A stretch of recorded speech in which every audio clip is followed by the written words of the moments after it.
Medicine Primer. To commence this momentous occasion, before we proceed, let us extend a warm welcome to our esteemed dignitaries with a token of our gratitude. We begin with our Honorable Executive Director, Sir, of AIIMS Bhopal. May I request Professor Debashish Biswas, Sir, to kindly do the honors.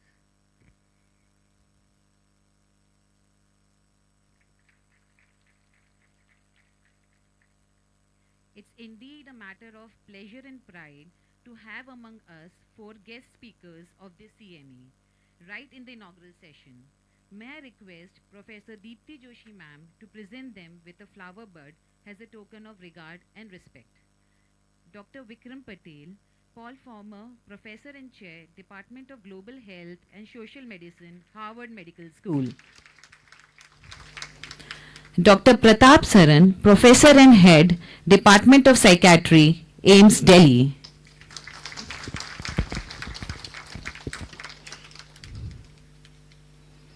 Dr. Bahadev Rao, Professor Pharmacy Practice, Coordinator for Translational Research, Manipal College of Pharmaceutical Sciences, Mahi, Manipal. Dr. Hari Prasad Guru Rao, Professor of Biophysics, AIIMS Delhi.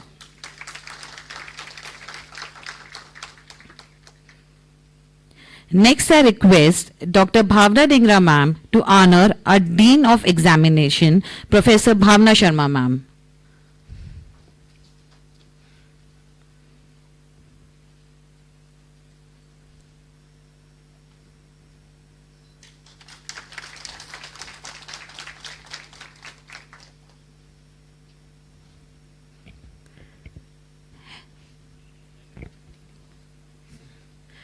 May I request Dr. Jitendra Singh to welcome our Deputy Director Administration, Colonel Ajit Kumar sir.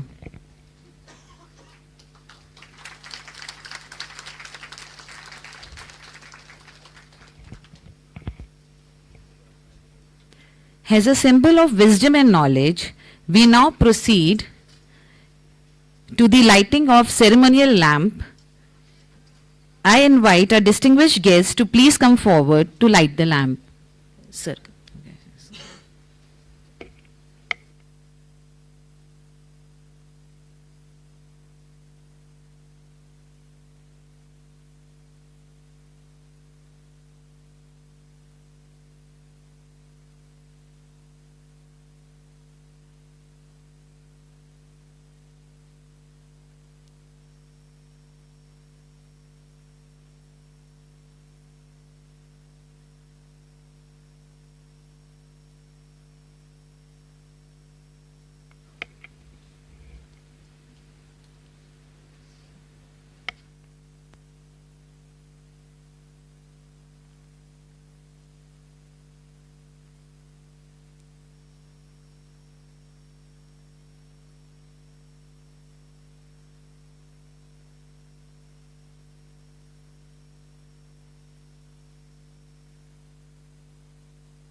Please join in for lighting of the ceremonial lamp.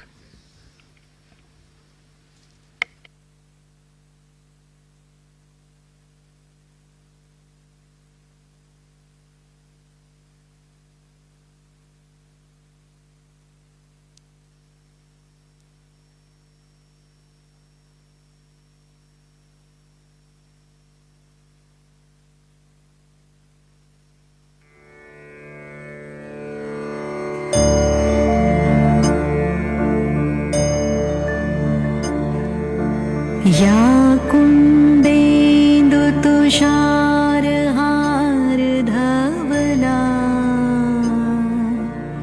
या शुभ्रवस्त्रावृता या वीणावरदण्डमण्डितकरा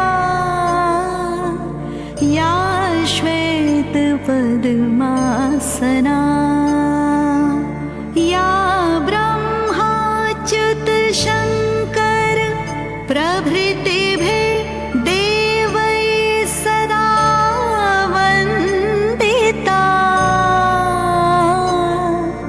सा मां पातु Saraswati Bhagwati निशेषजाड्यापहा।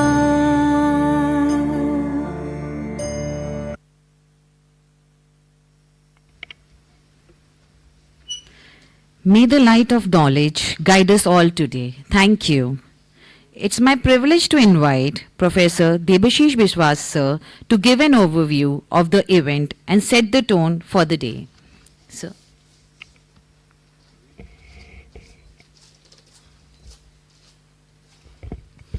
Respected Director, sir, the distinguished speakers, national and international, who has come all over to Bhopal for this event, our Dean of Examination, Professor Bhavna Sharma Madam, our Deputy Director of Administration, Colonel Ajit, my dear colleagues from different departments of the Institute, our collaborating institute partners from AMPRI, ICER and MANIT, and most importantly, the students who have gathered here for this occasion. It's a whirlwind day, we know, and the campus here at AIIMS Bhopal is not known for what is getting highlighted today particularly. It's a hotspot of academic activities. It has been just 2 days that we have come across through a national conference on emergency medicine, and we had a 1-day break, following which we are shifting gears now and taking over something equally transformative as emergency medicine, which is precision medicine. I call this transformative because this is a real deviation from what conventional medicine talks about, a one-size-fits-all approach. Contrary to that, what precision medicine advocates is an individualized form of treatment which takes into account the genetic, the lifestyle, the environmental characteristics of a patient, and tries to incorporate them in deciding the treatment regimen that will be best suited, that would be most targeted, that would be safer, that would be more effective for that particular patient. And this is not theory. The likes of the reputed institutes across the world, the Johns Hopkins, the Harvards, the Stanford, the Mayo Clinics, the Imperial College of Medicine in London, all of them are actually moving in this direction. And thanks to the forward-looking vision of the leadership in this institute, we too now are poised in our country to take a lead in this direction. Regarding the event today that we are starting today, the CME, please don't look at it as an isolated event. This is a first move in an upcoming movement. What we want to do here is, under the leadership, the brainchild, the Center of Precision Medicine is the brainchild of our director, who actually took immense pains to get it rolling, and the fruition of all those efforts is what we see today. The Center of Precision Medicine has organized this CME to have a kind of orientation among ourselves so that we can listen to our experts in this field, experts from it is structured into 4 different sessions: the mental health and the chronic metabolic diseases, which we'll be seeing today, and pharmacogenomics and oncology we'll be seeing tomorrow. They are distinguished experts in their own right. They have come over to address us, and along with that, so that we have a carryover translational effect of their expertise, we will have our own faculty members also present their research ideas pertaining to these segments in those sessions as well. In addition to that, we have our collaborating partners with the neighboring scientific institutes like the ICER, MANET, AMPRI, and this is the time actually to forge collaborations in this discipline so that we can grab the opportunity which the leadership of this institute has given to all of us. So this is time that we join hands together and let's work to make the precision medicine a living, throbbing reality in our institute, and so that we see a day when AIIMS Bhopal not only keeps up to standards, but also sets its own standards. With this, I invite you all to have very active participation in these sessions, to absorb the knowledge that is flowing around, and to think how you can incorporate precision medicine in your own work areas. Thank you and good luck for the 2 days ahead.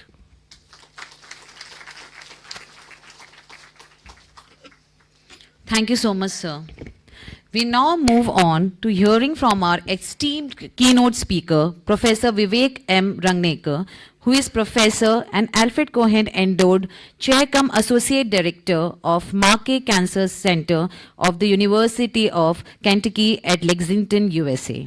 He is also the founding chair of the Global Cancer Consortium, which is a growing international initiative to improve cancer care through academic partnerships and collaboration across the world. We are thankful to Professor Rangnekar for agreeing to deliver the keynote address for this CME at a very short notice. But because of the obvious issue of time gap between Kentucky and Bhopal, it's midnight now at Kentucky. He has worked through the weekend and sent us this recorded talk for the session.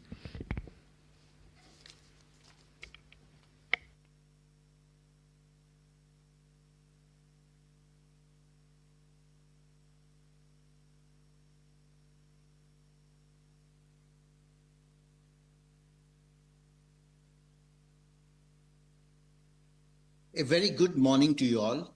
I'm Vivek Rangnekar from the Markey Cancer Center in Lexington, Kentucky. On the occasion of this inauguration of the 2-day CME on omics for the clinics, a precision medicine primer organized by the Center of Precision Medicine, I want to commend Professor Debashish Bishwas, chairperson of the Center of Precision Medicine, as well as the leadership at AIIMS Bhopal for their vision in forming the center and organizing this important event. This presentation is to highlight the significance of precision medicine in general and precision oncology in particular in healthcare, and how we can collaborate in these areas through the Global Cancer Consortium. As you know, the healthcare needs of every person, whether in the same family or in the same community or region, can be different, and in some cases the needs can be unique because of factors that include the age, gender, genetics, racial and ethnic background, chronic medical conditions, environmental factors, and lifestyle. And these factors can affect how a particular patient responds to treatment. Yet the healthcare is most often designed for the average patient, assuming all people have the same needs or the same treatment responses. Such an approach, which is a one-size-fits-all approach, may be effective in some cases, but not in all cases. And depending upon where the patients are located, this approach can create barriers for some patients in accessing the most effective care for them. Rather than making healthcare decisions at the population level, precision medicine takes into account an individual patient's background and genetic makeup in particular, and makes decisions at the individual patient level. So it tailors disease prevention and treatment, taking into consideration the differences in the factors that I mentioned above. And it also takes into account the fact that the same treatment may not work for an individual all the time. So the precision medicine is effective only when the right treatments are used for the right patients at their right time. This applies broadly to precision medicine as it can be used for cardiovascular diseases and hypertension, endocrine disorders, neuronal diseases including epilepsy, developmental delay, and neurocognitive deterioration, cancer, and other diseases in children and adults. As an example of general precision medicine that you already know is the continuous glucose monitoring system that can help adjust and also improve insulin dosing for people with diabetes. Of interest to us at the Global Cancer Consortium is precision oncology, that is using the information of the patient's genes, proteins, environment, and lifestyle to mitigate the disease. Trastuzumab, also known as Herceptin, is a monoclonal antibody directed against the HER2 receptor.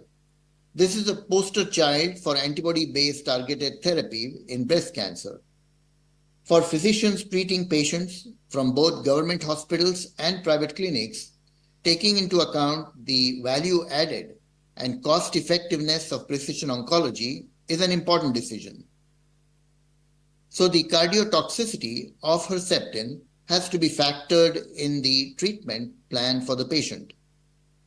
Among the questions that will very likely come up during the CME are the guidelines and SOPs on when to recommend biomarker panel testing for the patients, and then even more important, when to recommend precision oncology for each case on an individual basis, taking into consideration the socioeconomic situation of the patient. Now about our consortium. The cross-cutting theme of the Global Cancer Consortium is global oncology. Our objectives are to develop sustainable multilateral partnerships in cancer research, education, outreach, and patient care. We promote transdisciplinary partnerships in specialty areas impacting cancer treatment, such as cardio-oncology, artificial intelligence, cancer engineering, technology, and cancer microbiome. And we also ensure that our efforts are directed towards strengthening the train-the-trainer framework for continuity in mentor training of the next generation of scientists and clinicians. Our member institutions, committee members, consortium chapters, and external advisors are spread out in various continents. Our members play a vital role in addressing our objectives through multilateral cooperation. During the challenging years of the COVID-19 pandemic, cancer research, education, and patient care programs were in severe disarray. To mitigate these challenges, the founding institutions of the Global Cancer Consortium gathered their resolve and leveraged resources to offer graduate students, medical students, scientists, and physicians across various continents a unique opportunity to continue their involvement in cancer education through free online courses, scientific seminars, and mini symposia and conferences. The primary mission of the Global Cancer Consortium partnering institutions that include NCI designated comprehensive cancer centers in the United States and premier academic institutions and cancer centers in India, Taiwan, and Brazil is to promote collaborations in cancer research, education, and community outreach programs. After the pandemic, GCC continued its online events and introduced in-person activities to expand its ongoing cancer research, education, and clinical initiatives. The experience and goodwill garnered by GCC from its altruistic yet gratifying academic activities over the past few years have opened the prospects of enabling the development of capacity building programs. GCC also decentralized its activities by forming chapters that help promote collaborations and training programs regionally, yet are operationally synchronized and philosophically aligned with one another and with the parent GCC group. Besides the traditional knowledge sharing mechanisms, this multilateral partnership model has been effective in organizing GCC signature events such as special workshops and seminars on contemporary topics that are coupled with mentored research training projects with the opportunity for lab validation through de novo research partnerships that have resulted in publications of the research findings. Such interactive formats are engaging and they infuse enthusiasm, and they also help overcome fatigue and burnout from rigorous online presentations. And we found that these are academically productive. Further depth in collaborative professional relationships is achieved through GCC multidisciplinary labs. The first such GCC multidisciplinary lab project was inaugurated in January 2024 at the Manipal Academy of Higher Education in Manipal, India. This initiative engages biomedical students and cancer experts from the GCC partnering institutions as mentors to drive research projects at the alma mater of the trainees. Further, it accentuates the cancer research fervor at the partnering academic centers and affiliated hospitals. It is also noteworthy that GCC programs promote capacity building and implement the train the trainer framework as displayed by the annual precision oncology workshops conducted initially at the Markey Cancer Center with funding from CRDF Global NCI grant and continued at Mahe and AIIMS Bhopal with funding from the Government of India. GCC recently started a youth science program to inspire interest in science among high school and college students.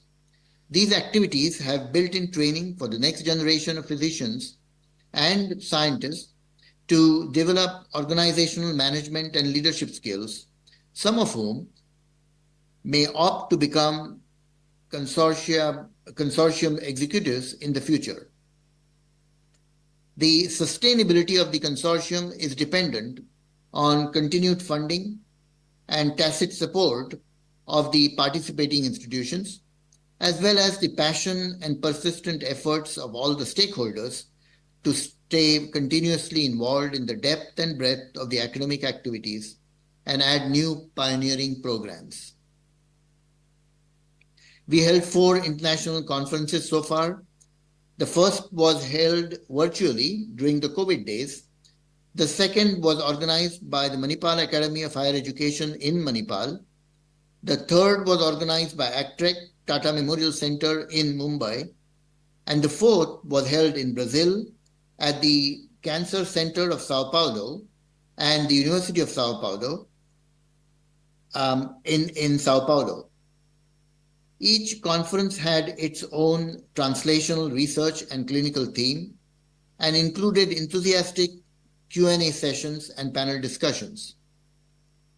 We invite you to participate in our ongoing and upcoming events, particularly our ongoing cardio-oncology certification training program, which is virtual, for medical oncologists and cardiologists in partnership with the International Cardio-Oncology Society.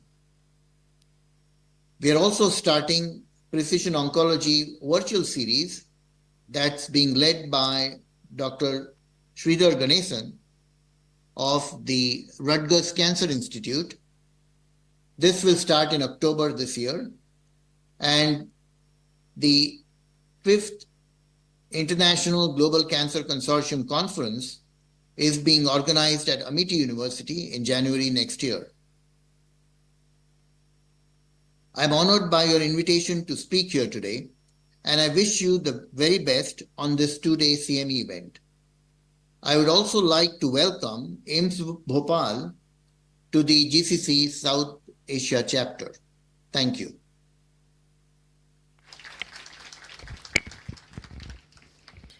has Professor Rangnekar shared. It's truly uplifting news to begin our CME with the news of being amongst the first 4 institutes of this country to be invited to join the South Asian chapter of the Global Cancer Consortium. It's my privilege to invite our esteemed director, who has been the driving force behind the establishment of the Precision Medicine Center, which happens to be one amongst the innumerable events he has taken within the brief stint of 2 years. Sir, please. Thank you very much. First of all, on the behalf of AIIMS Bhopal, I welcome all the esteemed members who have joined this CME physically and from various part of the country. They are here, and also we have listened the recorded keynote address, as well as I was told that it is being telecasted on YouTube, and many people are seeing this CME activity on YouTube. So on the behalf of AIIMS Bhopal, I welcome each and everyone, and especially the young minds, the students, the researchers, and everyone who is interested in the concept of precision medicine. It's a golden opportunity, not only for you people, but also for us as a clinician, as an administrator. It's a very close to my heart that the Center of Precision Medicine, we have not made the Department of Precision Medicine, because I have seen a few of the institute who were having the department. But to make it more approachable to all stakeholders, we decided to make it a center so that various people can join this center. And I am happy that Dr. Devashish is taking a very keen interest. And as I was going through today's program, that there would be presentation of intramural projects, and the experts who are sitting here will give their opinion and comments on those, so that we will be able to take them, make them better as far as the precision medicine concept is there. So as a clinician, I'm an orthopedic surgeon. So as an orthopedic surgeon, this is my personal views, that precision medicine does not only restrict itself to the talking about molecular level and the genomics and all. It is something very, very different and having a very broad view. Unless until anything which is directly affecting to the patients and to the practices for the clinicians, any medicine is not of use. So this is a big challenge for Center of Precision Medicine, AIIMS Bhopal, how to join hands with the clinician, and how we can address their queries, their apprehensions, and then we guide the proposals, and then we guide these young researchers to do the research which really change the practice. So my request to all the esteemed guests who are here, that we have to give the inputs to these researchers, young minds, that it is not only the lab and talking about the biomarkers, talking about the mechanisms, how it is working, but also how it will be effective as far as the outcome of the patient. After all, patient is not here for only research. Patient is here to get well as soon as possible, and whatever the way we can offer them a customized treatment, that would be the best thing, I feel, and we should work on that. And if we can add that the precision medicine, how the environment is influencing the responses. It is not only the, well, this is my opinion, that it is not only the DNA which we are carrying is responsible, but how the environment is changing the DNA and what are the practices which is affecting it. Unless until we will not focus on those, I think our work would be incomplete. So I wish all the best to all the persons who are here and maybe who have joined online for a very fruitful discussion amongst yourself and ourselves. And I pray and I want to see that the Center of Precision Medicine in next 1 year must reach something significant, so that we can be proud of the products which we have. Product means outcome which we have received and reached by the help of so many people. And we should also take a part of making, approaching to the different medical colleges at a different states at a lower level who are not so rich in their research. And if we can initiate something in their minds and we can help them. So on the AIIMS Bhopal point of view, as a executive director, I'm very much open to the idea to help other center to start such activity, and they may come, they can join, they can visit us, so that we can share our knowledge with them with these things. I wish very happy learning to each and everyone, and looking forward that after 2 days you should be able to come up with a document in which not only what we have done, what we intend to do in 3 months, 6 months and 1 year. This should be outlined in a very crisp manner, so that we, after 1 year, when we will this report we will send to the ministry, and after 1 year when we will again meet, we will be able to find out whether we have achieved our mission or not. So best of luck to each and everyone. Thank you.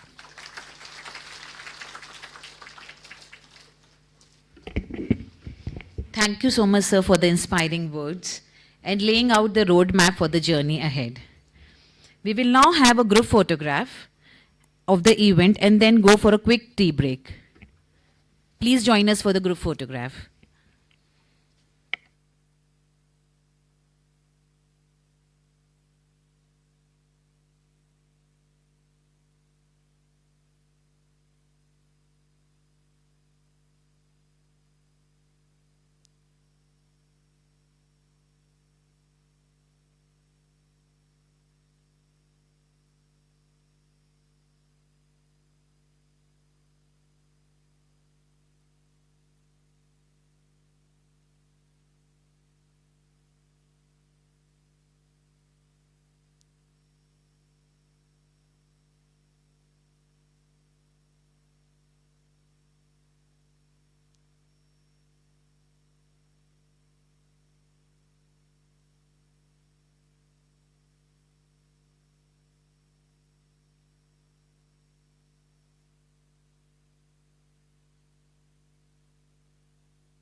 Thank you, sir. I request everyone to reassemble at 11:15 sharp for the first technical session, which will be on mental health. Let this CME be known for its precise timelines as well.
Okay, good morning, everybody, and welcome to the first session of the Precision Medicine Conference.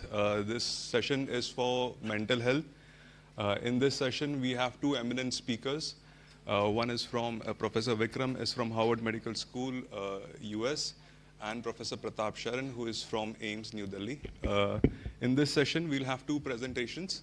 Apart from the speakers, we'll have two faculty from our department who are going to give their presentations. As chairperson of this session, may I invite Professor Vaibhav Dubey, head of the Department of Psychiatry, People's Medical College. From here on, Professor Dubey will coordinate the session.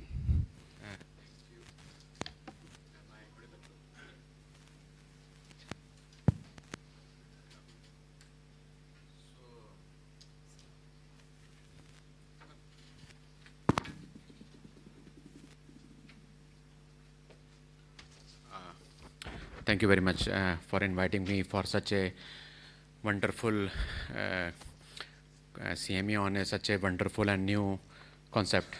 So, to tell you about psychiatry, psychiatry differs from all other medical branches in that manner that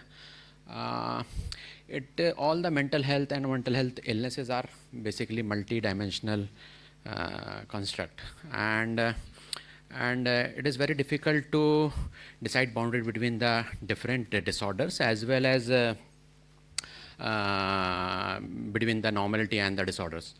So, and the environmental influence and the cultural influence makes a very great impact on construct of all these mental health and mental health disorders. So, how we are going to decide about how we can provide this precision medicine to each and every individual who is different from all other individuals as far as this environmental factor, cultural factor, and his overall mental health construct is concerned. So we have today two very eminent speakers from the globe. One from Harvard Medical School, Dr. Vikram Patel. As he does not need any formal introduction, but still to introduce him, he is Paul Farmer Professor and Chair of Global Health and Social Medicine, Harvard Medical School. He is Head of the Department of Global Health and Social Medicine, Harvard Medical School. Professor in Department of Global Health and Population, Harvard T.H. Chan School of Public Health. And he has multiple awards and credits under his credit. And he got Shalmer Medal and Charnet Prize. He also got Parday's Humanitarian Prize on the Brain and Behavior Research Foundation. And he got Claremont Senior Investigator Prize from Depression and Bipolar Disorder Alliance. And he got John Dirk Canada Garinder Award from Global Health. And he is Honorary Order of British Empire given by UK government, and he was Time 100 most influential people around the globe in 2015. So I formally invite Dr. Vikram Patel for his speech. Sir.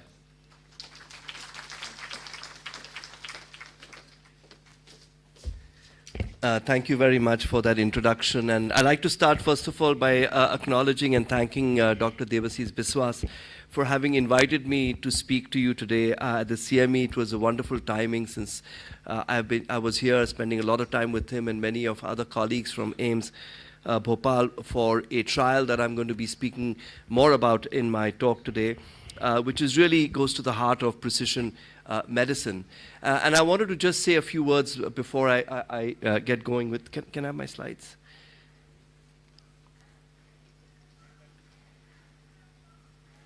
While we try and get the slides up.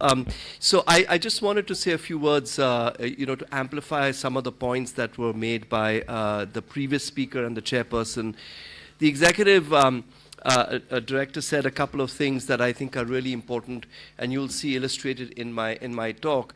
The first is that precision medicine is always a collaboration between scientists and clinicians. And secondly, that precision medicine has to go beyond a narrow focus on molecules and genes, because in fact there are many other factors, personal factors, which you will see very relevant in the space of mental health, that are also important to consider when you're thinking about the precision medicine rules. I also wanted to express my solidarity with the students who are protesting outside. I was very pleased that the director made the statement that he did, that while there may be a little bit of a disturbance in this room, I think many of us would prefer to be outside than inside, but for the sake of science, we will continue in this program. The previous speaker, the chairperson of the session, also said something very important, which is that, thank you, which is that mental health problems are very complex conditions which involve many different etiological factors acting in interaction. They're not, in many ways, the application of precision medicine in cancer, for example, which, especially for those cancers that are primarily driven by genetic variations, really does not extend to mental health conditions where a complex array of factors, our personalities, of course our genes matter, but beyond genes, our early life experiences, brain development that has occurred in the first 2 decades of life, a whole range of social, cultural, emotional, and personal lifestyle factors, all of these interact in very complex and unique ways to lead to the emergence of a mental health problem. And again, as the chairperson said, the distinction between disease and wellness, or between different kinds of diagnostic phenotypes, is also extremely blurred, unlike, for example, cancers. I think in some senses, I would put mental health conditions on a similar kind of diagnostic or in a similar kind of biomedical space as some of the metabolic conditions, such as, for example, diabetes, where again, the line between normality and disease is a rather arbitrary one. And as we've seen in the last 50 years with hypertension too, that line keeps shifting. And so one can see very great similarities. There are also multiple causal factors for diabetes and hypertension. So I'd like us to think about my talk as reflecting the emerging burden of non-communicable and other complex chronic conditions, and how a simple biological explanation for these conditions is not tenable. And we have to take into account multiple constructs, not least the social, cultural, environmental, and personal worlds that characterize individual lives. I wanted to start just by a few words of just introduction about precision medicine. As we've heard repeatedly, and you hear it all the time, it's really a departure from the one-size-fits-all approach in medical practice or healthcare. This has, of course, been a dominant approach, and it's driven by the diagnostic classification system. So our whole emphasis in medical practice has been you diagnose an individual, and then you forget the individual. You basically then treat the diagnosis.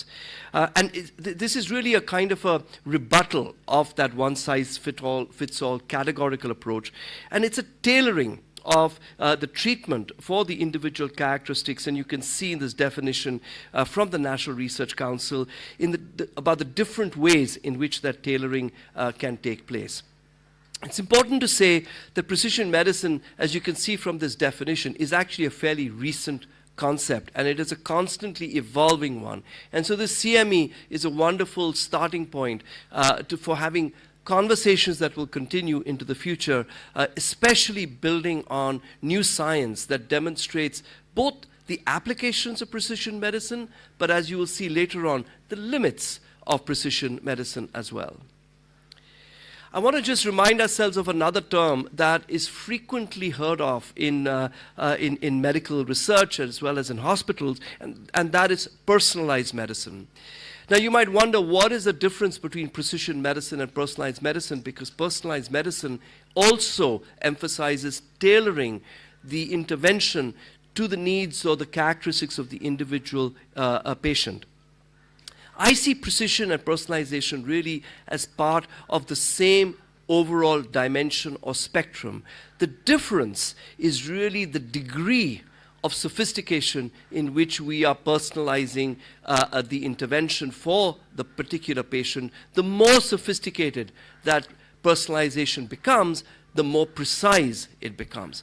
And so here is a kind of a three-dimensional cube that tries to illustrate the levels through which you can go from a more crude personalization to a more precise personalization. And perhaps the most important place to start in thinking about that is on the left-hand axis, the y-axis that is in the circle. At the lowest level of personalization is idiosyncratic. What does that mean? It means I will do this for my patient because from my experience, I know that this is going to work for this particular kind of patient. So for example, in the mental health space, I might say that I will use a particular kind of antipsychotic medication because I know that in this kind of individual who has a vulnerability for diabetes, this medication is less likely to produce diabetes. It is idiosyncratic because it entirely depends on the individual physician's or practitioner's experience, and no two practitioners will therefore have the same way of approaching a particular patient. It is personalized though, but it isn't very precise. As you go further up, you'll see guidelines. Guidelines are really produced through a synthesis of randomized control trial evidence. Very many trials are now looking at moderators of treatment response. So for example, we can tell now that people with more severe forms of depression respond differentially to certain interventions as compared to people with milder forms of depression. So a guideline can then guide a physician or a practitioner on how to in fact personalize based on the severity of a condition. As you go to the 3 and 4, decision aids and decision rules convert guidelines into algorithms. And you'll see an example of that in a moment, in which, for example, you'll enter characteristics of a patient into, let's say, a little tablet, and the tablet will have at the back end an algorithm that will use the data that you have inputted and then throw out a recommendation to you about what particular intervention you want to deliver. But what we're really excited about is the use of very sophisticated, often machine learning based, not only, but machine learning definitely is changing the face of precision medicine. And of course, with the advent of AI, this of course changes even further, because what AI allows you to do is to have rules that are constantly being refined with no human interface based on new data that is constantly being harvested, for example, from electronic medical records. The second axis is the level of intervention. Here, for example, the question is, what are we personalizing? We could be personalizing the dose of an intervention. We see this a lot in medicine. Should the person get a longer treatment course or a shorter treatment course? Selecting the kind of treatment a person receives, and the case study you will hear about in a moment is a typical example of that. Selecting components of a treatment. You can sometimes have a very complex multi-component intervention. Typically, you'll see multi-drug regimens, or you might have multi-component psychotherapies. It may be that certain individuals only need one rather than the whole package.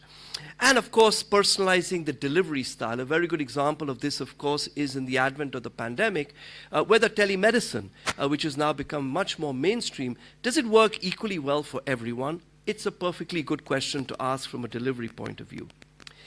And then personalization, although the example you will hear about today is a personalization that is directed at the start of treatment, actually personalization can happen at any point in the course of interventions. It can happen before, it can happen during, for example, based on treatment response, and it could also happen at the end of treatment, particularly when you're thinking about chronic conditions and long-term outcomes.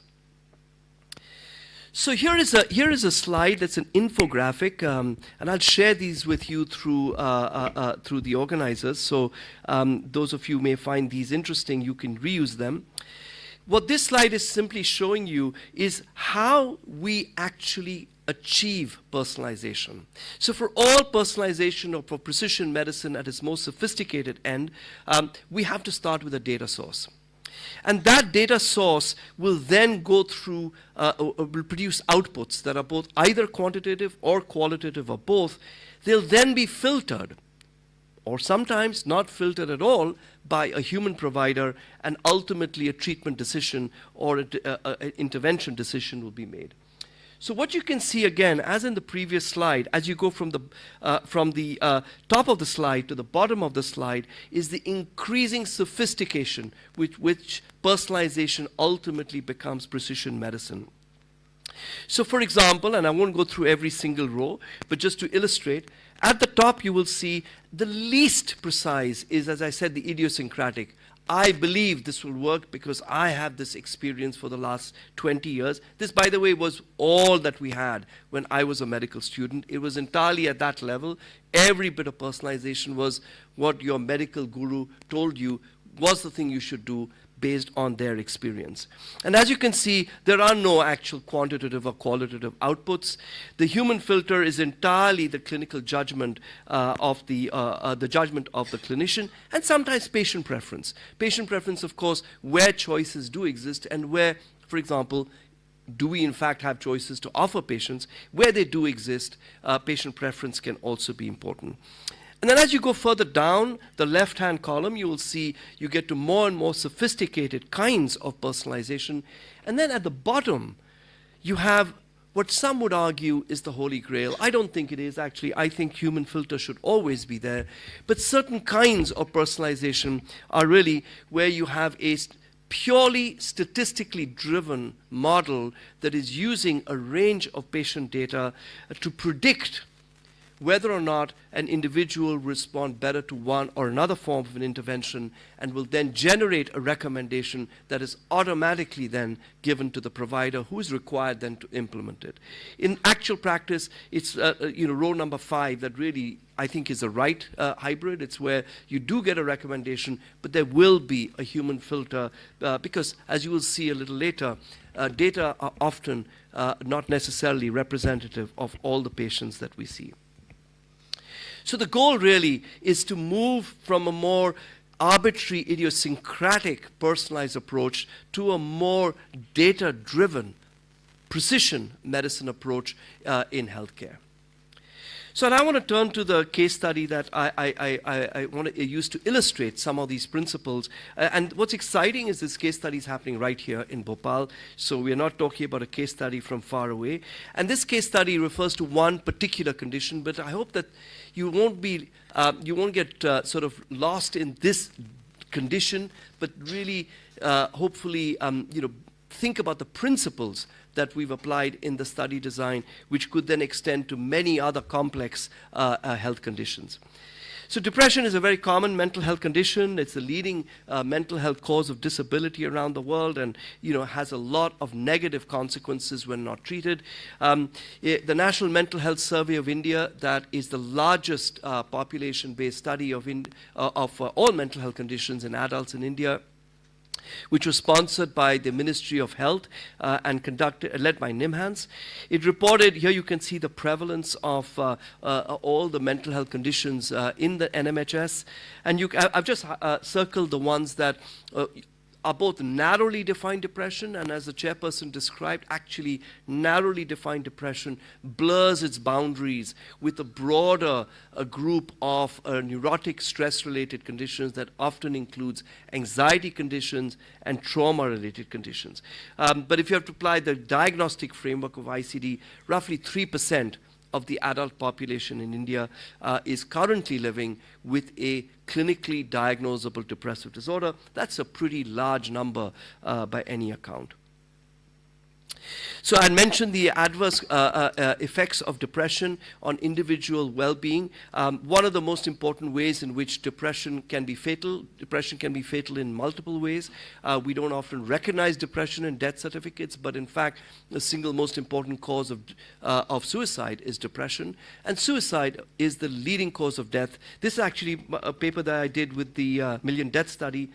Is already 12 years out of date. If you look at the latest data from the Registrar General of India, suicide has actually overtaken road traffic accidents and maternal mortality. So it's the #1 cause of death in young Indians today between the ages of 15 and 29. It's also a leading cause of death in older adults who have cardiovascular disease. So the comorbidity of depression with cardiovascular disease increases mortality threefold in people with ischemic heart disease. So this is not just feeling miserable, it is much more than that. It actually is also a deadly condition. Many years ago, on behalf of the World Bank, I led a effort called the Disease Control Priorities Program. This was the World Bank effort to derive the evidence for governments on what interventions to scale up. I led the group that was concerned with all brain and mind conditions, so if we use that word to really describe the range of conditions that are captured in this work. And what I wanted to just illustrate to you here is that the DCP work generated a range of recommendations about what interventions science has shown are effective, cost-effective. This was obviously done at a bank, so that was a very important metric, and that they were recommending for wider adoption and scaling up through public systems. And I want to just show you the interventions on the right-hand side, and you will see that a number of interventions emerged for this particular condition, and you can just really highlight two of those, because those are the ones that are most widely used. On the one hand, you had medication, particularly antidepressant medications, and those also have many different classes. And on the other hand, you had psychological treatments, particularly those that are derived from cognitive behavioral principles. Now, if you look at a typical result of a randomized controlled trial where you take people with depression, one size fits all, and you randomly allocate them to either antidepressant medication or to psychological treatment, CBT, you'll find that there's no difference between the two interventions at an aggregate level. That's typically how we analyze randomized controlled trials. We aggregate the outcomes in each arm and we compare the two arms. We're assuming that everybody in each arm is identical to everybody else in their particular arms, and because this was randomized, they're also identical to each other across the arms. So we find that there is no winner. Both of these are equally good, and about a third of these patients don't respond to either treatment. And so this has been the prevailing science that has determined practice.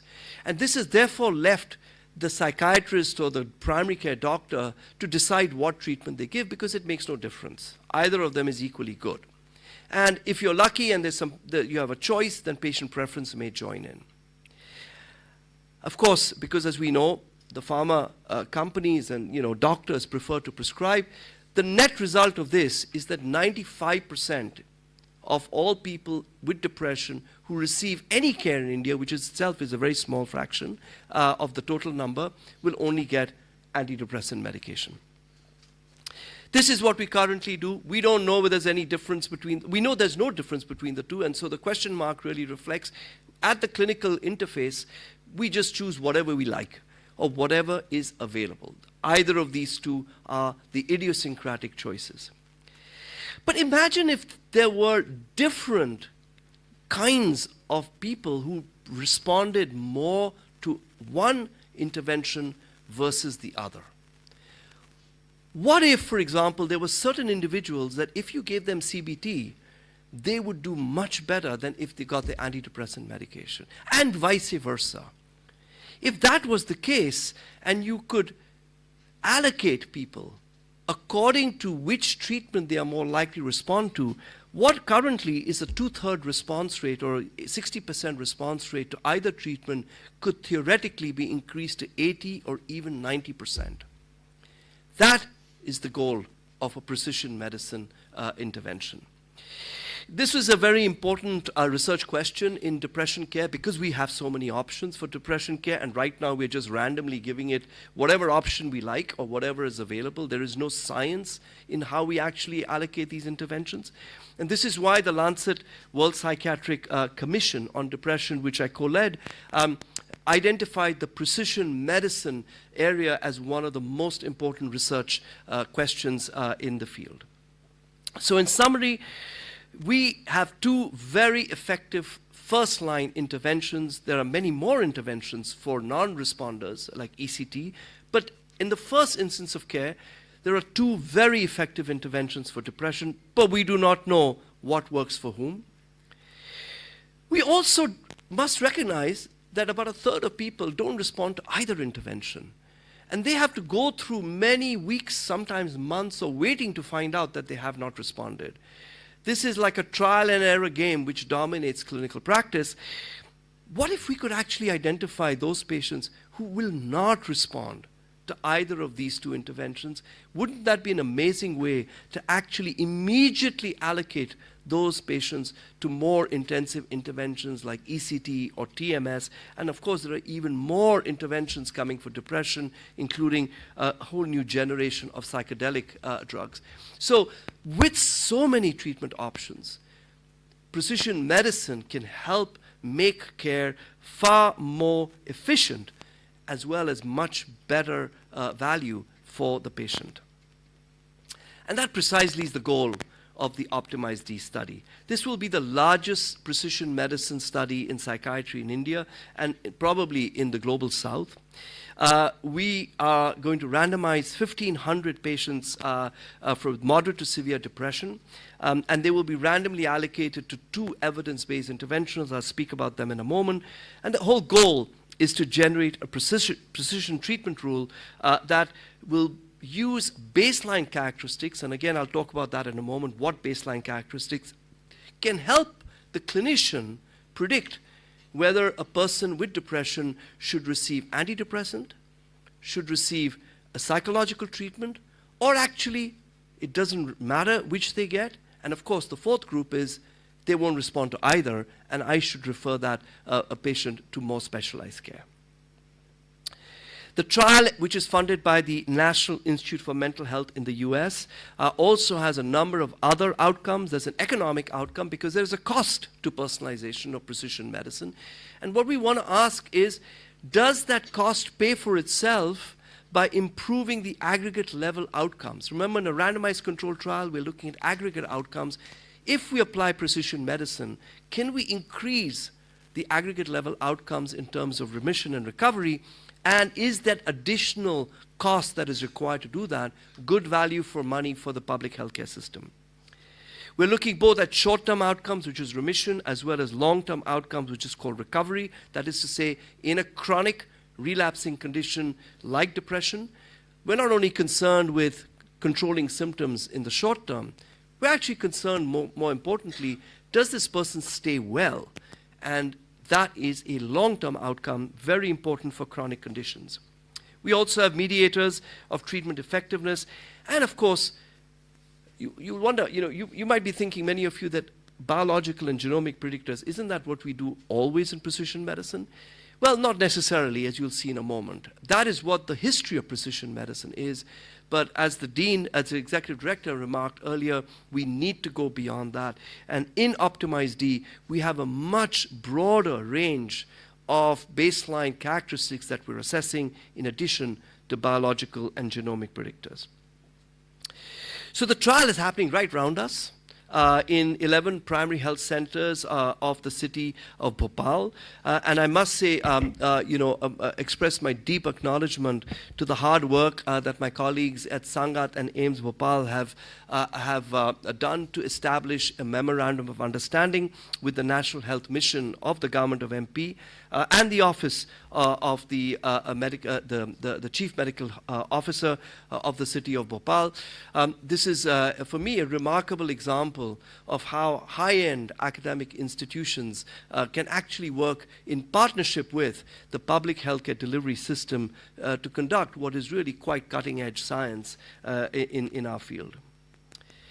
The study began last year, and it will continue beyond 26, definitely. It's a phase 3 2-arm randomized controlled trial where participants identified in primary care with major depression using a validated screening questionnaire are randomly allocated to either of these 2 treatment arms. And we collect a whole range of baseline data, and we then, which I'll talk about in a second, and we collect outcomes over a year. Now, a few words about the treatments. The treatments are entirely tested in India already through my program, which I led in Goa for the last 25 years. The Healthy Activity Program is a 6 to 8 session behavioral activation treatment. It's a form of psychological treatment that is based on cognitive behavioral theory. It is designed for delivery by non-specialists, which means lay people or frontline workers, community health workers. Right now, the Healthy Activity Program is being delivered in many districts of Madhya Pradesh as part of the National Health Mission's Empower program with Sangat using ASHA workers. So it's a very evidence-based treatment. I'm particularly proud that a treatment developed in India is now, in fact, being used in many countries around the world, including, in fact, in the US. So it's about a 30 to 40-minute session, and it can be delivered at home or in the clinic by a suitably trained and supervised frontline worker. The antidepressant medication that we've chosen in Optimize D is, as our primary one, is fluoxetine. This is one of the SSRIs. It's actually the oldest SSRI. And it's important to say that because it's the oldest, we have the longest amount of observation about its post-marketing side effects and benefits. And it's essentially one of the safest drugs available for any health condition. It's also on the EDL. And in one of our earliest trials back in the late 90s, early 2000s, in district hospitals, we showed that this was a very well tolerated and against a placebo control was very effective. So there's a whole, all the psychiatrists in the room will recognize this, regimen. This is a pretty standard regimen of how fluoxetine is administered and titrated.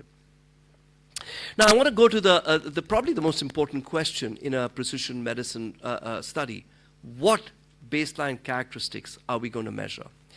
Now, in a complex condition like depression, or indeed, as we said earlier, almost all chronic conditions are extremely complex. One has to really make a lot of effort to make sure that the entire possible universe of moderators that can interfere or predict treatment effectiveness need to be mapped and included in the measurement. So we spent quite a bit of time doing this. To identify the constructs, we first looked at the literature. We looked at what were the most recent systematic review of moderators of treatment indices. We were very lucky one of our co-investigators, Ron Kessler, had already been leading work on this line, so we started with his work. We updated this evidence, updated that systematic review, but we also surveyed experts. And this was especially important in the local context to make sure that culturally relevant, contextual variables that may not have appeared in the literature were also being considered as potential baseline moderators. We then converted these constructs into measurement tools, and we were focused on certain criteria which measurement tools we would use. They needed to be, a lot of these tools were going to ask the patient certain questions, so we needed to have tools that were brief. Why? Because they had to be scalable. There's no point having a long tool which ultimately then no doctor can actually use in their clinic. It had to be validated in India, available in Hindi, and very importantly, it had to be in the public domain, so that if that tool turned out to be actually useful, we didn't then have to face the issue about proprietary or patented costs. We then piloted the measures in our target population, and based on the pilot study, we made further modifications using the data that's derived from there. Now, you won't be able to see this slide at the back, so the intention here is simply to show you the range of different constructs that you can see on the left-hand side, and on the right-hand side of the table, the various measures that were then finally derived from this systematic process to develop a baseline battery. The baseline battery consisted of 3 kinds of data. The first data were things that you asked the individual patient in the form of an interview. The second kind of data were neurocognitive data, in which the patient interacted with validated tools for assessment of brain cognition, which is being widely used, for example, in the LASIDAT study for dementia in India. And the third was biological specimen collection, blood, and if the person didn't want to give blood, then saliva, for genomic analysis, and for those who gave blood, for CRP and another genomic predictor of treatment response. After the pilot study, we launched the main trial just a few months ago. Our target is 1,500 patients, and I'm really pleased that the team has been working phenomenally hard. We're well on target for our milestone. At least at the end of last month, 300 individuals had already been recruited and randomized.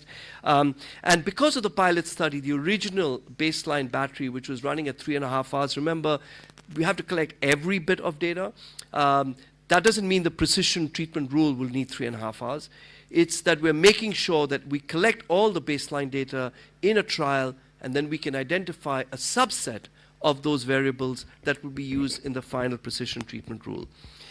Through the pilot study, we were already able to reduce the overall length of the battery down to 2 hours.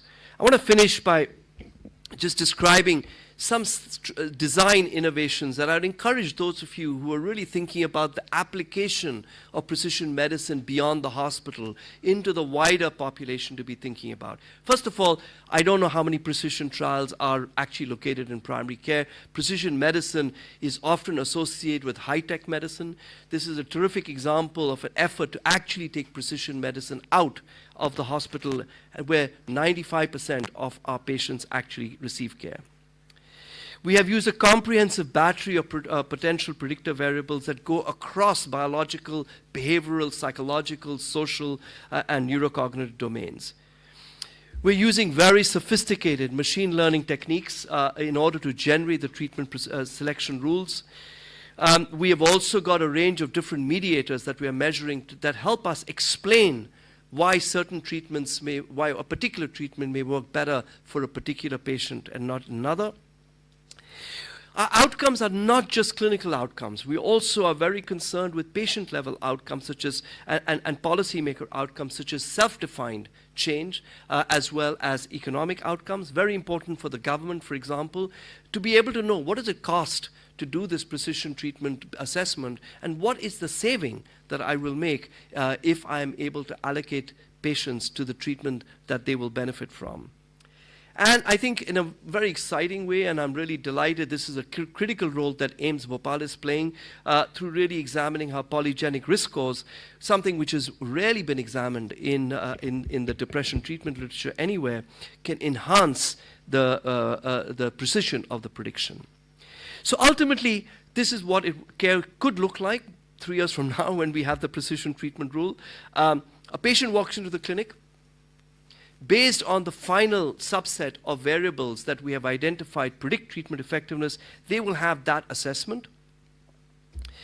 An automated statistical model will take those data, hidden from the doctor, hidden from the nurse, hidden from the patient, and will then apply the algorithm to generate a probability probability of effectiveness of that particular patient for either one or the other treatments. You can almost imagine there will be a probability of responding to antidepressant, or a probability of responding to psychotherapy, or a probability that neither really makes a difference, or a probability that neither will be effective. And so you would imagine 4 buckets into which that patient could be classified according to the baseline, according to the algorithm, and then a treatment recommendation is generated. You then have shared decision making, and you actually then provide the treatment. Just to finish, I just want to emphasize that almost all precision medicine data in the world currently comes from white people in a few countries, and we are already seeing that even in just one country like the US, how problematic that is. For example, many of these precision treatment rules, you'll have probably read about rules to do with dialysis, selection of people for kidney transplant, where those precision treatment rules were all based on white people. They were being misapplied to black people, not recognizing that there were very important differences. And so representativeness of data sources is extremely important. And by conducting a study in primary care, you come closest to the populations that you will ultimately have to represent. And of course, a big problem with precision treatment rules, indeed with all algorithms, is replicability. So one study does not make a rule. The Framingham risk criteria for cardiovascular disease, for example, has been shown not to work as well as it did originally in the Framingham cohort in other populations. And you then need corrections of that risk scoring so that it becomes contextually appropriate. The same will apply for any precision treatment rule. Do not assume what works in Alabama can just be translated to Bhopal. It does need to be replicated. And lastly, I just want to quote Gordon Paul. In all its complexity, the question towards which all outcome research should ultimately be directed is what treatment, by whom, is most effective for this individual with this specific problem and under which set of circumstances.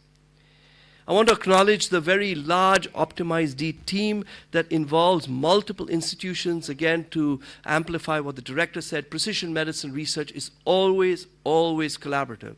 It involves multiple partners and it always involves multiple disciplines, from the bench sciences all the way through to the public health sciences. At AIIMS, you can see the list. We have active engagement of psychiatry and the translational medicine group.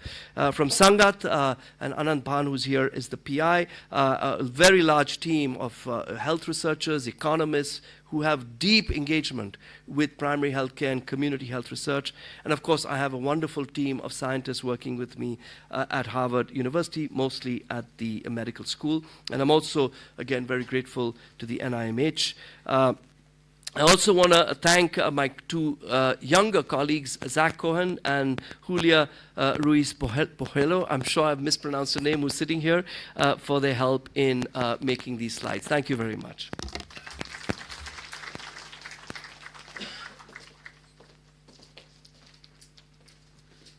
Thank you very much, sir, for your eye-opening talk. I was under the impression that that these precision-making studies and all those things, they rely heavily on the biological markers and the genetic markers. But then you showed us that these studies can be done at the primary healthcare level, and then a model can be generated. Although there would be an issue about representativeness of the data, as Dr. Patel has said, in the risk factor of these kind of studies, and the replicability of the model. And in India, this becomes more relevant as with every kilometer the culture changes, the vernacular change, and how the people and genetic makeup of the people change, and the more relevant factor is the epigenome. So to discuss about all these factors, the cultural issues in psychopharmacology, we have another eminent speaker. Can I have the introduction slide of Dr. Saran? So we have Dr. Pratap Saran from AIIMS Delhi, and he is a very eminent and favorite teacher of all of us. And he will be, so I'll ask sir to please come on the dais, sir. So before I, can I have?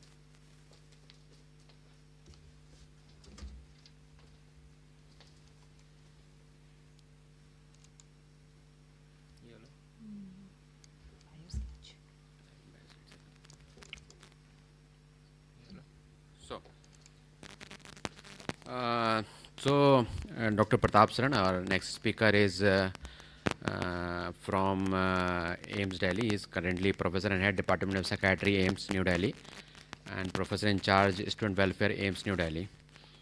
And he is member WHO International Advisory Group for the revision of ICD-10 Mental Health Behavioral Disorder. We have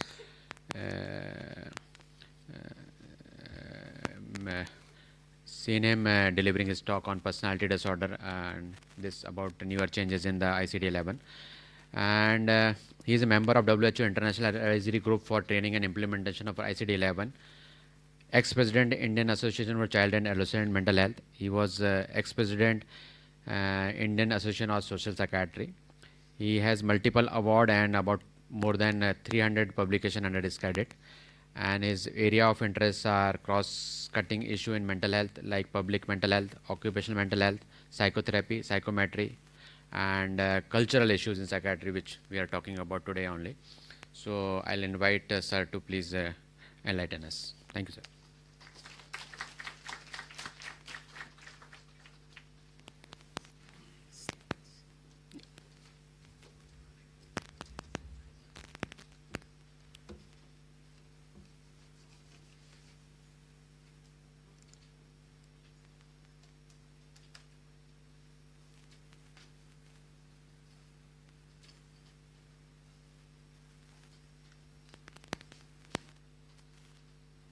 सही वाली है.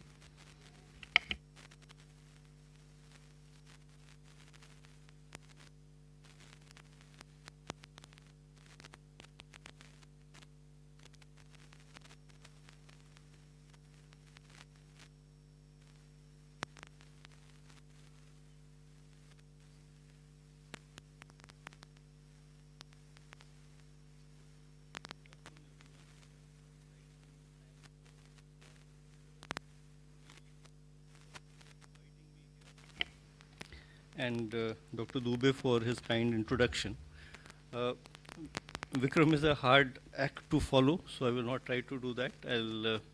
I'm like, unlike he, Dr. Vikram Patel is more of a research producer. I'm more of a research consumer and try to put it into clinics. So he was talking about India while he stays in USA, and I stay in India and I'll be talking about USA.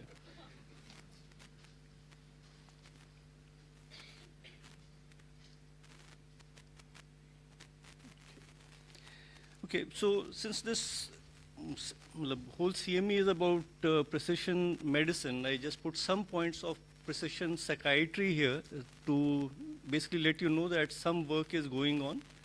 A lot of these issues have not been translated into the clinics as yet. There's one thing which is translated, I will come to that later. But some findings which are predictive, more on the biological side, are coming up now.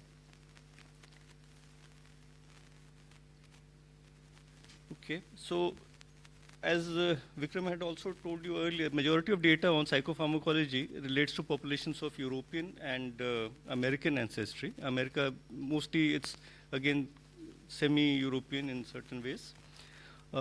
Ethnopsychopharmacology, so I'm not talking about precision medicine or personalized medicine. I'm not talking about generalized medicine, one fits all kind of thing. I'm talking about subgroups where, which are ethnicities basically.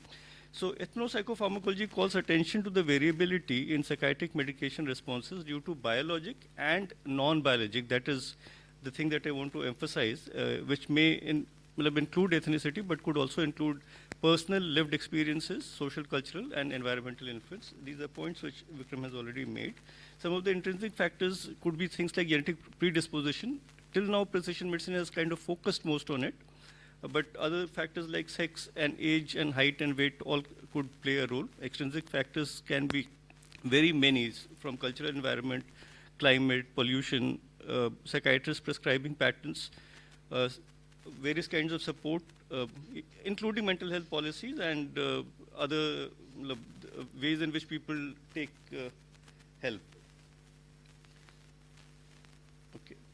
One example of how psychopharmacology is not entirely governed by genes and biological entities is the example of placebo. Placebo, we know, is clinical improvement unrelated to the direct pharmacological action of a given drug. And it is believed that in clinical trials, at least 33% of the response on an average is because of placebo. So 1/3 is not biology straight away.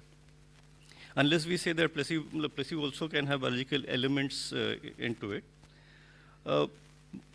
Placebo is largely shaped by culture through the meanings, beliefs, and expectations attributed to medicines. And for example, a person may find a capsule more likely to benefit him or an injection more likely to benefit him.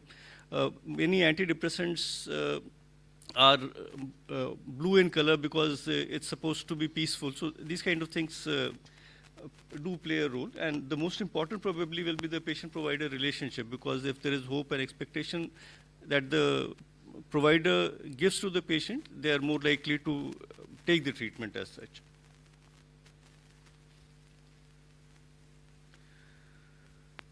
Okay, some terms need to be clarified.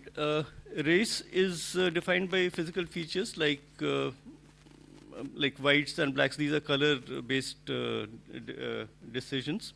Ethnicity is a group with a sense of common identity and historical cultural backgrounds. Like, for example, Afro-Caribbeans will be a certain group of people who may look similar to African Americans, but they are different from each other. And similarly, as Dr. Dubey mentioned, that every few kilometers, some of our cultural things changes, and our social identity also changes according to certain kinds of common ideas.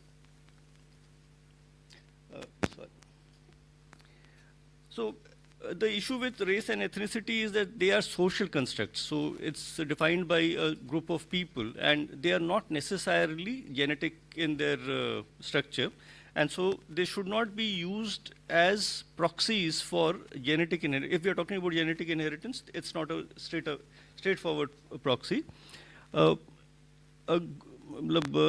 The pharmacogenomic knowledge base has defined that there are 7 ancestries and 2 more in the within the American groups.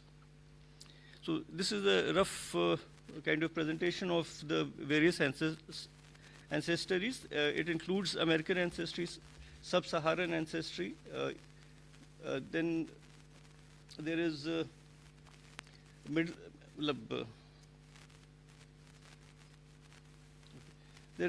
Middle and Near Asian ancestry, European ancestry, East Asian, South and Central Asian, and Oceanian. So these are the 7 broad ones. And apart from that, there is Afro-Caribbean and African-American lineages.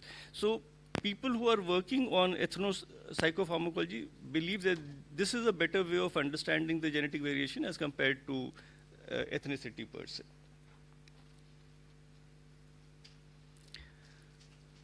Okay, so for any medicine to work, and I'm talking about psychopharmacology, so I'm not really talking about psychotherapy right now. For any medicine to work, it is important that it reaches the person.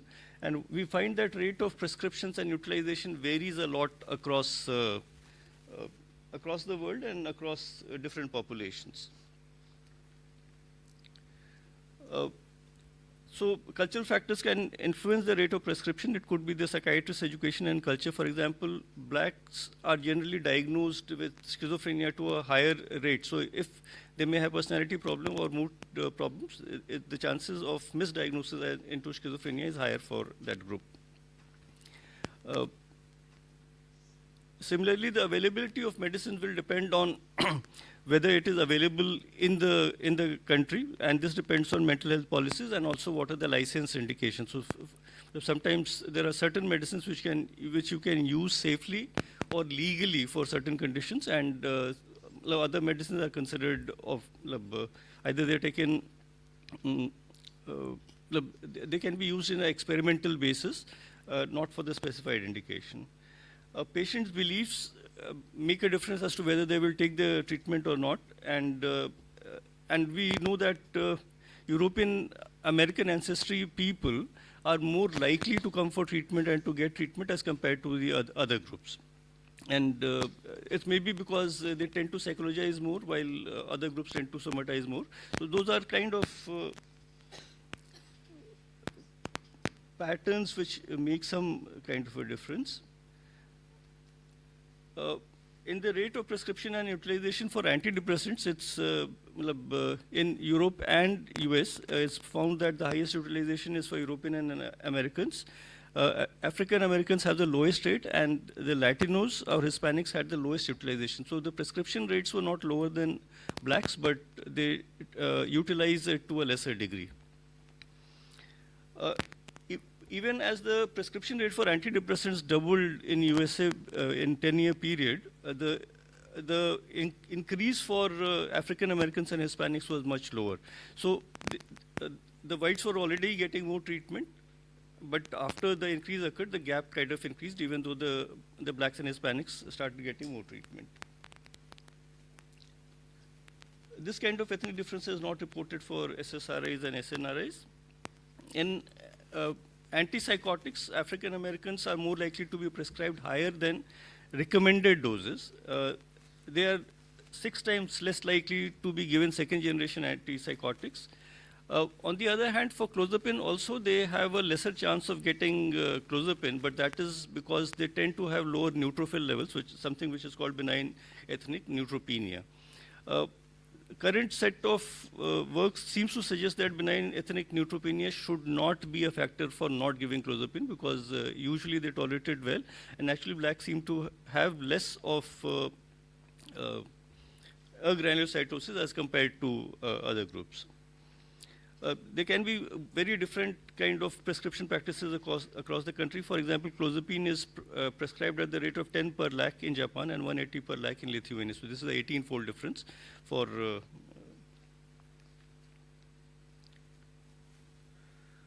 in benzodiazepines, we found an interesting paradox that Europeans and Americans are prescribed more benzodiazepines. They're also prescribed more types of benzodiazepines. And because of that, they have a higher chance of becoming dependent. And one of the authors looked as to why whites were prescribed benzodiazepine more as compared to blacks, and they found that psychiatrists feel that people of African American origin are more prone to substance abuse, and they are more impulsive, and they have less social support, so they may not take the drug recommendations equally well. So those are some of the reasons why they are given benzodiazepine lesser, and in some ways that may be protecting them.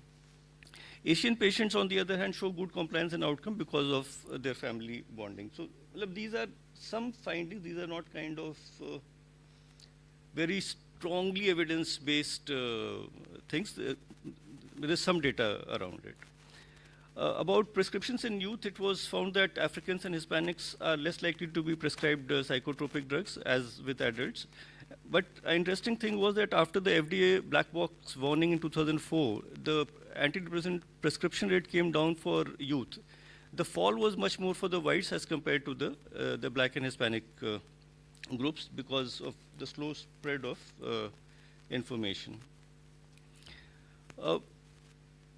As I mentioned, that most of the stuff that I'm talking about is still from Europe and USA, but some studies are now beginning to occur in other parts of the world, and there is a Asia Psychotropic Prescription Consortium, and some of the studies that they have done is multi-country, and they have shown that average antidepressant dose used in Africa, in Asia is similar to that in the West, and the average dose is increasing. Like earlier people were giving antidepressants at a particular dose, now they're tending to use higher dosages.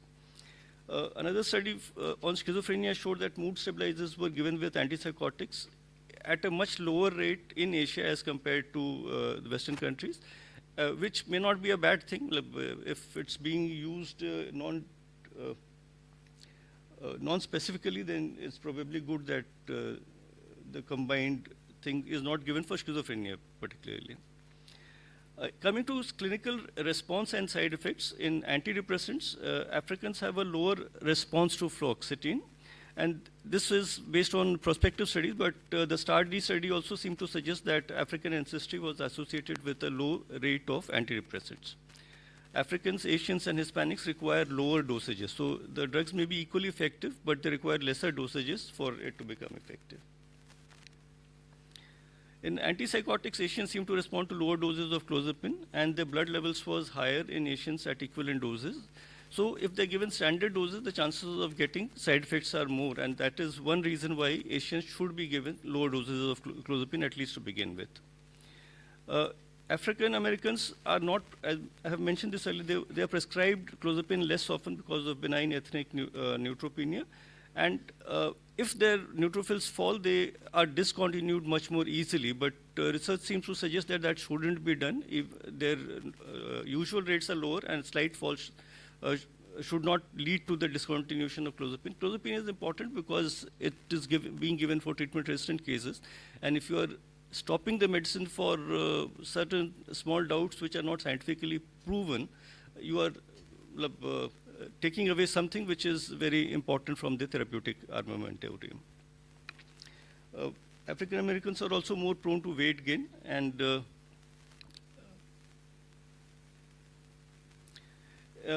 in benzodiazepines also, Asians seem to require lower doses of diazepam, and they show a longer time to reach Tmax, which is probably related to the fact that they have lesser body fat, and that leads to changes in distribution.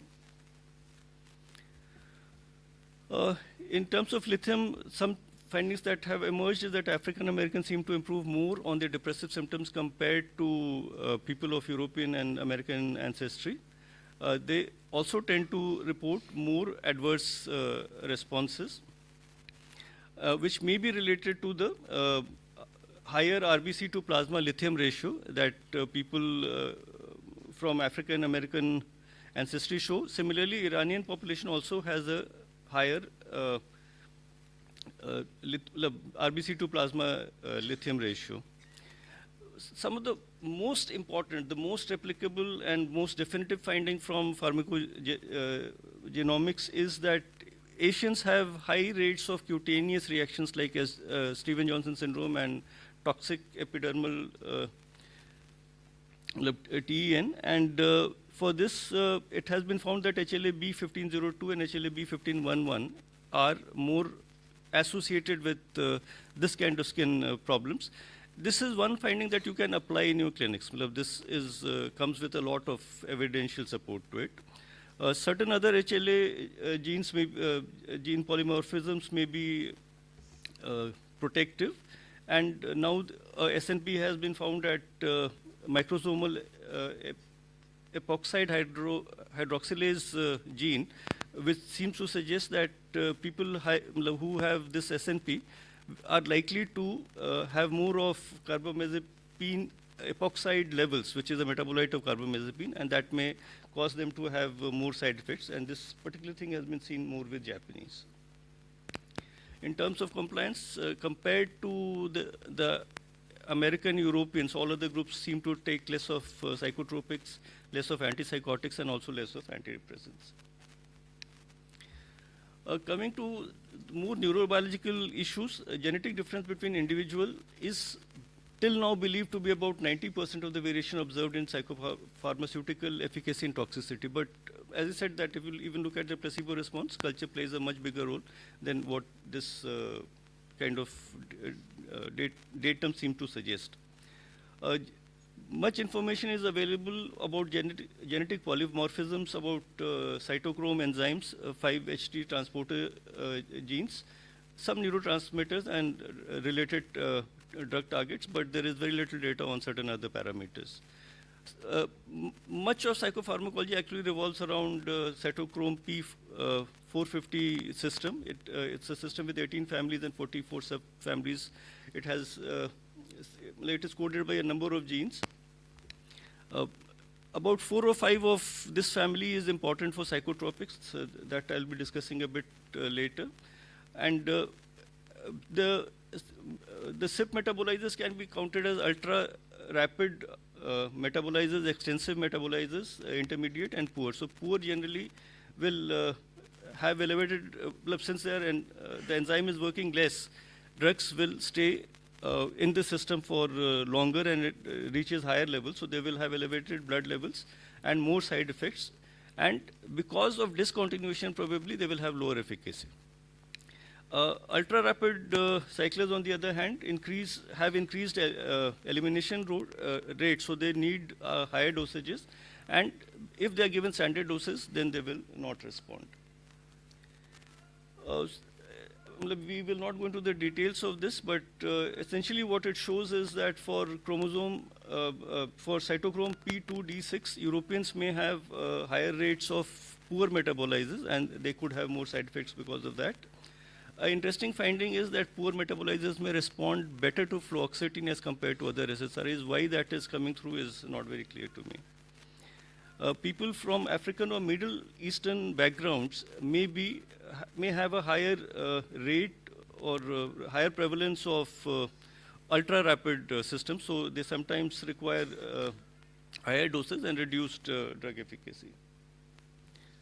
Cytochrome P2C9 also has a lot of information available, but seems to play a minor role in terms of psychotropics. cytochrome P2C19 is important for the metabolism of sertraline, citalopram, and diazepam. And what this slide shows is that to be ultra-rapid metabolizer or to be a poor metabolizer, it's not one allele that counts. You need at least 2 alleles, and sometimes they may also have 3 alleles. One of the findings which stuck was that Asians seem to have higher rates of poor metabolizers as compared to Europeans, and higher blood levels of cloimipramine has been shown in people from Indian and Pakistani origin, and similarly higher blood level for nortriptyline has been shown in Japanese population.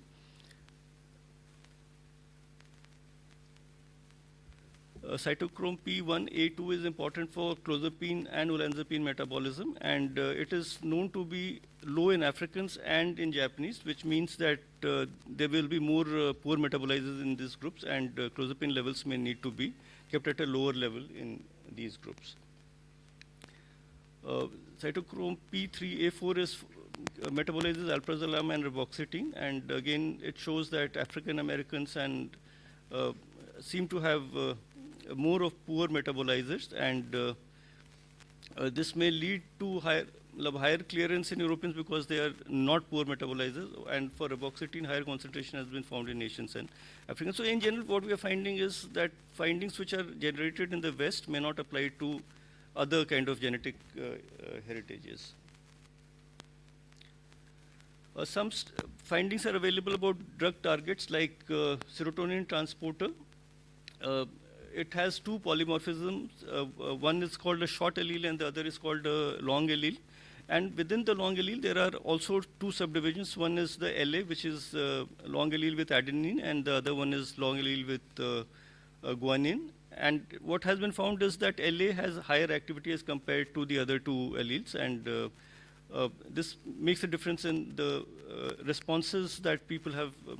People with active alleles, both active alleles seem to have higher response rate, which is seen in European ancestry, and people with 2 short alleles may have more of the neurotransmitter in the cleft, in the synaptic cleft, and that leads to more toxicity and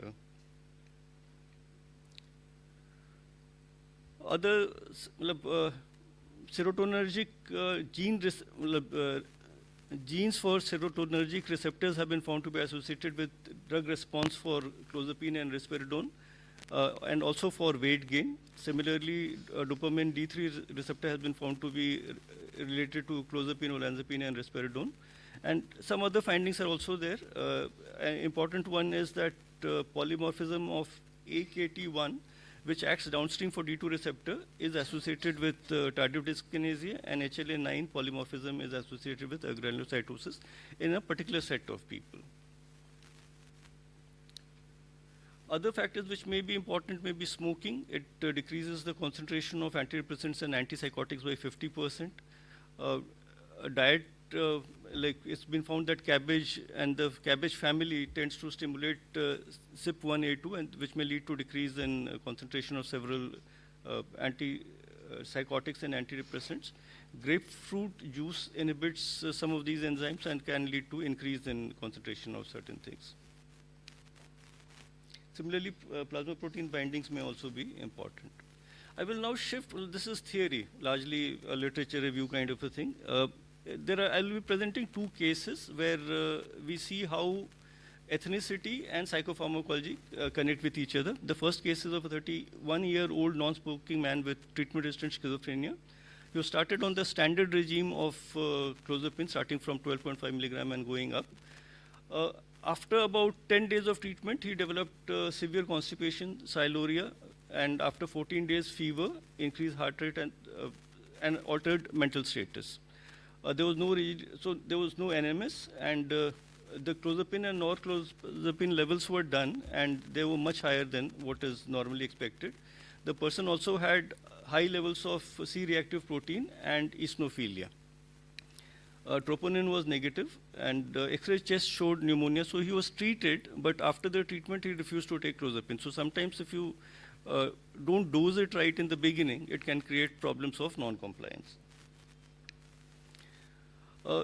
what is known is that East Asians require lower dose of clozapine to obtain similar serum concentrations, and now there are guidelines available which suggest how to go about building the dose for clozapine, and one of them is given by De Leon et al. They say that clozapine titration should be based on ancestry, sex, and whether metabolic inducers or inhibitors are present in the system or not. Like for Asian females, they suggest that one should start with 6.25 milligram rather than with 12.5 or 25 milligrams and build it up very slowly. And they have also given how the ratios of the drug compared to the dose, the ratio of the serum level compared to the dose can vary almost twofold between different ancestries. So this needs to be taken into account.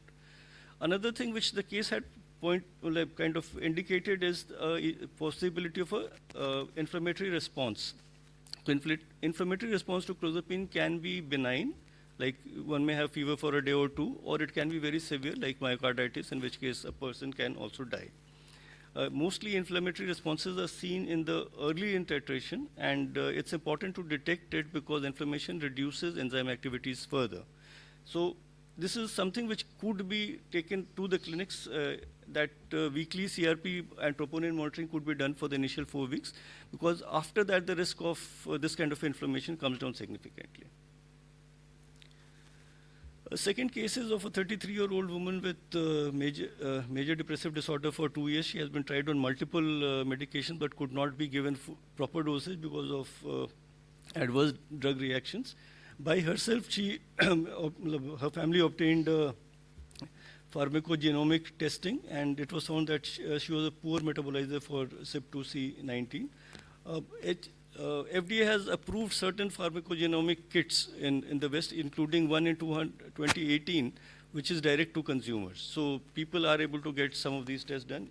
An Indian company has also come up with this kind of a kit, which is giving information on about 18 antidepressants. The reliability and the utility is things that I will talk about later. So certain meta-analysis suggest that pharmacogenomic testing can improve remission rates in major depressive disorder. So that seems to be one area where pharmacogenomic data might become useful. But there is inadequate support for routine pharmacogenetic testing for antipsychotics, mood stabilizers, or benzodiazepines. And the conventional psychiatry groups have generally suggested that pharmacogenomic testing should not be done in a routine manner, and that the data are not yet robust enough to influence treatment decisions. However, one of the groups called Clinical Pharmacogenetics Implementation Consortium and also the Dutch Pharmacogenetics Working Group, they have suggested that pharmacogenomic data, if it is available, it can be used for dosage changes, even though they don't recommend that it should be done on a routine basis.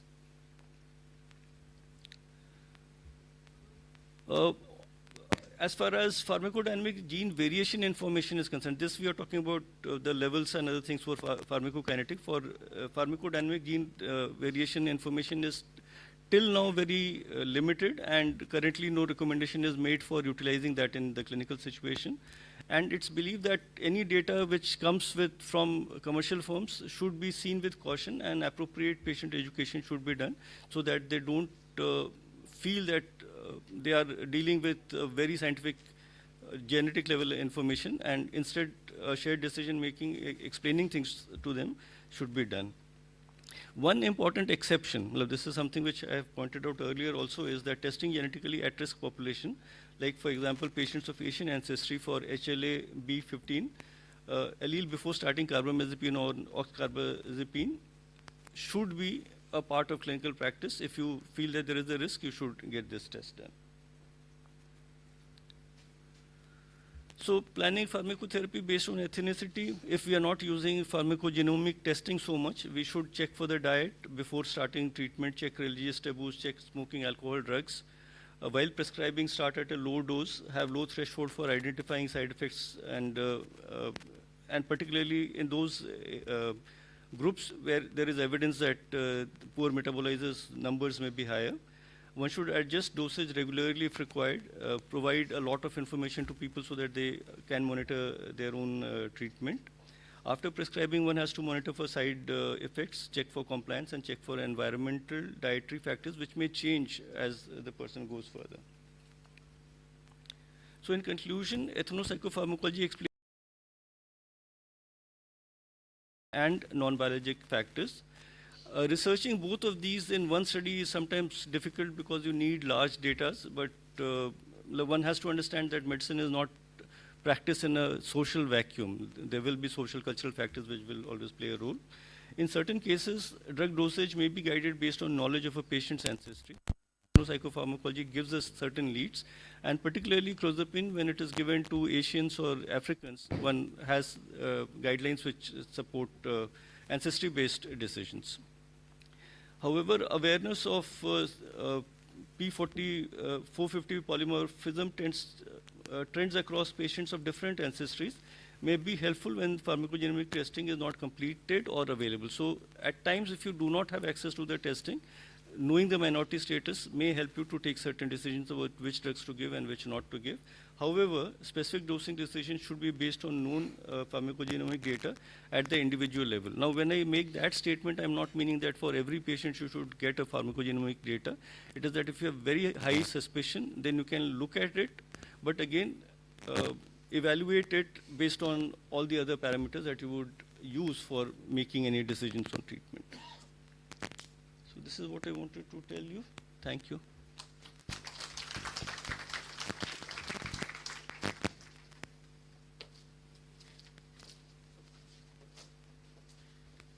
Thank you very much, sir, for your wonderful talk on cultural issue, other ethnic issue, and racial. And ask a question from both Dr. Patel and Dr. Pratap Sir, sir.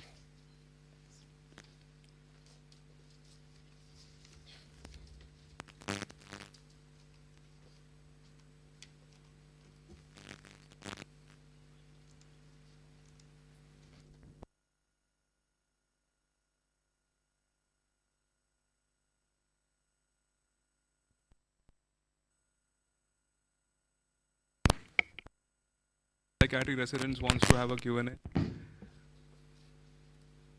Mohit? Mike? Yeah.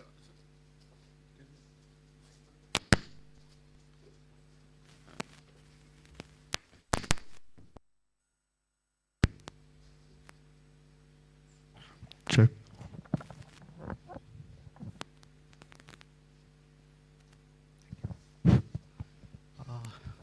Thank you, sir. Although it was a wonderful, like enlightening sessions, both like from Dr. Patel and Dr. Saran, sir. It's good to know that now we are entering into this world where we talk about like precision medicine and pharmacological and non-pharmacological approach. I just wanted to know that is there any ethical considerations when we talk about clinical psychology and psychotherapy?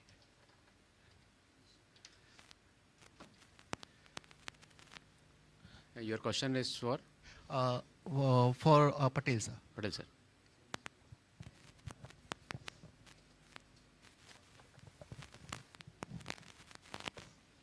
Thank you. I didn't quite understand the question. Could you just repeat that? Sir, is there any ethical consideration when we talk about like psychotherapy and clinical psychology? I'm not sure I still understand. The ethical concern is regarding what exactly? What were you? When we deal with the patients, like in terms of psychotherapy, providing psychological interventions, is there any ethical consideration where we have to look into that? Well, I mean, I think the main ethical consideration would be like the same for any kind of healthcare person competent.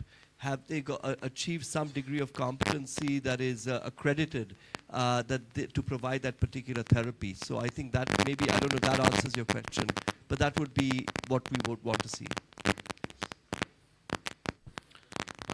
I can elaborate on this question, sir. As you talked about the patient choices on either this health activity related programs and then pharmacotherapy. So most of the time patient does not have any choice. So it is basically driven from psychiatrist choice and whatever psychiatrist, and in India mostly we prefer psychopharmacology. So what is your suggestion? How can we implement all these things? If patient gets this choice and and especially people with the lower socioeconomic background, how can they get what they deserve?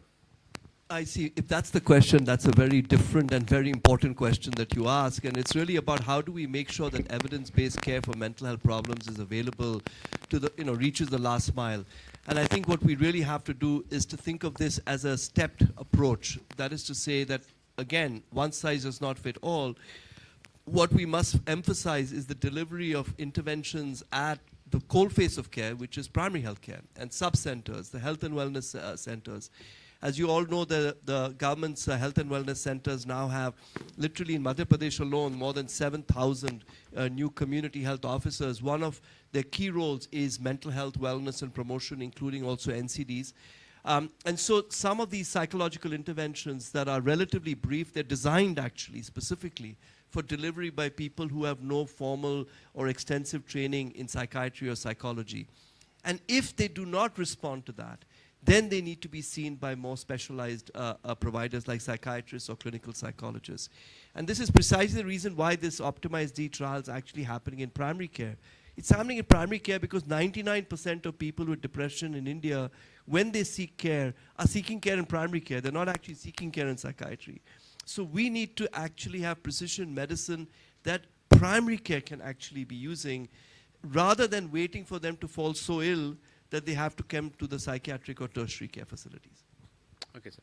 And another question is, sir, if you talked about this genomic studies and pharmacogenomics are not only the contributor of this thing, they are major contributor, but they are not the only contributors, but still they are important contributors. And in sir's talk, we saw that they recommend that in routine clinical practice it is not recommended, the testing on pharmacogenomics. So what is your opinion on this testing on pharmacogenomics at routine level, and without that can we generate data, reliable data on such important aspect like precision medicine? So there are two issues here. First of all, how useful or what is the clinical utility of pharmacogenomics for making a precision treatment rule? Let me give you one concrete example. In certain kinds of breast cancer, understanding the genomic profile of the cancer or the individual rather, actually completely changes the treatment. And the effect of that is literally life-saving or not. When you are considering that kind of specificity, it's almost 100% specific in terms of identifying who will or will not respond to a life-saving treatment. You cannot ask about cost because it is the cost of the human life. So you would say in that situation, the pharmacogenomics must be, the genomic PTR must be made available for breast cancer diagnostics and management. I do not believe that we will see that in chronic conditions. Because of what I think you might have said in the opening remarks, that these are very complex conditions in which the relative contribution of the genes to explain the occurrence of a disease or its prognosis is actually quite small. There are many other behavioral, cultural, and social factors. So I don't believe, that's my hypothesis, I could be proven wrong, but the state of science currently is that genomic factors will probably predict only a very small amount of the variance in clinical outcomes. Because of the cost of genomics, this would mean that a country like India, I would say even in the US, it is hugely unlikely that if you do not predict a significant amount of the outcome, that nobody's going to do genomic work. And that's why none of the APAs are actually recommending it, because it's not cost effective. That is the key issue. To your other point, what can you do? So one very important example of a baseline predictor that has been demonstrated is the history of childhood abuse. There is some evidence that is emerging that when you've been abused as a child, the depression that you acquire in later life is more likely to respond to psychotherapy than it is to medication. What the mechanism is, this is another matter altogether. Similarly, we see certain kinds of personality characteristics that can predict better response to one or the other treatment. The best example, of course, is severity. Severity is a prognostic factor. It's not a predictive factor, but a prognostic factor, which simply means that the more depressed you are, the more likely you are to respond to either of these two treatments. Whereas we do not know whether the severity or the clinical characteristics of depression, the depression presents in many ways. Some presentations are very somatic. Some are more melancholic. What Optimized D will help us unpack is whether those baseline clinical presentations differentiate treatment response. All of these can be done in routine primary care. Sir, thank you, sir. Any other question? Yeah, sir. Can somebody provide mic to the people asking questions?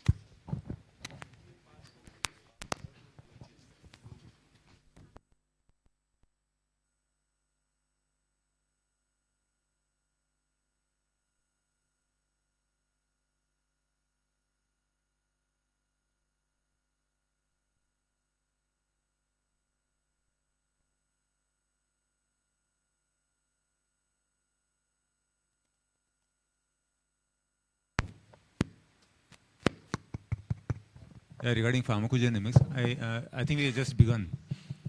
And to all the researchers out here who have submitted protocols and who are going to present the protocols, let us not deter them from going ahead with the projects, because we have just started pharmacogenomics. And as of now, yes, what Dr. Patel said is right. We cannot meaningfully use it in clinical practice, especially at the level of primary healthcare or at a family medicine setting. It is to be used only in specialized situation and in tertiary care institutions if possible. But that doesn't deter you, shouldn't deter you from going ahead with research. And research is what, maybe 10 years down the lane, we'll have very good data to actually put this into clinical practice. Hello. Anyone else?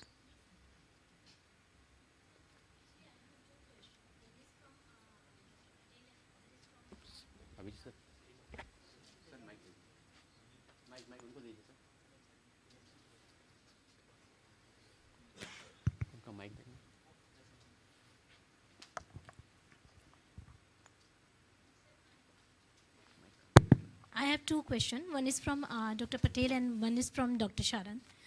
Sir, we are talking about lots of things about the cultural diversity when we are talking about these practices in India. So what could be the way to get rid of these things when we are talking about our setting? And the second question is from Sir. We are looking from the Western perspective to see the differences between the people.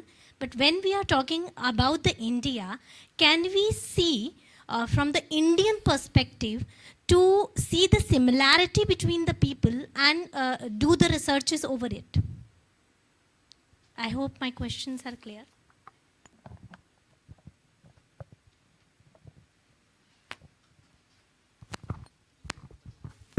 I'm not sure I completely understood the question, but if the question was, how do you account for cultural diversity in research?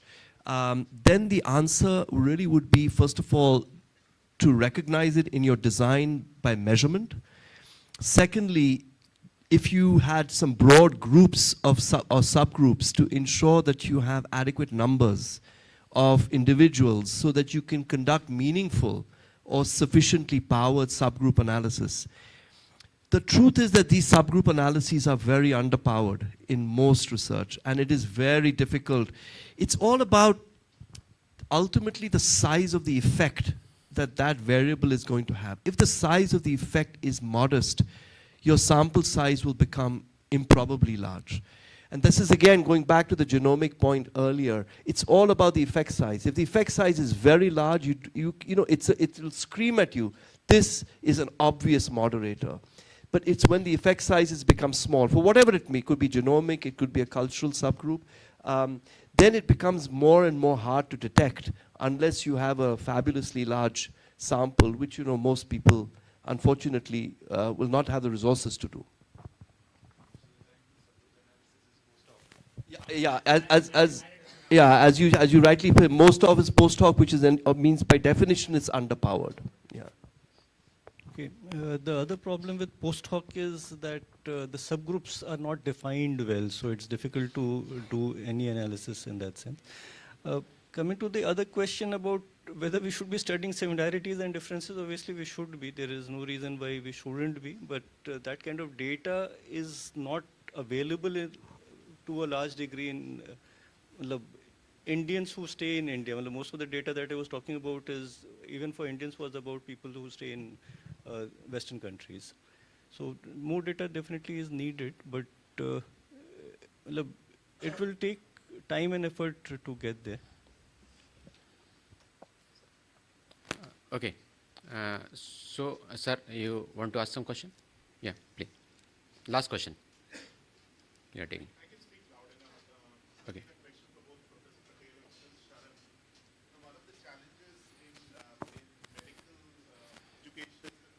There is this delay between evidence generation and it reflecting in textbooks or teaching. So given that precision medicine also is at that frontier of science, how can we ensure, both teaching in a US medical school and an Indian medical school, how can we ensure that our medical students, our residents are taught about precision medicine in a more real-time basis, so that this delay is not, it's not 10 years later that we're talking about the science as of today. And also especially in a field like psychiatry, which gets, I feel, gets underrepresented in at least undergrad medical education. How do we ensure that medical students are also exposed to some of this discussion? Thanks, Anant. So, I think you really hit the nail on the head with that question, which is how do we move from a one-size-fits-all diagnosis-focused model of healthcare to a very person-centered model of healthcare. And this is an ideology, really. It's an ideology that's been around for many decades. And what precision medicine has done is provided some biological and more sort of methodological tools for that. But honestly, in the field of psychiatry, it's ironic because we were the originators of person-centered medicine. When I was training in psychiatry, you put all your emphasis on what was called a clinical formulation. You used to describe the person, who they lived with, what they did as a job, what their comorbidities were. In fact, we lost it all. By actually abandoning what was the historical origins of person-centered medicine. That's my historical, interpretation. To adopt a blind, one-size-fits-all diagnosis-focused model, we now have to go back to some of those important foundations of the field. I certainly think other branches of medicine should also be doing that. And we have to see precision medicine only as a kind of a sophisticated example of the application of very fundamental principles of patient-centeredness in our medical education. I'll certainly say from Harvard Medical School's perspective, that is very deeply embedded in our training. Is of course diagnosis matters because the American medical system is entirely built on reimbursements on the basis of diagnosis, which is a really very, very regressive approach. But in the clinical assessment, there's a very strong emphasis on the person at the heart of your planning rather than the diagnosis. I will look at it more, try to answer from a pedagogical perspective, that when the undergraduates have very little psychiatry training at all. So between having one trained minute per patient versus one untrained minute per patient, it doesn't really make so much of a difference. So if we want to get precision medicine in our undergraduate curriculum, we have to have more time for psychiatry per se. And one thing which Indians teach easily is biology. They are much more uncomfortable in teaching psychosocial kind of work. So getting the genomic kind of information across is not going to be that difficult. The more difficult thing is to look at the person from a whole perspective and being able to personalize it adequately and make precision not only on the one side but on all the sides. And personally, I think that is more doable with psychiatry or psychology, mental health, people who are undergoing mental health professional training. At undergraduate level, we have to revamp the system at a more basic level to be able to get this in. Sir, thank you very much, sir. Now we move on to our next session on report from Dr. Abhijit Rojatkar on intramural projects. Sir. Thank you so much, Dr. Vaibhav. The following section is a presentation by two of our faculty. I'll just like to give a context. The Institute invites intramural grants from various cadre of faculty, students, PhD scholars, etc. So in this particular cadre of assistant professors and associate professors, proposals were invited, which were basically concept notes. To these concept notes, the concept notes that apply to precision medicine, we have shortlisted few of them, and among them 2 will be presented. We hope that our esteemed guest faculty members would have a look, as also the audience in the house, and give us some feedback about if there is any way in which this methodology can be improvised. So the first speaker is going to be Dr. Ashish Pakhre, who is the assistant professor in Department of Psychiatry. Thank you, sir.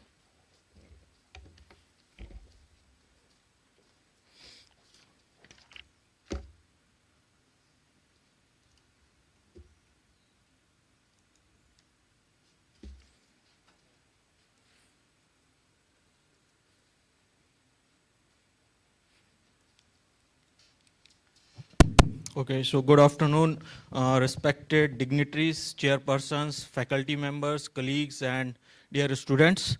So briefly, in next few minutes, I'll be going through about this project, which will be essentially a concept note. Please note that it's not a full-fledged research proposal.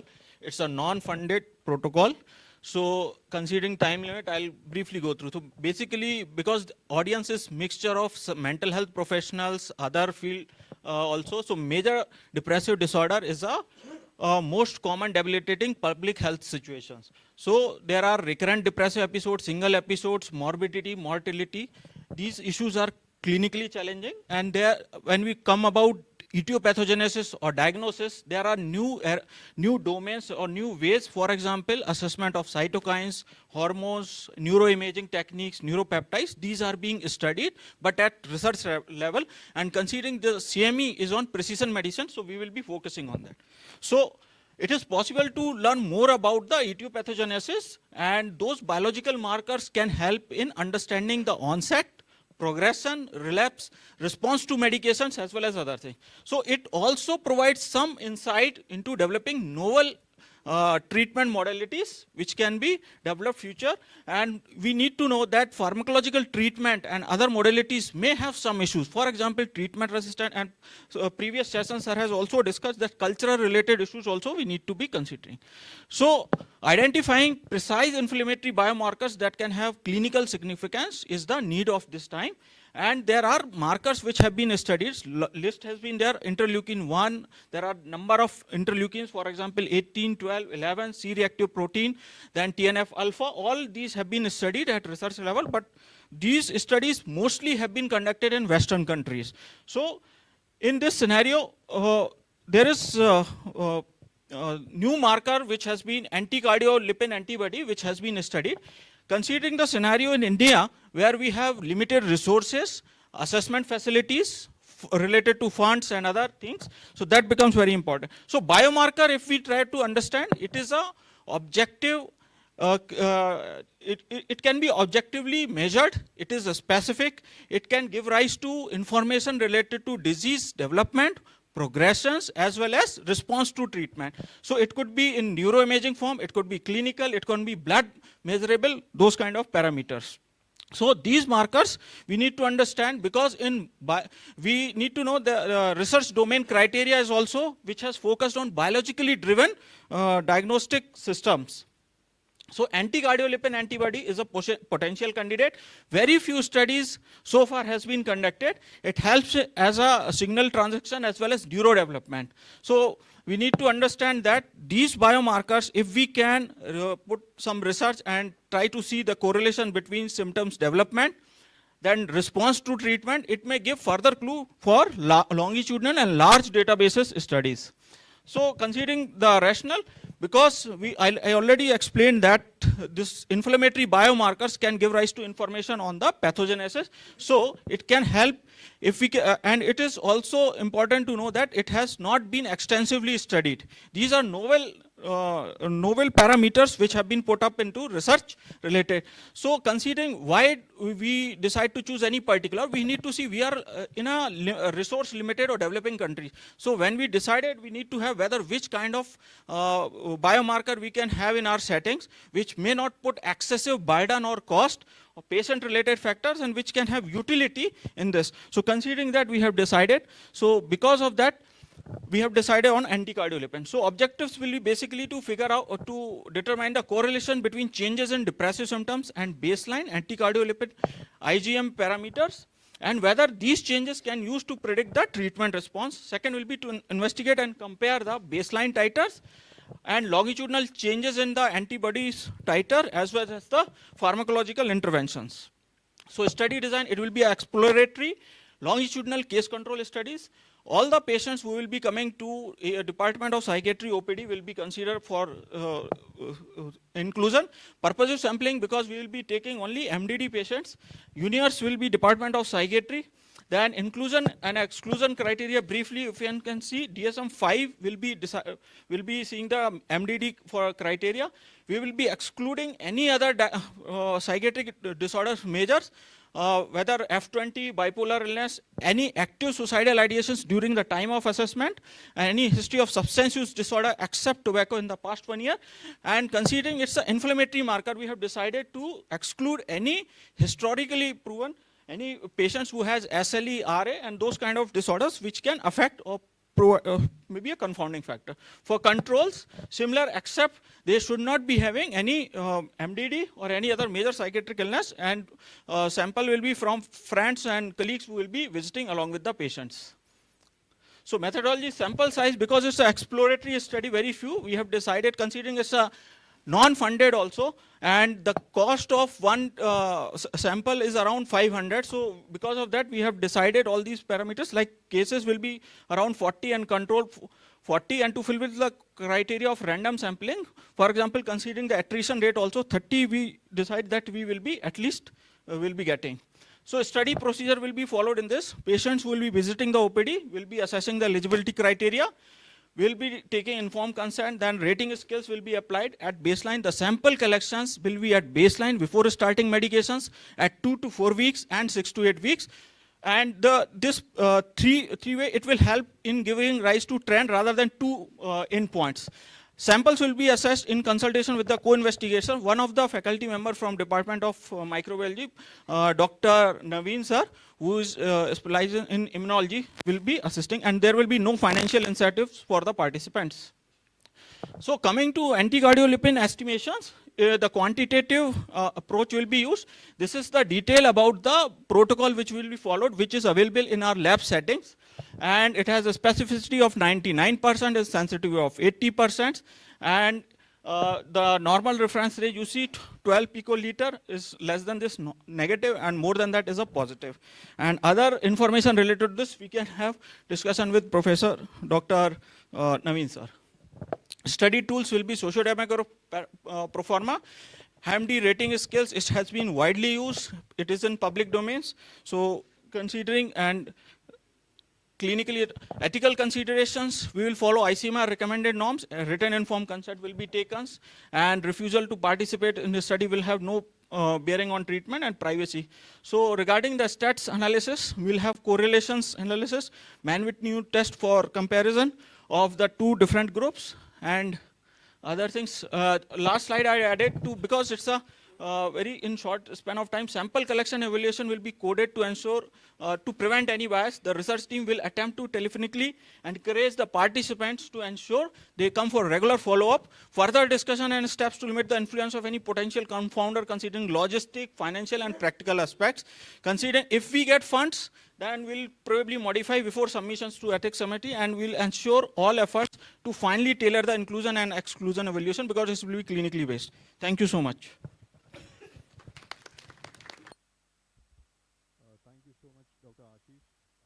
invite questions from Professor Sharan and Professor Vikram Patel. Sir, please.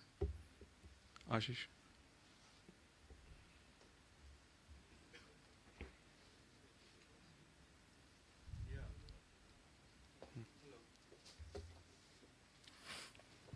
Hello. Yeah. Yes, sir. So the research question is fine, but I have certain things as to why you zeroed upon cardiolipin. Yes, sir. That's Okay. what okay, sir, please. Yeah. So there are a lot of proteins which could be associated. You are biased by directly going in for cardiolipin. It should be an open-ended thing where you do a discovery-based experiment to say you will compare certain phenotypes and look at the complete protein profile and then see what are the differentially expressed proteins and then pick the protein which is most differentially expressed, and then you can do validation studies by ELISA. That would be more appropriate for a very primitive sort of generating data saying that there are things, proteins associated with this particular disease rather than directly going in for one protein. Okay, thank you, sir. So basically, this protocol has been prepared considering, for example, we have to see which all testing facilities are available in our settings, and it's a non-funded. So this approach, we also consider whether we can take multiple those kind of proteins or Yes, no, sir? No. I'm not saying you take multiple proteins. I'm going for telling you go for a discovery-based proteomic profiling. You don't know which protein is there. You're going to compare between a diseased and a control, do a label-free proteomics experiment, and then say these are the differentially expressed proteins. This is what is differentially expressed consistently across this particular thing. I therefore will be taking this particular protein. Okay, It's a very simple definitely, thing. sir. It'll work out in just couple of lakhs of rupees. You can do a label-free proteomic, comparative proteomic experiments, and that would be more towards your whatever diagnosis or therapeutic thing. You can then do ELISA on that particular protein rather than going with a closed thing of directly zeroing in upon cardiolipin, which of course is what do you call? It is there in so many inflammatory conditions. It's acute phase, one of the acute phase reactant markers. So it's very vague and non-specific. So a more discovery-based experiment would be more in the line of precision medicine rather than being biased. So point well taken, but I think in exclusion criteria we mentioned we will be excluding those patients who have chronic inflammatory conditions to narrow it down, but definitely we will consider. Thank you. Professor Sharan. I was not very clear about the, when you said longitudinal, what is the series that you're going to do? Basically, sir, at 3 endpoints, baseline, then 2 to 4 weeks, and then 6 to 8 weeks. So this is what we had probably considering. Because longer than that, we discussed in our team, we thought follow-up will be very difficult to achieve. No, the issue is that if you're doing 2 weeks and 6 weeks, what is the rationale for taking 2 weeks and 6 weeks? Suppose you are talking about response to treatment and changes. For that also 6 weeks will be too short. Yes, sir. And I don't know whether you're trying to do a prediction of response to treatment. Whether you are trying to look for etiology of depression, a risk factor for depression, or whether you're looking at a predictor of treatment response. That is not coming out clearly. Okay. So probably we discussed whether we should be increasing the duration of follow-up up to 12 weeks or longer than that. So considering your suggestions, we will probably take this into consideration, but only issue because in previous studies which we did, the loss to follow was quite high. So this is one practical reasons we had decided. Otherwise, this one will probably increase. You should have clarity whether you're looking for a risk factor for depression or whether you are looking at a prognostic factor for treatment. Like if you're looking at risk factor for depression, for example, then doing it at 2 weeks and 6 weeks, how will that add to, because whatever was present at the beginning, risk factor, you will have to do the proteomics earlier. and then see whether depression is coming or not. So risk factor unlikely, but definitely for predictor for response, because whatever few studies were there, 8 to 10, they have seen whether with antidepressant the level is decreasing or not. So probably predictor of response will be a right approach rather than, I'm not sure whether we can go ahead with limited, or we may have to include some other methodology stuff to go in etiology direction. If you want to do treatment response, then you will have to fix the treatment to some extent. That is sure, sir. And duration probably we will consider, like you mentioned, more than 8 weeks. Professor Vikram.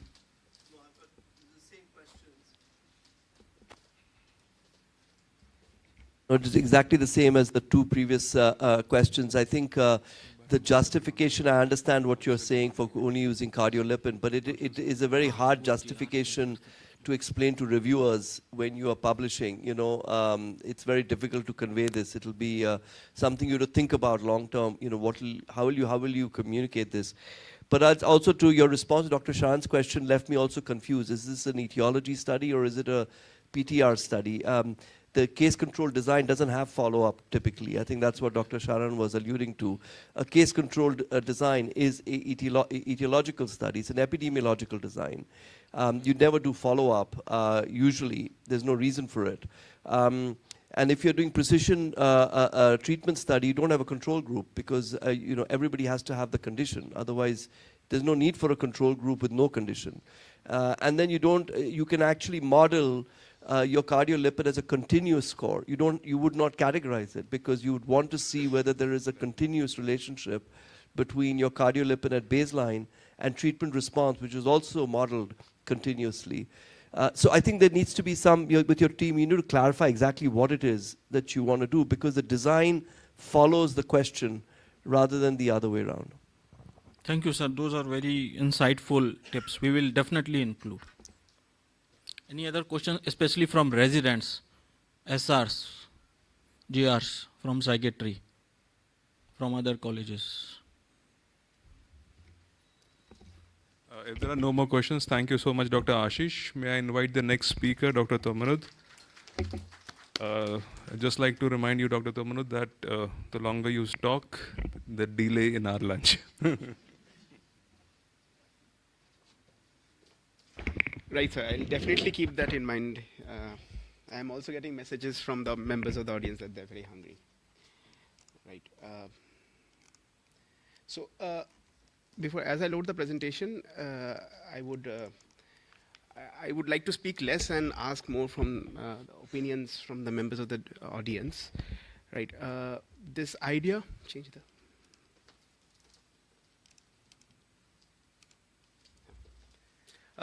This idea was partly driven by my desire to make my residents deliver better ECT, but it also stems from the fact that of my disappointment in that some of the newer neuromodulation techniques they don't work as well.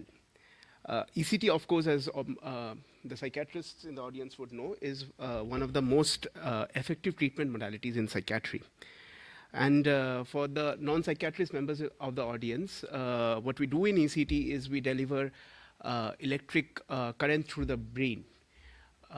Any electric current consists of, it's a pulsating electrical current, and any pulsating electrical current can be delivered in terms of 4 parameters. They include the amplitude, that is the strength of the current that is being delivered through the brain, the frequency, that is the number of pulses in a particular second, the duration, which we call as strain duration, which is the length of the time the pulses are being given, and also the width of one particular pulse, which is known as the pulse width. And over the years, ECT has developed from being a very short strain duration, extremely wide pulse width, which was seen to induce more cognitive side effects, to shorter and very brief pulses delivered for a longer strain duration. Right. But so as of today, the current state of the literature is what you see across these tables, in that we hold the pulse duration, the frequency, and the pulse width at particular levels, and we deliver a very high amperage through the brain. What it essentially does is that it involves the entire brain tissue and causes a generalized seizure. The problem is that when we deliver such high amperages, it involves almost all regions of the brain, and as a result, it causes cognitive side effects, which are actually what is of most concern today. Right. So again, as far as ECT is concerned, we can defer it by involving various parts of the brain. The figure that you see on the extreme left of yours is what is most commonly used. It's called bitemporal or bilateral ECT, where we hold the electrodes the furthest apart. And as you see, in terms of the electric field that is involved in the brain, it almost saturates the entire brain through a very strong electrical field. Right. There are certain experimental modalities also there which induce seizures and is used for the therapeutic response. One among them is what is known as magnetic seizure therapy. Here, instead of delivering a direct electrical field, what we do is we deliver a pulsatile magnetic field which induces an electrical field in the brain. Now, what is of interest here is that although the strength of the electrical field that is induced by magnetic seizure therapy is a fraction of the strength of the electrical field induced by bilateral temporal ECT, in terms of efficacy, they are not that different. So a seizure induced by magnetic seizure therapy is as efficacious as a seizure induced by bilateral ECT. Only that the amount of electric charge that is being delivered to the brain is quite low. Right. So another thing of interest here is that all our brain morphologies are quite different. The width between the two electrodes for each individual person here would be very different, and therefore the amount of electric field required for each individual person here would also be different. And this is exactly what I propose to study in my research, where I propose that I would keep most of the modalities similar to ultra-brief ECT, which is the global standard now, and we would individualize the patient's the electric field induced in the patient's brain depending on his particular brain morphology. For brevity, I am calling this individualized low amplitude seizure therapy. It's not really a term that is accepted globally, and you are free to call it whatever you want. So what I propose to study is use the feasibility of this technique and address its efficacy in terms of inducing seizures and the rate of cognitive adverse events that this technique uses. And this is essentially a pilot trial where I'll be sampling 10 participants with these inclusion and exclusion criteria. I will not focus on them, but I would focus on the methodology, where each of these participants would undergo an MRI scanning to delineate the various brain structures. And using these MRI scans, we propose to analyze these individual brain structures in this particular software. This is a free software which is available. I think it's from a Danish university, right? And using this free software, we plan to use a technique known as finite element analysis to determine the electric field that would be necessary to involve majority of the brain neurons without essentially involving the temporal lobes, which are responsible for the cognitive side effects, and use this computed amplitude of the electrical current to deliver a bitemporal ECT, right? And what we would be using is we would be using 3 parameters: the time to recovery, the cognitive adverse events using the Montreal cognitive assessment, and as well as a study-specific questionnaire, specifically to look at the duration of the seizures induced by this technique. what is of note and where I would like the feedback of the audience is that what I propose to do is use a crossover design. In that, the first session what we use in ECT is it's called a Caesar titration session. So that would obviously be the standard one. And then from the second session onwards, use one ultra brief ECT, cross over the patients to the proposed new technique of delivering ECT, cross over them back to the ultra brief ECT, and if they require, usually patients require somewhere between 6 to 8 sessions, cross over them to the new technique. So by this, we would be delivering each person with 2 sessions of ultra brief ECT and 2 sessions of the new technique, and look at the efficiency of the Caesar generated. Right. Obviously, we would be using standard methods for statistical analysis, and we would be following all requisite ethical guidelines. Right. Thank you, sir.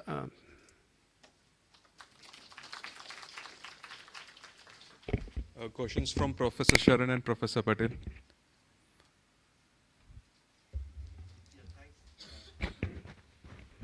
Thank you, Tamanut. I think you might want to consider, rather than a crossover design, is just a simple random allocation to the standard of care versus your new model of care.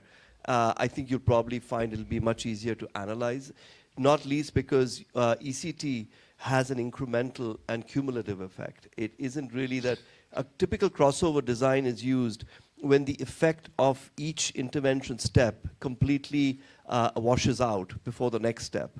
So that you basically, in a crossover design, you're using the individual themselves as their own control. But you can't really do that with ECT, in my understanding, because ECT's effect don't just wear off from one session to the next. They in fact accumulate over sessions.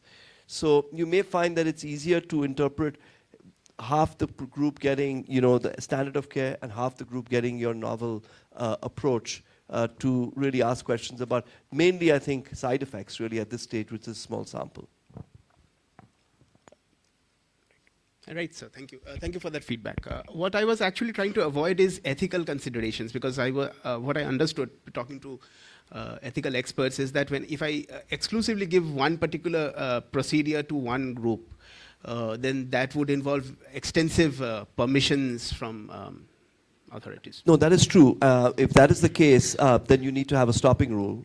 You can have, in all procedures, in all trials like this, where you're doing something experimental and there's a standard of care, there will be a stopping rule saying that if you find that after the 3rd or 4th ECT, there is a significant difference between the 2 arms in terms of expected remission rates, then that person exits and goes to the standard of care. And that's actually an example that your experimental arm has failed. So it's a treatment failure. Right. Thank you, sir. When you are using the MRI to decide on which area to stimulate, what will be the algorithm be? So we are not using the MRI to determine which area to stimulate. What happens is that between, say, the scalp and right to the core of the brain, the electric field passes through a variety of tissues. Each of these tissues have a different electrical constant and therefore a different capability of transmitting the electrical field. Right? What that MRI is helping us do is determine a strong enough electrical field where about 50 to 60% of the brain tissue is involved, and the brain tissue gets depolarized with each electrical pulse. But how will you do that? So, there is this software. It's called SIMNIBS. What it essentially does is it allows for electrical modeling. It stands for simulated non-invasive brain stimulation. So it allows for electrical and magnetic field modeling of the brain. Right? It's mostly used in TDCS research for modeling TDCS currents right now. See, the TDCS currents are much more focused. Yeah. This is a very diffuse. When you give a ECT or a magnetic stimulation, the magnetic of the ECT kind, both of these are very diffuse. So you are trying to apply some from the electrical stimulation perspective, you were trying to, like, even when we try to modulate things based on the electrical current itself, that how much current is given, what is the resistance, the results from even that kind of a relatively well-established method is not very good.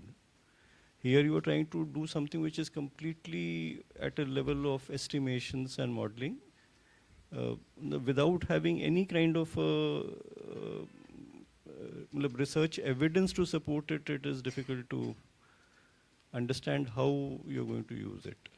Sir, because this was a presentation, so I did not choose to include the prior research that has been done in this world.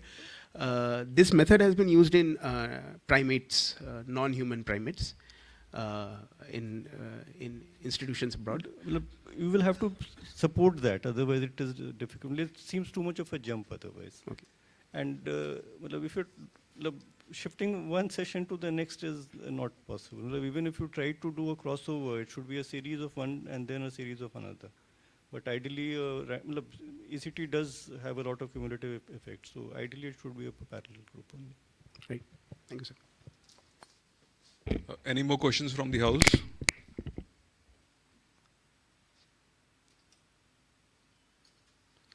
So if there are none, thank you so much, Dr. Thomanud.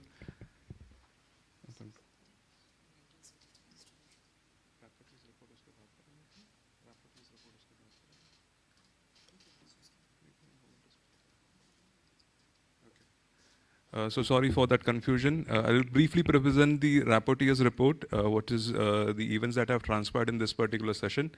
The session began with a wonderful backlog, wonderful information in the previous session about what precision medicine actually is. And we started off with that, is precision medicine actually applicable to mental health disorders? The question that our chairperson asked, that is this, how do we differentiate between normality and what is abnormal, and then is precision medicine actually able to delineate these things? The first speaker, Professor Vikram Patel, informed us about what actually precision medicine covers. And there are two particular slides that I really liked. One is the three-dimensional model, where he described about what are the interventions, what are the strengths, and what are the timing of interventions that are possible. And the other particular side is in which there were a lot of hierarchies. The first one, which I would refer to as something called as eminence-based medicine, which was my experience, and I would say this works and this does not work. And from there, going all the way down, which Professor Vikram referred to as the Holy Grail, where there is actually no human intervention. The clinician or the specialist has hardly any opinion about what can be done. From there, we moved on to the project Optimize D, where a lot many moderators that are possible in the assessment of depression and those that will predict the treatment response. These were discussed. There's a huge list. We have not only psychological tests, we also have biological markers, we also have neurocognitive tests. It's an ongoing wonderful trial at Bhopal with about 1,500 participants. So thank you so much, Professor Vikram, for sharing your ideas on precision medicine. This was followed by Professor Pratap Sharan, who talked about various aspects in prescribing and in the utilization of various medications, predominantly from a Western point of view, because the studies were more from a Western point of view. It was interesting to note that towards the end of the session, there was a discussion about the CPIC guidelines, which is a consortium for psychopharmacogenomics studies. And I'd just like to add to this that we already have 3 studies going on in our institution using those same guidelines. And Dr. Shubham is over here, who's a partner in all of these 3 studies, in which we are trying to assess if we can know the SIP genetic variability, and then try and find out if we can use that to identify a response to depression. In fact, this proposal then went ahead and got incorporated into the Optimized D also. So I think we have a good start, although it is just probably a preliminary study. It might take some time for this to reflect in our actual clinical practice. But just like Sir said, that if you have a patient who is not fitting your typical bill of treatment response, it is that point of time when you can go into pharmacogenomics. Apart from this, we had 2 wonderful presentations by my colleagues, Ashish Pakhre and Dr. Tomrud Modak. The information that they gave and the project idea that they gave was further refined by the inputs of the House. And thank you so much all for that. With this, I would like to bring an end to this particular session. I hand over to the organizers for further.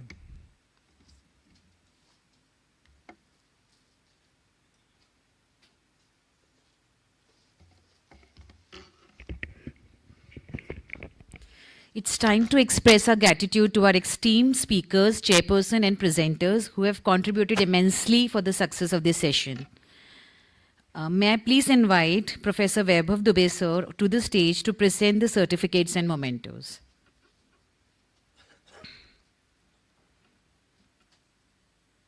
We extend our heartfelt thanks to Dr. Vikram Patel sir. Please come forward to receive a token of appreciation.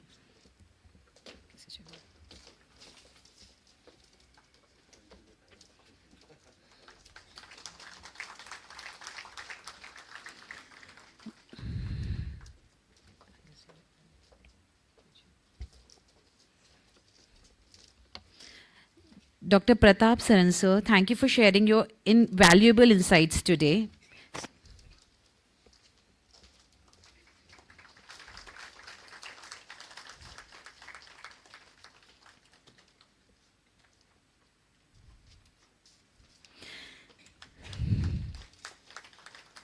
Next, we would like to acknowledge our presenters. Dr. Ashish Pakhare, please come forward.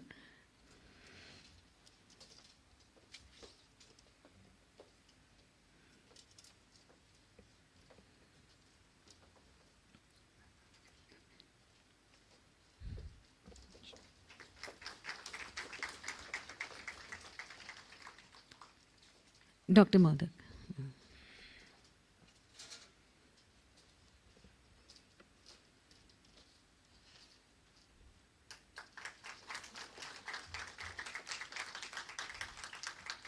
May I call Dr. Abhijit sir to please present memento and certificate to our chairperson.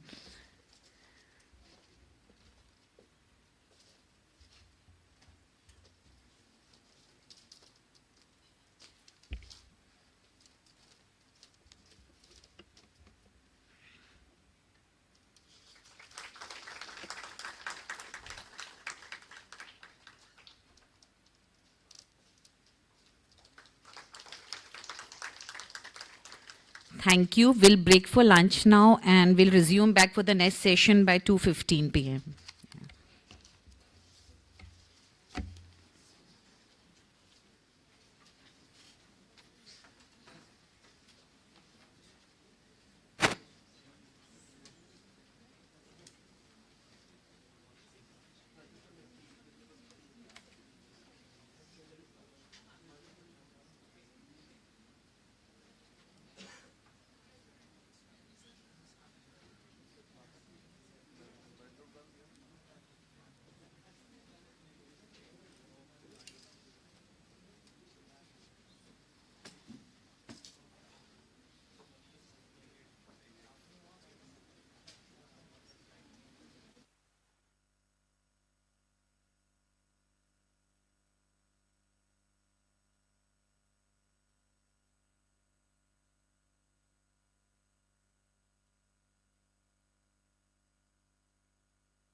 Good afternoon, everyone, and welcome back to the post-lunch session, the second session of the day on chronic metabolic disorders. We welcome Dr. Amita Agrawal. Ma'am, can you hear me?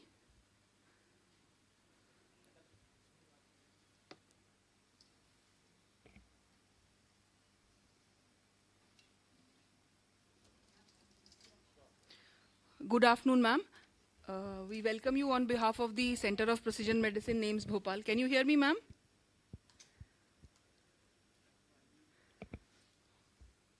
Recording in progress.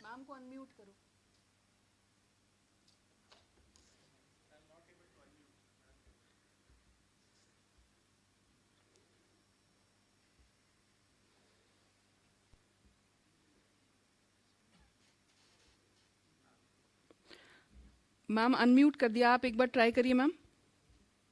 Now I can hear you. Now I Yeah. can Good do. afternoon, ma'am. Do it. Yeah. So on behalf of Center of Precision Medicine, ma'am, we welcome you from the AIIMS Bhopal family. The chairperson for this session would be Dr. Rajneesh Joshi, who is professor and head of medicine department and also our dean academics. So without wasting any further time, I would hand over the mic to Dr. Rajneesh Joshi for this session on chronic metabolic disorders.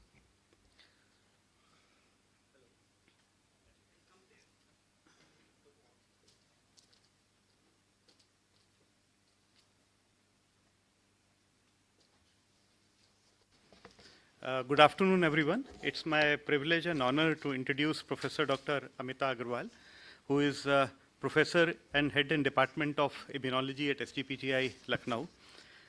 Madam has done a lot of work, more precisely on juvenile arthritis and systemic lupus erythematosus.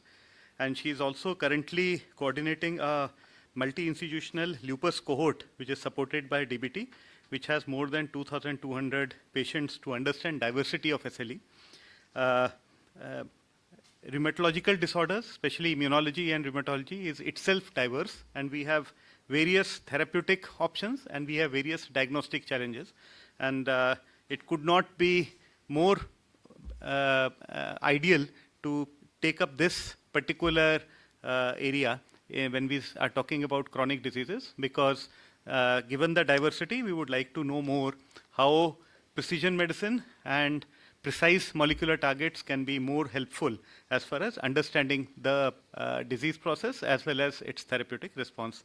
So I welcome Dr. Amita Agrawal, and ma'am, please initiate your talk and enlighten us with your thoughts. Thank you, ma'am. Thank you for the introduction, and good afternoon, friends. So I would be just discussing with you a small, because I haven't done much in the precision medicine, so that's my disclosure. And I will say where are we going and what we have done so far. So I'm going to talk of the present and the future. If you see, probably you would have already discussed this in the morning, what is personalized medicine? There are multiple definitions for it. And what it says is basically you separate people into different groups, and which can be based on anything, the clinical features, the patient's phenotype, patient's autoantibodies, patient's genomics, proteomics, epigenomics, and then you try to figure out which individual is fit for what therapy and what will be the likely response. And sometimes for prevention, you might even think, what is the risk of the disease in this individual? So some people define it as it's an innovative approach to disease treatment and prevention that takes into account individual variability in genetics, environment, and lifestyle for each patient. So what it entails is basically four things. You integrate the molecular and biochemical characteristics of with the patient's clinical data. Never read it in isolation. Always take patient as your center point. And it gives you an opportunity for preventing a disease or for an early intervention. And you can tailor your therapy, what is needed for that individual. And probably by this way, we can provide the best treatment to the right patient. So let's see what is the present in rheumatology regarding the personalized medicine. If you see guidelines for management, I will just take examples of two common diseases in rheumatology. One is rheumatoid arthritis and second is lupus, because I work on the lupus area. So we will see all throughout this talk that we are discussing basically these two common problems. So in rheumatoid arthritis, it is said that when you make a diagnosis of rheumatoid arthritis, the first line of therapy should be methotrexate. And if patient is really bad, you can give short course of corticosteroids. And if there is some contraindication to methotrexate, you can use alternative drugs. So here itself comes personalized medicine. So if a patient has any contraindication to use of methotrexate, like liver disease or chronic kidney disease, you would use an alternative treatment strategy. So it's not that we are not practicing personalized medicine. We are practicing personalized medicine even in the present scenario to a certain degree. Now you have another patient of rheumatoid arthritis whom you are seeing, and you tell the patient that you have rheumatoid arthritis and there are many drugs which we can use, as I showed you, methotrexate, sulfasalazine, leflunomide. Since you are planning to have pregnancy, we will like to use safe drugs, which involve basically only two drugs, sulfasalazine and hydroxychloroquine. Again, we are individualizing therapy based on patient's characteristics. This is also a form of personalized therapy.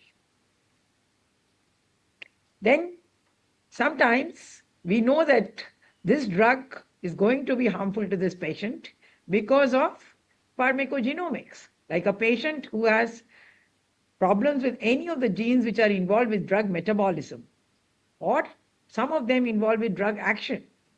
If you can assess their SNPs in advance, you might be able to predict who is going to respond to these drugs like methotrexate, leflunomide. Most important is the bioactivation of leflunomide because it's a prodrug. So if your cytochrome P450 enzymes are a little odd, you may not make active compound and you may have a poor response. Or you can look at the enzymes which are involved with the action of the drug. So people have shown that there are multiple polymorphisms which can help us determine their response rate. Most of them are currently not done in routine practice, but I see that you in your program you have another talk at the end of the symposium on pharmacogenomics. So I'm not going to discuss too much in it, but the ones which are used in clinical practice. One is TPMT polymorphism with azathioprine toxicity. If a patient has poor metabolizer status, either for TPMT or in our country more often in this enzyme, NUDT15, then it is better to avoid azathioprine because the patient can have severe cytopenia and bone marrow aplasia, which sometimes can be irreversible. So that tells you that this patient is not fit for this therapy. Similarly for allopurinol, it's not that common in our country, but in Thailand, the risk of having Stevens-Johnson syndrome secondary to allopurinol is pretty high because they have a high penetrance or prevalence of this allele of HLA-B, which is HLA-B5801. So there, all patients who receive allopurinol get the HLA-B status done. And that tells you that the risk is, if you have HLA-B58.01 positive, your odds ratios are 137, which we hardly ever see in clinical practice. So you need to know it before you prescribe allopurinol to patients in Thailand. So these are two which are in clinical practice. Then, as rheumatologists, we always test for autoantibodies, and we know that autoantibodies help us in more important in prognosis than in diagnosis. So here if you see response to therapy.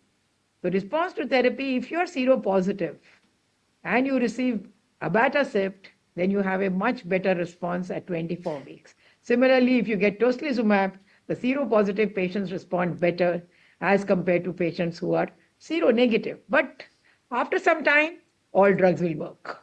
So if you are in a situation where you want to have early control of disease, which we want in every patient, then a seropositive patient, it is better to use abatacept or tocilizumab, while your anti-TNFs have similar effect in both the situations.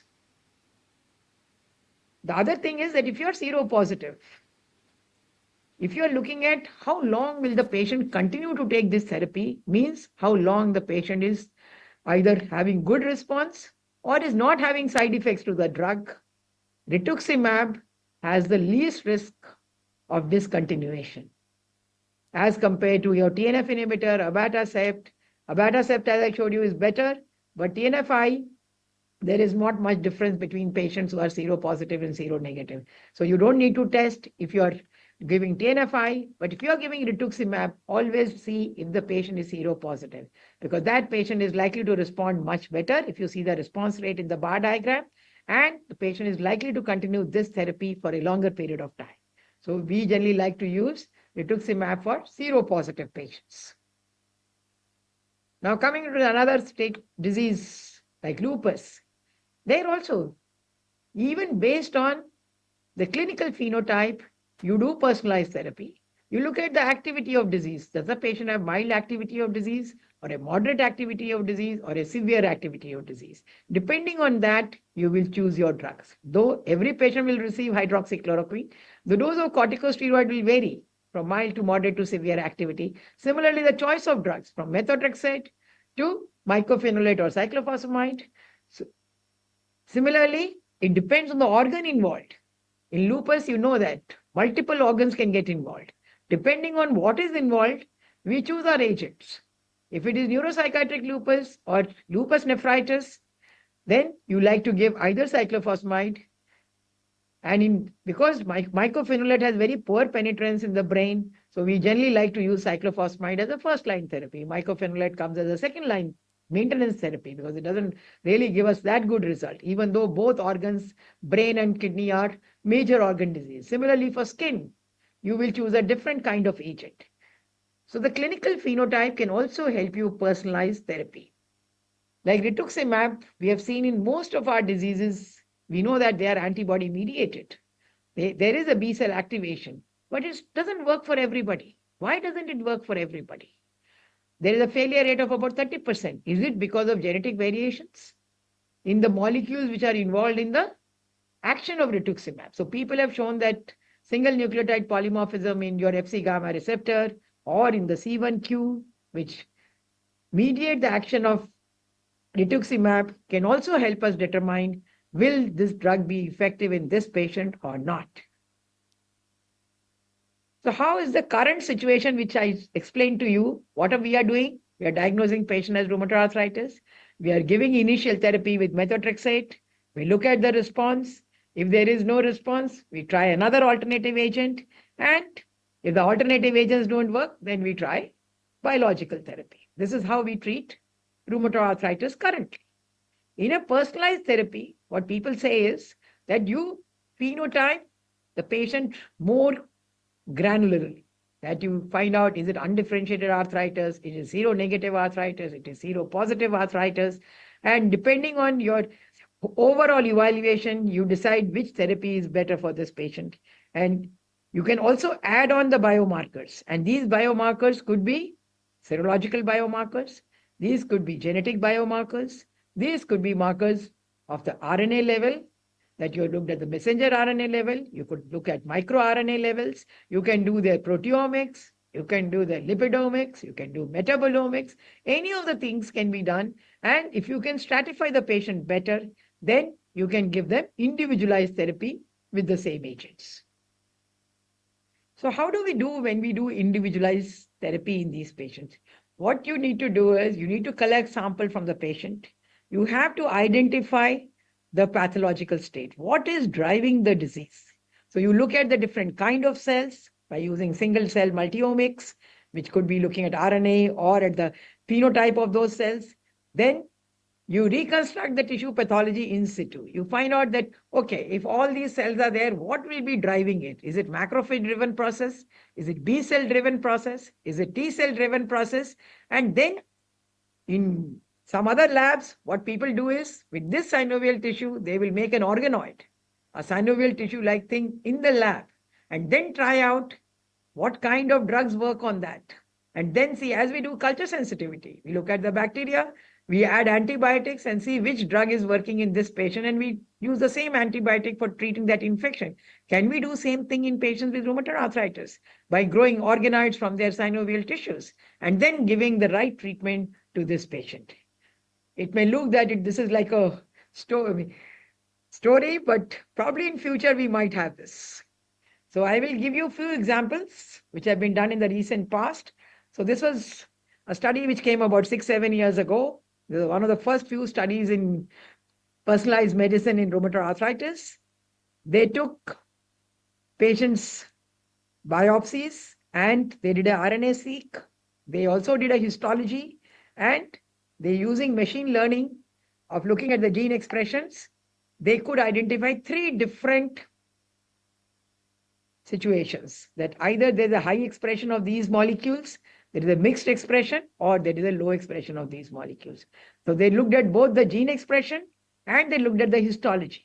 And based on that, if you see that patients who were seropositive had high gene expression as well as higher histology grade, while patients who had low disease activity, that their ESR was really 0 or something, had actually low gene expression and had low disease activity, histological features. So you could classify based on these omics approach these patients.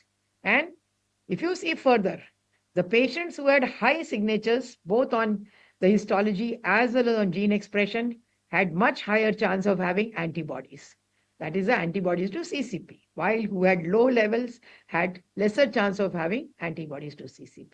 If you look at the inflammatory load, the ones who had high expression of these had higher inflammatory load. They had a much higher CRP level. So they could divide the rheumatoid arthritis into 3 distinct subsets with high inflammatory signature, intermediate inflammatory signature, and a low inflammatory signatures. You can go even further. So this is a study which came just last year in Nature, which is supposed to be the landmark study on looking at histological, looking at what cells are there in the synovial tissue, and it's published in Nature. So they have taken synovial tissue from 82 patients, 70 of them with rheumatoid arthritis, and got so many different synovial cells from that tissue. And then they have done single cell sequencing. Based on single cell sequencing, they could identify different types of cells: T cells, stromal cells, endothelial cells, cells which look like plasma cells or B cells, myeloid cells, NK cells. Based on that, they have made 6 different types of cell type abundance phenotypes. And with each of them, they could also tie up with the histological features. We are clinicians. We are not interested in looking at that in great depth. So if you see those 6 signatures, which are defined in 6 different colors here, at the start of illness, that is week 0 before the treatment, and week 16, that the phenotype which had fibrosis, that F fibroblast, stayed like a fibroblast. And if you see the chance of response, the fibroblast phenotype actually had very poor chance of having response. The ones which had more of T cells and B cells, they had much higher chance of having response. So looking at these different subgroups, we can prognosticate that which patient is likely to respond to therapy and which patient is not likely to respond to therapy. So this interdisciplinary research basically tells us that we can define who is going to respond, and this paper has a lot more data which may lead. They have also identified some new targets for therapy, which if we can develop antibodies or we can develop drugs to that, may help us find out new therapies for rheumatoid arthritis. Now, trials. The conventional trial is you take patients, you divide them into 2 groups. One group you give the drug, experimental drug, the other group you give placebo. This is what we were doing in 90s. Then we said, okay, we can have 2 drug comparisons. In 2000, we used combinations and did pragmatic trials. Now there are things that people are thinking that can be stratified based on biomarker discovery trials. So I'll just give you one example of the STRAP trial. So what STRAP trial is, that they took patients, they did their synovial biopsy. And in the biopsy, they did the same kind of histology and what I showed you earlier, divided the patients into 2 groups. Is the histology B cell rich, or is the histology having poor amount of B lymphocytes? Then they randomized them and treated them either with 3 different biologics and saw the response. If you see here that patients who were having B cell poor phenotype, they had the best response to tocilizumab. So otherwise, tocilizumab comes in the 2nd to 3rd line therapy. But in patients who have B cell poor synovial histology, probably tocilizumab is the drug of choice. So we can individualize therapy or personalize therapy based on the histology which we see in the synovial tissue. This is a very interesting paper in the New England Journal of Medicine, which some of you may have read it, because most medicine people at least read NEJM. In this, they have asked the patient to post their blood sample every week. And they have done it for 1400 days. You can imagine the amount of work which has been done. And after they've collected, these are done only from 3 patients of rheumatoid arthritis.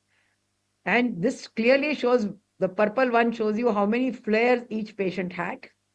And then they tried to find out what happens during flare. They looked at the gene expression profiling.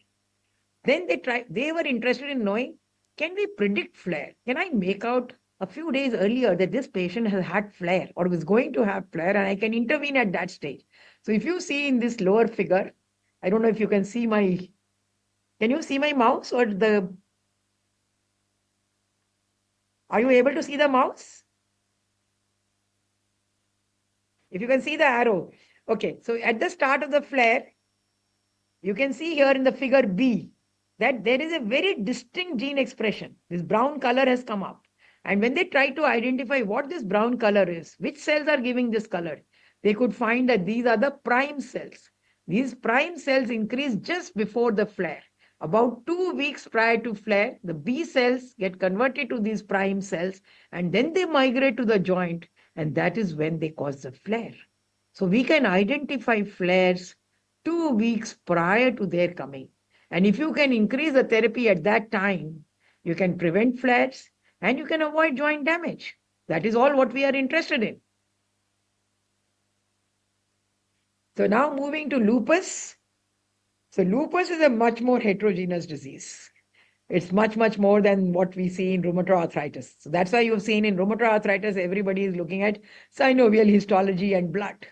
But lupus can affect every part of the body. And even the immunological mechanisms in lupus involve the cells, the cytokines, the type 1 interferon, as well as the neutrophils. So the complexity in lupus is much more. But let's see what is simple. What can be done in our clinics? So this is a very interesting study from Brad Rovin's group. What they did was, because normally we look at proteinuria and we titrate our therapy in lupus nephritis based on proteinuria. Once the patient goes into remission, patient is on maintenance for 2-3 years, and then once the patient is in remission for 2-3 years, you generally stop therapy. So what they said was they took patients who had been treated at least for 42 months with immunosuppressive drugs, and they had been in remission for 1 year. Now they were thinking that should we start withdrawing the immunosuppression? So they took 2 groups, they did their histology, and they saw that if people had activity in the histology, some features of lupus nephritis, they continued their immunosuppression. If there was nothing, they stopped. Then again, after another 6 months, people they again did biopsies. So there are multiple kidney biopsies done. And once they did this, they could find out that none of the patient developed end-stage renal disease. None of the patient died. And the flare rate was also very low. So you could prevent further kidney damage by avoiding flares, just by doing protocol biopsies and titrating your immunosuppression based on what the biopsy showed. This is feasible in every institution. This is another study which is a little bit more complex. So here they have looked at interferon and B cell signatures from patients. So they have taken patients who had active lupus nephritis, they have taken patients who had active non-renal disease, and they have taken healthy individuals, 500 of them. And they have looked at gene expression profiling. So they could find that there were so many genes which were different between active lupus nephritis versus inactive lupus nephritis. And there were so many genes which were different between active non-renal disease and healthy controls. And if you see here, what do we see? We see that there are again 3 patient subgroups which are clearly discernible looking at the gene expression profiling. And the first subgroup does not have much of interferon signature. The third subgroup has very high alpha interferon signature. And if you look at patient subgroups, here again, you can see that these have high interferon signature, they have high B cells, they have also got immunoglobulins and plasma cells increase, while this group has not any of these. So if a patient has low interferon signature, that means these drugs are not good, the other drugs are not going to work. You need to use T cell dependent drugs like calcineurin inhibitor, tacrolimus, or voclosporin. If it is high, we would like to use only drugs which work on interferon signature, like antibodies to interferon alpha. If it is intermediate, we will like to look at B cell therapies because that is what is driving antibodies and which is driving the type 1 interferon signature. So looking at the gene expression profiling, we can substratify patients and probably give them more individualized therapy. This paper, which came in Cell, again shows you how much is the heterogeneity. So they have again taken around 100 subjects and looked at inactive, active patients and looked at what organ involvement happens. And they have done lots of immune cell subsetting using flow cytometry. And based on these 27 cell types, they have stratified patients based on their organ involvement. They have also done their genomics by Jiva studies to look at the causality, which genes cause this kind of a disease signature. So just to give you one snapshot out of that huge paper, that if you see here, that healthy controls have very few Th1 and T follicular helper cells, while inactive patients have something very similar. But patients who have high disease activity have much higher Th1 cells which produce IL-21. They have much higher Th1 produced cells which have got this chemokine. So you are able to identify patients in different subgroups based on their cellular phenotype. And can this cellular phenotype, we can determine these kind of patients much earlier rather than to do it at a later date. So this is another paper where they've again classified patients of lupus into inflammatory, lymphoid type, interferon signature type, what I showed you earlier, the 3 different types. And then in this paper, they also looked at the autoantibodies. They've tried to club the cellular phenotype with the autoantibody phenotype. And then they have done this multi-omic integration. They have done, in this you will see they have done everything possible. They have done epigenetics, they have looked at the microRNA, they have looked at the transcription factor activity, they have done the functional enrichment assays, and then try to figure out how much can we learn.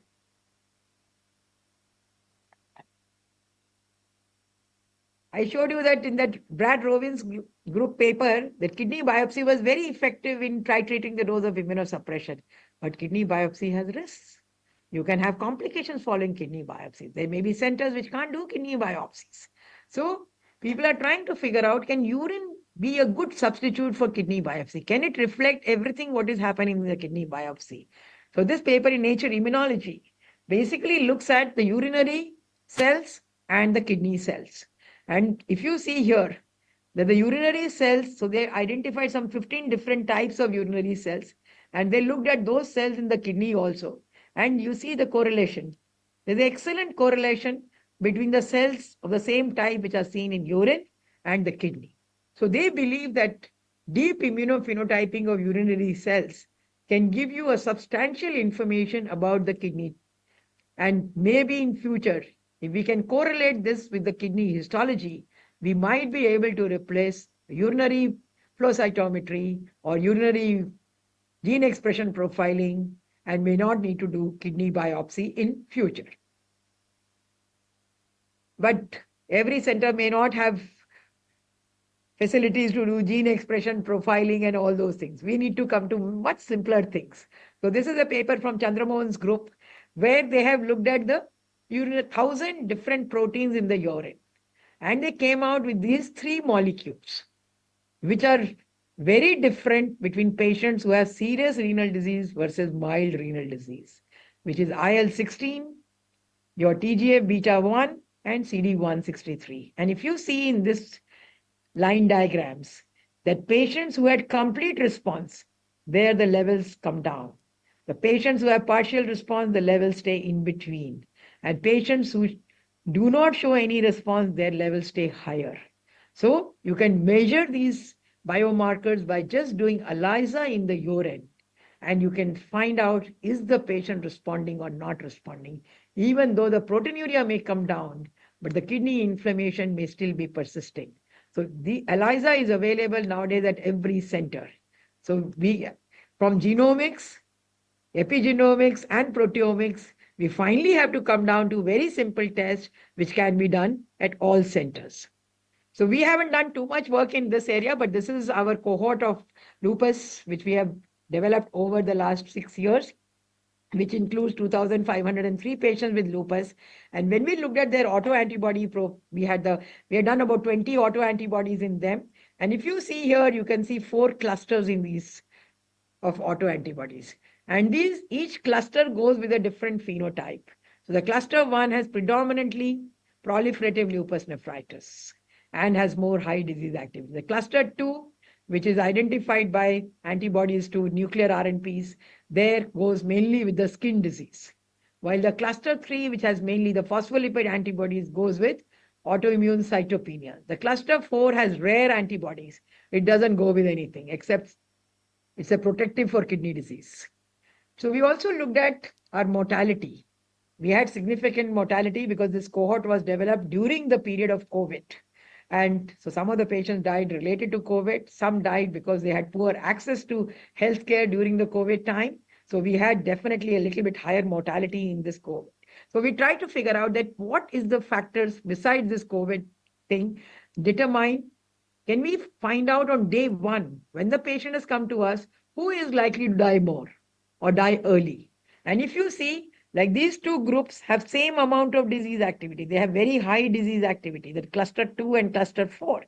But the mortality in cluster 4 is 15%, while the mortality in cluster 2 is only 6%.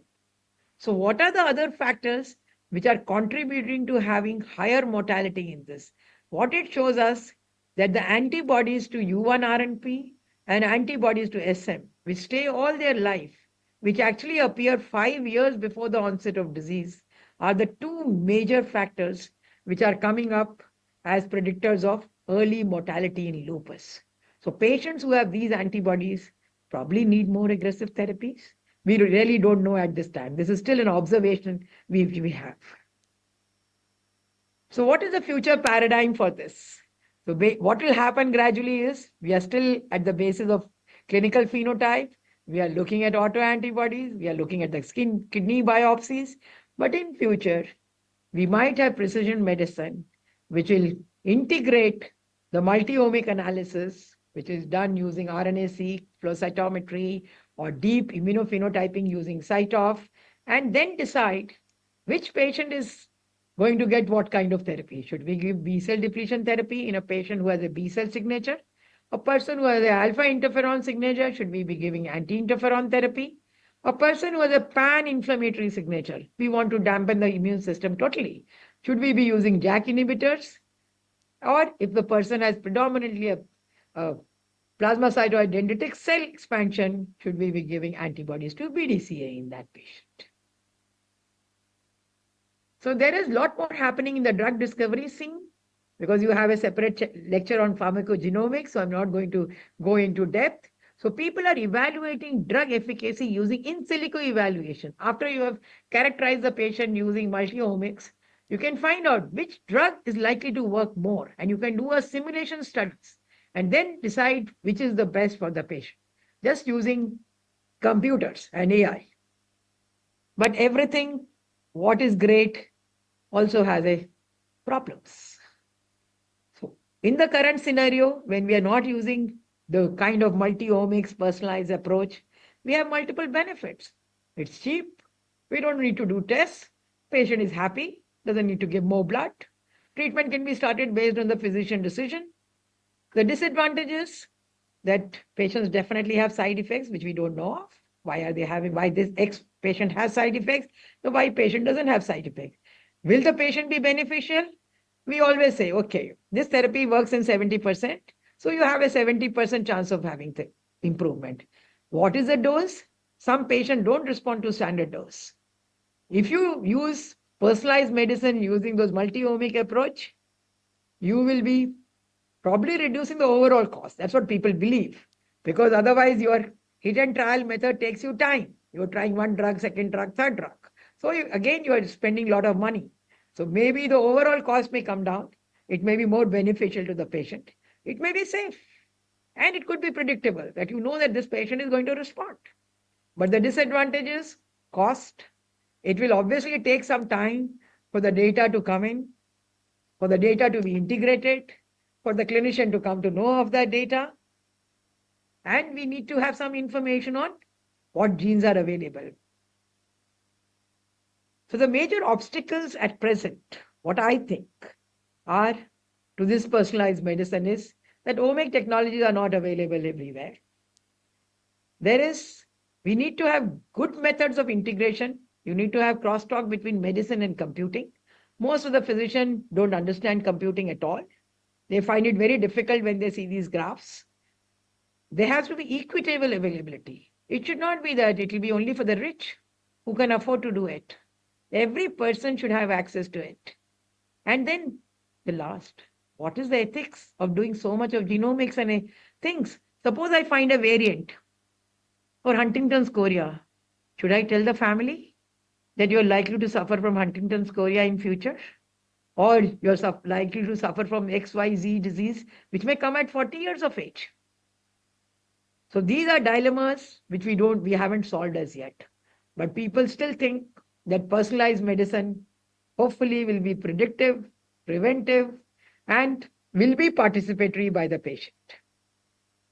And that is what Hippocrates said many, many decades ago, that it is more important to know what sort of a person has a disease. That is what you're trying to figure out by doing this multi-omic analysis, than to know what sort of a disease a person has. And finally, personalized medicine is basically an art that advocates for the patient, that says that I am this patient, please treat me with this therapy so that I don't have side effects. I get a predictable response, not the pocket or convenience of the medical system. That is what I feel, what Melissa said is absolutely right for personalized medicine. We have to be voters for the patient. Thank you for your patient listening. If you have any questions, I can take up.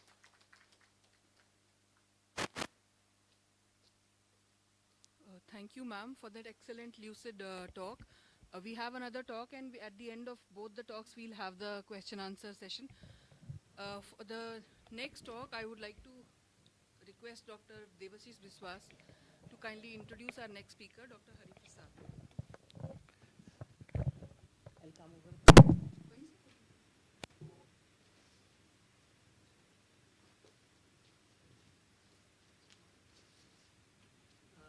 We are continuing with the session on chronic metabolic diseases. We just heard Professor Amita Agarwal, who deftly took us through the journey, taking us through the present as well as the future, how single cell phenotyping, histology, and along with that, the genomics help us categorize patients into different buckets and help us understand which group of patients will be responding to which particular modes of treatment.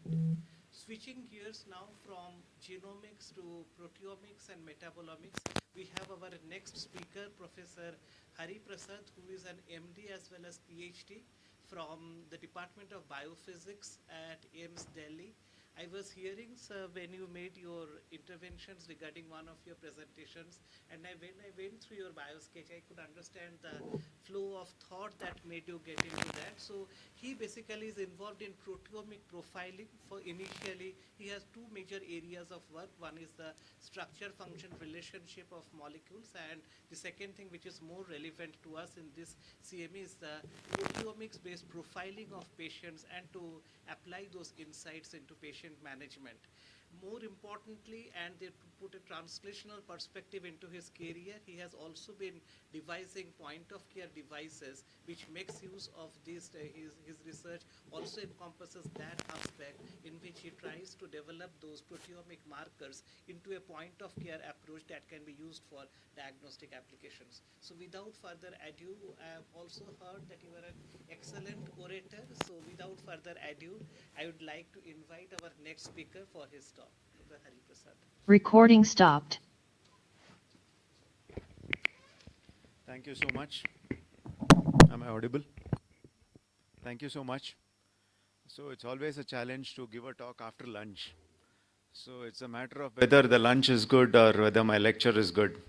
So if the food is good, you'll go to sleep. If my lecture is good, I can keep you awake. Let's see what happens. So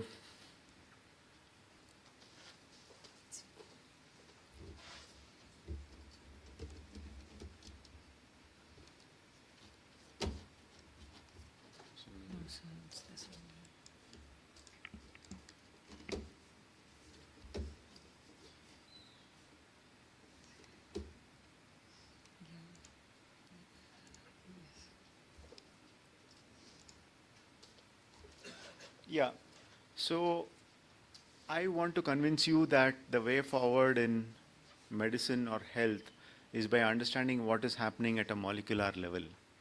That would be my whole objective. In the first few minutes, I'll give you a very brief principle of what actually comparative proteomics is, so that we have a diverse audience. I just want to make sure you people follow what I'm saying in the subsequent slides. So in the first few slides, I'll tell you about the principle. In the next few slides, very briefly about the methodology. The methodologies are always available on YouTube, Google. My own channels are, we have lectures from the AIIMS website at Delhi, where we give a lot of online lectures are there uploaded. So I'll not get into the methodology. And then the last part, I'll get into the most interesting. What are the applications and how we are being able to go right from the bedside with the problem to developing a kit that will be useful for patients and clinicians. So where exactly do we stand in this terms of healthcare? When you talk about healthcare, the main emphasis is always on two aspects. One is understanding what the patient is suffering from. That forms the diagnosis. Once you know the diagnosis, what is it that you're going to do? You need to treat the patient. You need to have the right therapeutic approaches or molecules to treat the patient. So this is where we stand at, and the sophistication and technology that is there and that has grown in the last 20 years or so has vastly improved, that now we are able to say that we are at a very interesting phase of health management when we have evolved as a mankind. What was there till now? What was there was the patient would come to us, the doctor would take him, admit him, and treat the patient. That is, you had what you call as the signs and symptoms. The patient presents with something, the doctor elicits something. This was the first information. Then what happens? The doctor has an approximate idea that he's suffering from one particular disease. He sends him for investigations. It can be a CT scan, MRI, it can be ultrasound or X-ray. There he gets certain information to understand what organ is being affected. Subsequently, he needs a verification at the histological level, what exactly, because he could be having a number of diseases of that particular organ system. So you go for histopathology and then try to correlate with few other parameters that could be deranged in the serum level. That is where medicine was. And based on this, he makes a diagnosis and treats the patient. We are now going into what you call as molecular events related to the disease. What is happening at a cellular level? Is it relevant? Is it important? Yes, very much. Because what happens at a molecular level transcends into forming the clinical phenotype or the disease, what you call. Or conversely, what we are today in terms of healthy physiological level or the disease, we are represented in many ways by the molecular events that are happening in our body. This you need to understand. This is the first very principle that is based, that molecular medicine is based upon. So what is not ventured? You may say it's a gray area now.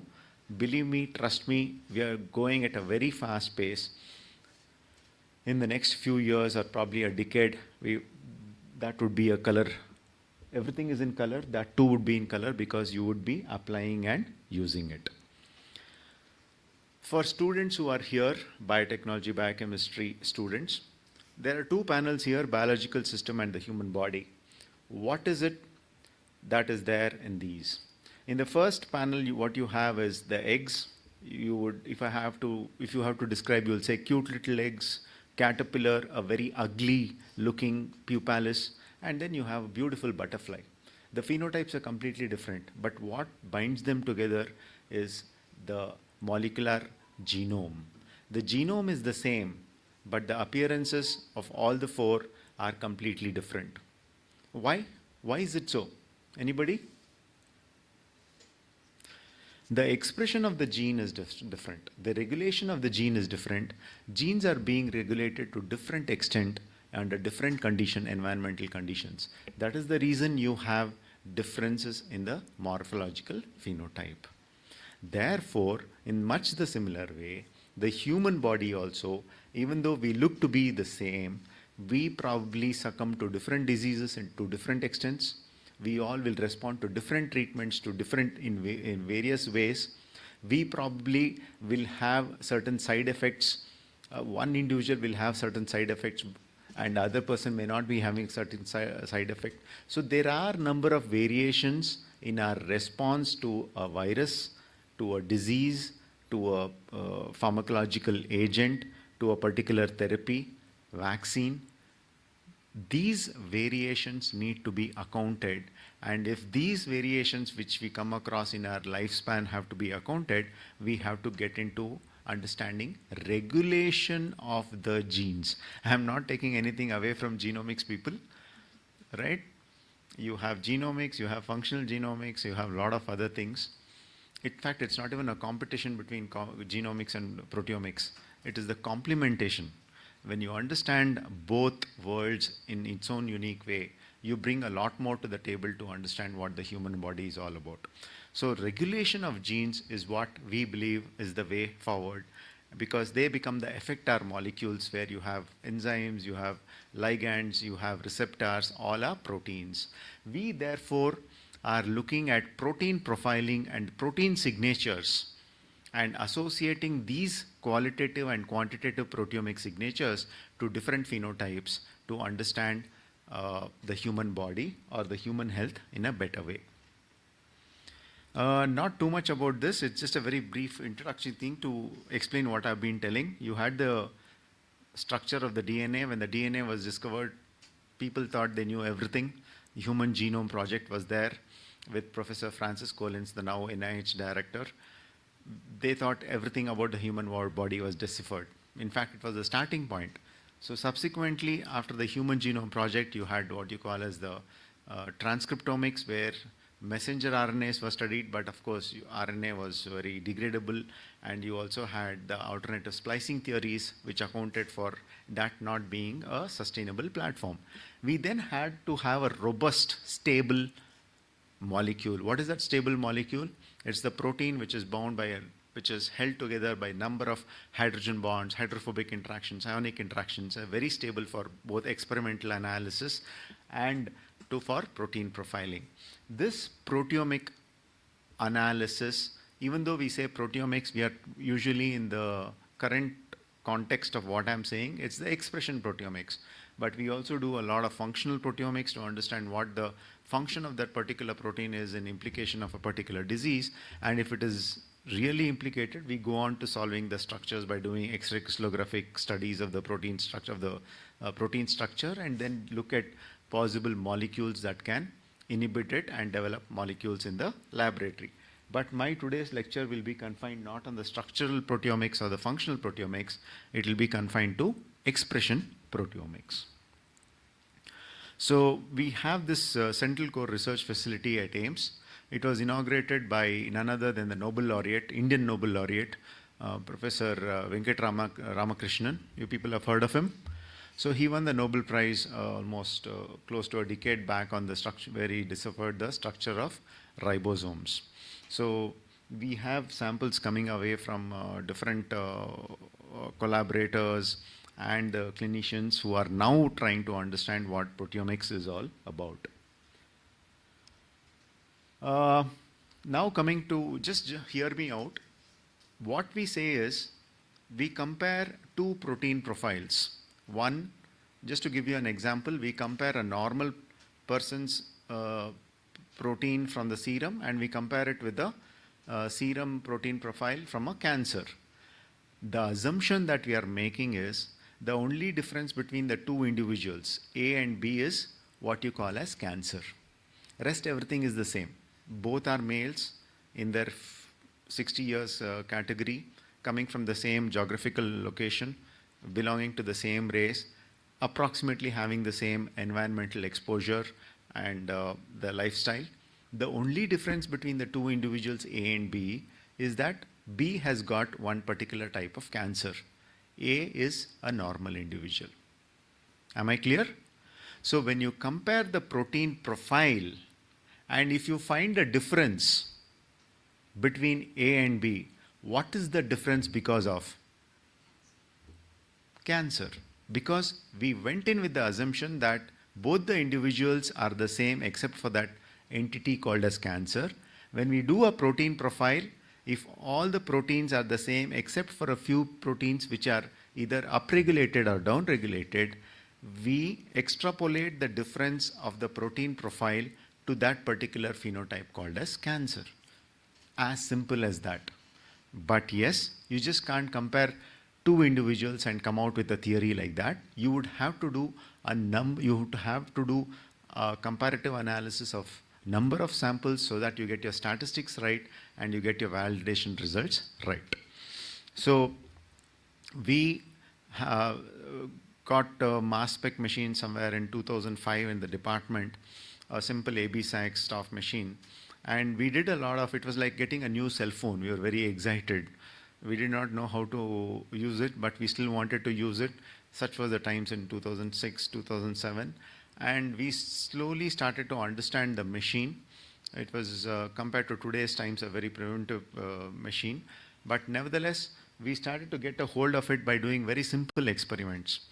The experiments were simple in the sense that we took a few samples of person suffering from visceral leishmaniasis. We compared him to a control. And we found that there were certain proteins which were consistently upregulated or consistently downregulated. And we said these differentially expressed proteins are the reason for the occurrence of visceral leishmaniasis and therefore could be biomarkers. Am I clear? So the differences that we got at the lab or the experimental level, we associated with the disease called as visceral leishmaniasis, and therefore they become the biomarkers for leishmaniasis. That was the very first paper that, experiments that we did in the laboratory. What is a biomarker? Any biological entity that can mark or flag a particular phenotype in an individual is called as a biomarker. It can be a gene, it can be a mRNA, it can be a protein, it can also be, even X-ray is a biomarker because it flags, it's a biological entity that can flag a particular phenotype in an individual. So here we are talking about proteins as being potential biomarkers for certain diseases. So we started with very simple comparative analysis of comparing disease with the normal and came out with biomarkers for visceral leishmaniasis. Then you had tubercular meningitis where we compared CSF from tubercular meningitis with normal CSF and came out with a panel of biomarkers. When you say biomarkers, they are not only flagging a presence of a disease, but they could also be implicated in the causation of the disease. If few of the biomarkers are rate-limiting enzymes that are implicated in the causation of the disease, what do they become?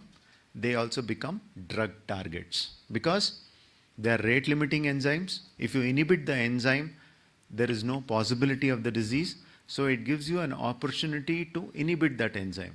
Once you have that, then you take that particular protein, do the recombinant expression of the protein, crystallize the protein, do the X-ray crystallographic studies, and then get into understanding the structure of the protein in terms of the three-dimensional aspect of that particular protein, how it binds, what are the possible, how it binds to a particular receptor to cause an infection. You study the protein to understand what are the possible molecules that can inhibit it. So all these are the structural implications of identifying a potential drug target.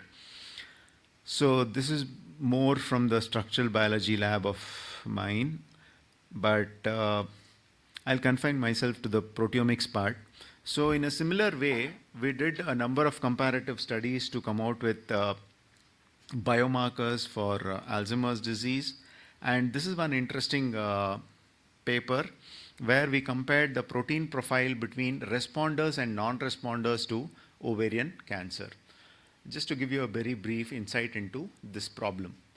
When you have women coming in for ovarian cancer and you are treating them with a combination of carboplatin and paclitaxel, a very standard regimen in treatment of ovarian cancer, you will be shocked.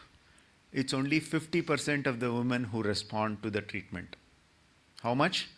50%. That is, if you have 100 women here, only 50 will go back responding to the treatment. The other 50% will not. Do you think it's a problem? Yes, it is. Because the other 50 women who are not responding have also spent their energy, they have spent their time, right? And there are a lot of other emotions involved, but they are not responding. So the research question we asked was, can we predict beforehand whether a patient is going to respond to this particular combination of paclitaxel carboplatin chemotherapy? So we compared responders versus non-responders. So it's almost a decade old where we are doing gel-based proteomics. A lot of technology is advanced that we now do label-free proteomics or label-based proteomics. So in this gel-based proteomics, we identified certain potential proteins that were differentially expressed between responders and non-responders. And when we identified those proteins, the proteins that you see as identified protein were the list that came out. And what we found interesting was all the proteins that were upregulated in responders were all apoptotic proteins. All the proteins that were upregulated in non-responders were proteins that were participating in cancer cell survival. So it's a very simple theory. Just put 2 and 2 together. If you find in a tissue that there are number of proteins that are in the apoptotic phase of cell cycle, you send the patient to chemotherapy. If you find that the cancer cells are in the survival mode, you tell the patient not to waste their money or energy. You tell them to go for any alternative treatment, and that solves the problem. So that is what we were trying to come up with. So if you see here, apoptotic phase, all the proteins that we identified that were going in for apoptosis in the responders, all the other proteins which are in blue, which were mainly participating in cell survival, were found upregulated in the non-responders. So this is, if you are able to understand well, is the way forward in precision medicine. As of today, all the women who are coming in are sent to chemotherapy. They are given carboplatin, paclitaxel. That is medicine. What is precision medicine? There are 100 women who are coming in. You take this particular kit which has antibodies labeled to it to capture apoptotic proteins, survival proteins. You make a list of it. You put their solubilized proteins from their cancer tissue.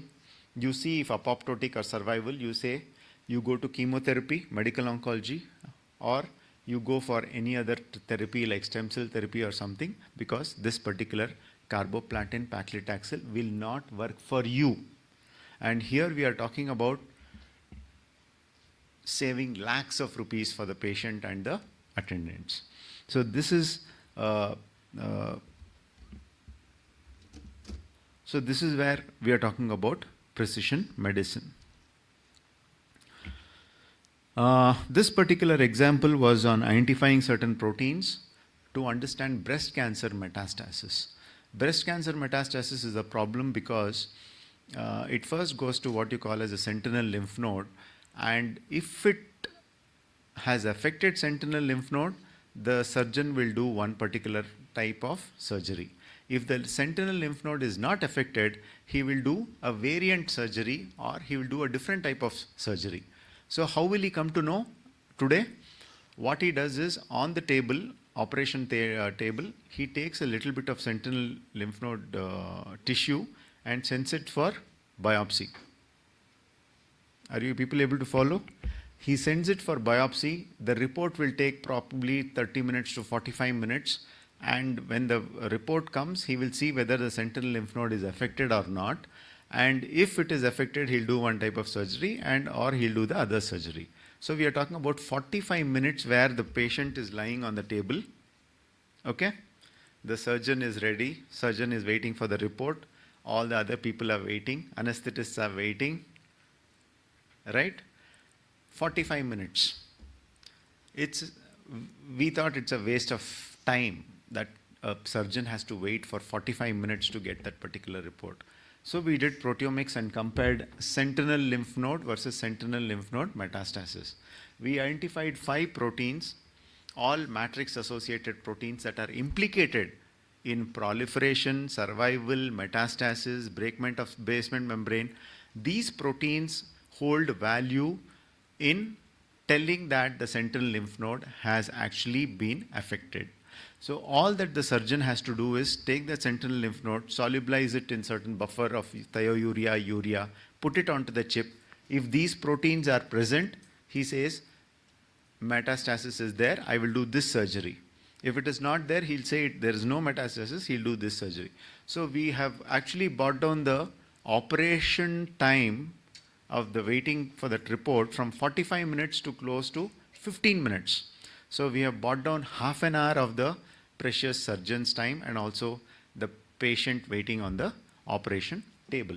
So that is the translational value of what proteomics can do in medicine.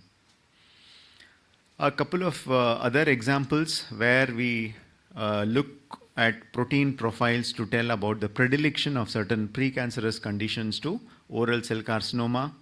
And this was interesting. We still haven't published. It's in communication.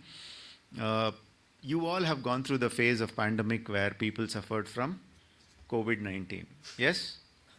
We all must have suffered or seen other family members at our home being affected by COVID. What is it that you observed which was very unique compared to all the other infections? Anybody? What was it that caught your attention?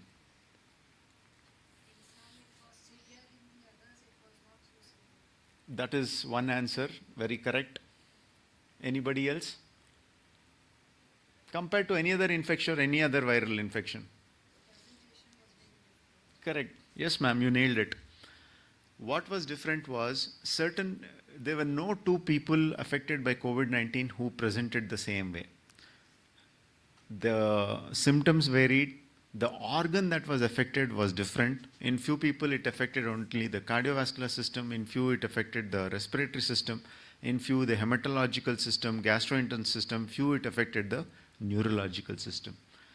One virus, one mode of entity where you had that ACE receptor capture, which caused the infection, but the outcomes were so different in terms of a clinical entity. We tried to address this question as to understand whether the presence of a particular protein very initially after the infection can tell us what organ would be affected. So we collected serum samples from COVID-19 who did not have any organ damage. We collected serum samples from people who were affected by a single organ damage, and then we compared all the protein profiles. We saw that there were certain protein signatures that were very clear towards indicating to us what system is going to be affected. So we found certain proteins that were upregulated in cardiac. There were certain proteins in renal, pulmonary. We have validated it on certain number of patients, and we believe it's a way forward where even as you are diagnosing a case of COVID-19, another small test where you look at the concentration of a particular protein will help to tell you what system you should be bothered about or which particular clinic you should be attending to in the subsequent weeks after the infection or subsequent months after the infection, so that you are able to personalize or you are able to cater to that particular organ system and not run just like anybody else here and there in the clinics.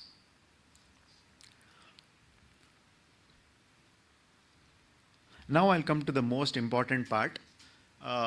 It involves understanding what you call as there was some talk about psychiatry in the morning. Interestingly, this is in that particular area.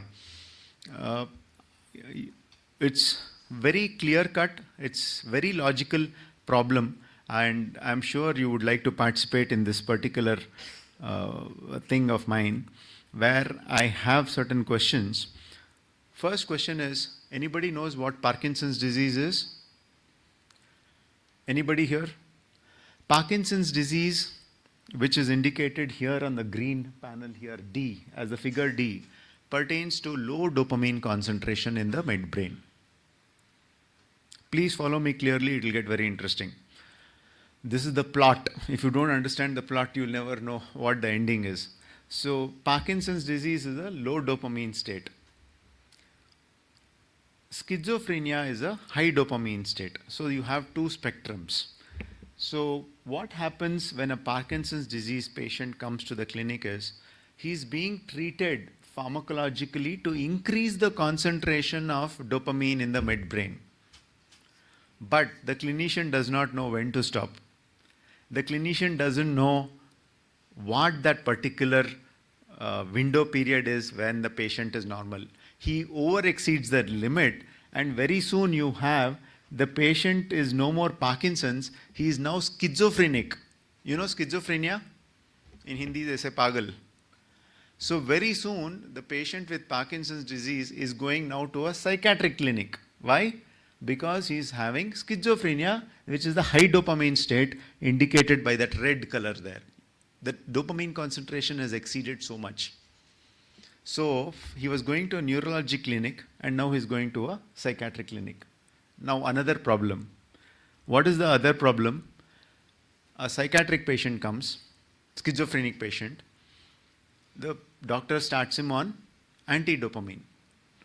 The dopamine comes down. He is in the normal phase, but the patient doesn't know, clinician doesn't know. It goes to the other end. The dopamine decreases so much, now he has to come to the neurology clinic because he is suffering from what you call as Parkinson's disease. Look at the extent to which a patient should suffer. First, he suffered from the disease. Later, he suffers because of the pharmacological side effects rather. But at the end of the day, he's still running to the hospital. That is the research question that we are talking about.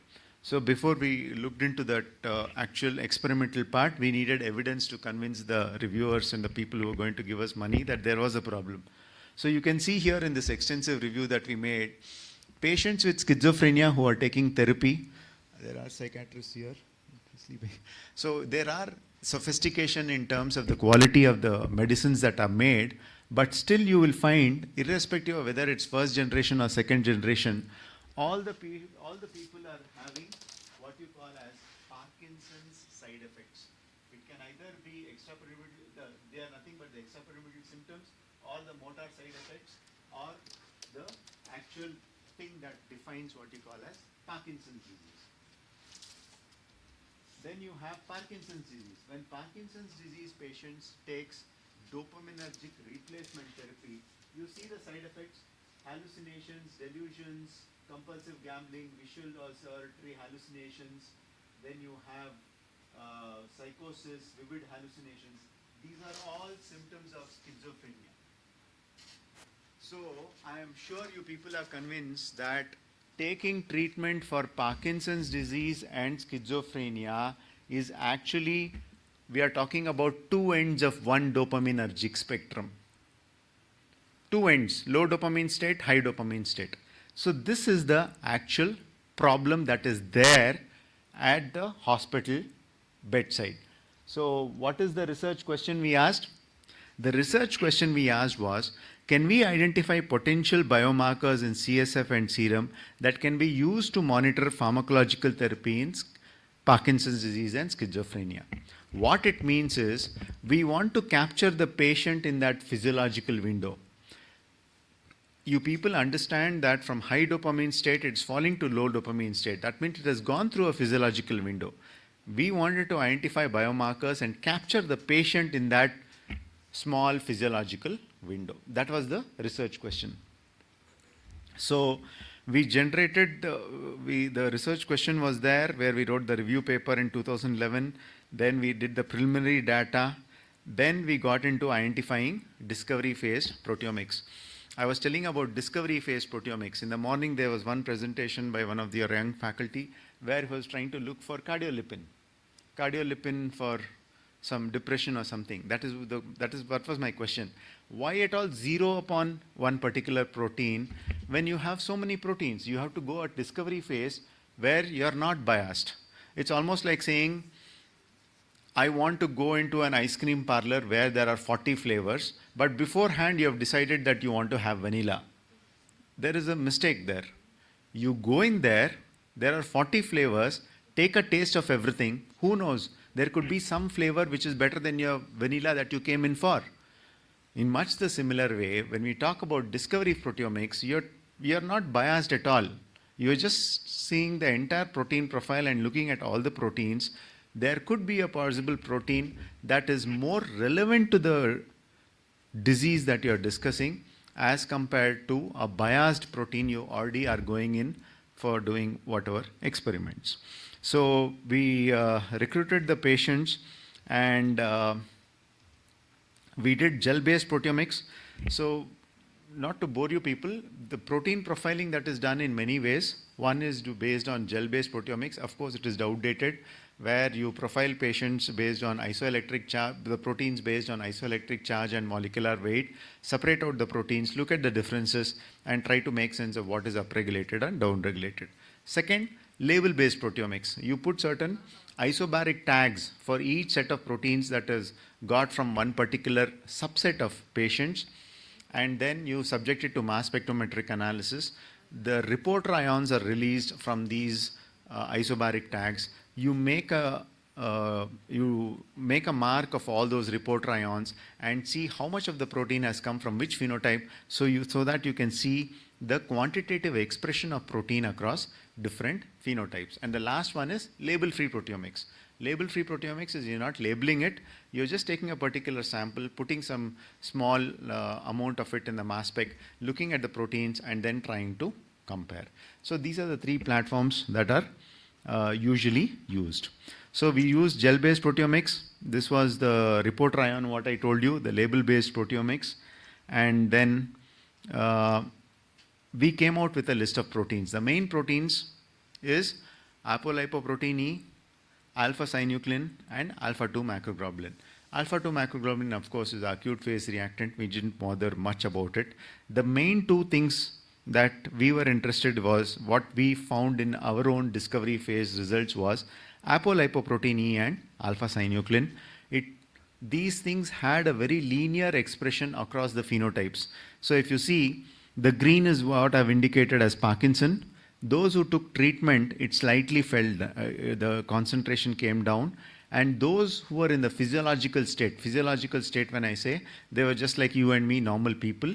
There was one very narrow, there was a very narrow window here called neurological controls.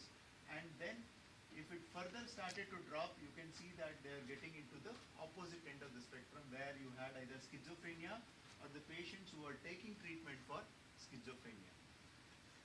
The important message here in the graph is to capture the patients here. This is the physiological window. If they are in this entity, they have Parkinson's. If they are in this entity, they have schizophrenia. The idea was to capture the patients in the physiological window, which is a very small window where they are normal. So looking at this encouraging results, we then moved forward to develop, one is, this is the answer. We are going to work upon apolipoprotein E and alpha-synuclein. And we have explained here how it works to cause Parkinson's, schizophrenia, and normal state. The second thing is, every time a patient comes, you cannot take the sample and disappear for few days. Correct? What do you need? You need point of care chips. You need point of care diagnostics where a patient has come in, you immediately should say whether the pharmacological intervention is taking side effect or whether the person is going to have side effect or not. You should tell him or her then and there. That is the actual translation of the what do you call the translational value of the research that you're doing. So then we set out to work on assays. So we developed an assay to using nano capture magnet beads which captures this particular protein. We developed this assay, and looking at this particular assay is very sensitive. It can be done in few minutes, and it has a very dynamic range of capturing right between low microgram to up to femtomolar it can detect. It had a lot of advantages. And then these are all the assays these are all the graphs pertaining to the working of that assay. So as you can see, previously things were known, but ours is more robust in the way that the linear range of detection and limit of detection is very minimal or very low. So this particular thing is what is currently in the press with the alpha-synuclein, where you have a ROC curve for people who understand sensitivity and specificity. It has high sensitivity, high specificity. It can well differentiate between Parkinson's disease, schizophrenia. It can differentiate between Parkinson's and those who have taken treatment. It can differentiate between schizophrenia and people who have taken schizophrenia, and most importantly, capture the patients in the normal physiological state. So the assay has also been done. So from the discovery phase, which takes up to few days, we have now come to an assay which takes up to at least few hours. Now the question is, how can we take it to few minutes? So here, along with the collaborator from IIT Delhi, Professor Ravi Elangovan, we have this currently funding from ICMR called as Advanced Center for Clinical Evaluation of Diagnostics for National Importance, Center for Advanced Research, where we are trying to develop this particular cartridge-based assay for quantification of alpha-synuclein in serum. So it's a very raw format of the chip that we have made, this particular thing. So it incorporates nanofluidics, where there are a number of chambers where you put in the serum, it goes, it binds to the antibody, it comes out, it is being evaluated, and things like that. So this magnetic nanoparticle cartridge device is what we have developed, and we say is very effective for monitoring therapy in Parkinson's and schizophrenia in a way that you can tell about the impending side effect. So even as the concentration of the protein is being evaluated, you can tell the patient, if you continue to take this particular dosage, or if you continue to take this combination of medicine, in so many days or so many weeks from now, you are going to have side effect. That is the beauty. We are going to say you are going to have side effect, do something now. Either reduce the treatment, change the combination, talk to your physician, pester him to do something in a way that you don't get side effect. So that is the translational thing that we are trying to develop to personalize, or the precision that is required for fine-tuning the therapy in these diseases of Parkinson's disease and schizophrenia. So there's a much, it's almost been close to 12 years or 13 years of work. A lot of PhD students have completed the PhD, MSc. My collaborators, Professor Rakesh Chadda, Ravi Elangovan, Elavarasi. Then you have Vinay Goel, who gave neurology samples. And of course, we wanted normal CSF samples. Rashmi Ramchandran gave. And today where we stand is this particular cartridge can monitor with these parameters. Sensitivity is good, turnaround 45 minutes. It's a very small amount of time. Looking at the number of months or days, they probably suffer from side effects. And the tissue we used was previously CSF, but now we have moved to serum to see the same thing, high dynamic range, and it's very useful in diagnosis. So this slide here should give the entire story. Research question, preliminary data, then identification of the biomarkers where Ashish and Ruchika did their PhDs in discovery phase proteomics. Then the validation was done by Ruchika along with Imran Khan. So he completed his PhD in validating these proteins. And then subsequently Neelam joined and she worked on developing the assays to capture these two proteins, apolipoprotein E and alpha-synuclein. And she is now currently, she has moved from AIIMS to IIT because you see the device, even though there's a medical device, they have samples, there's an engineering component to it. So with a collaboration with Professor V. Alangovan, after 3 years of work in AIIMS and developing the assay, she has moved to IIT. She's developing that cartridge. And I think she's done a fair job at reaching this particular stage of developing the kit the cartridge that you see, but probably this is just the version 1. Probably a few more versions, it should make it more user-friendly, more small, more sophisticated, and improve the overall utility for both patients and clinicians. So what we have as a cartoon today, it's called as a drive-in diagnosis. You see, it's a cartoon, but few years from now, it will be a reality where you go in from at one end of the hospital, you give your sample. By the time you reach the other end of the hospital, your protein profiling is done. We can tell you what you're suffering from, how you're going to die, what are the chances of you getting a particular disease, what is it that you're allergic to, what are the drugs you should be taking, what are the drugs you should not be taking, what are the lifestyle changes you should be doing, the entire thing. So this would be the way forward. And of course, as of now, people are still going around matching the girls and boys, what you call horoscope. But very soon, I'm telling you, it's not a joke. Very soon you'll be comparing protein profiles and seeing what are the protein profiles, whether it's compatible or not, how could we move forward, what offsprings could be coming with this type of protein profile combination. That would be the science forward. And what can't you do with the proteins? I hope I have convinced you, audience, that proteomics is the way forward to understanding human health, bettering the type of management that we have for patients today. And the problem, it's a very anecdotal statement when you say translational research. They say bedside to benchside, benchside to bedside. So we have taken the problem from the bedside, come to the bench, done all the experiments, developed the kit and taking it back to the patient at the benchside. I hope I have convinced you, and hopefully with all your wishes and blessings, that will turn into a reality what we are working on today, and very soon you will have it in the market. And proteins is the way forward. You can do anything with proteins. I'll end it with this slide.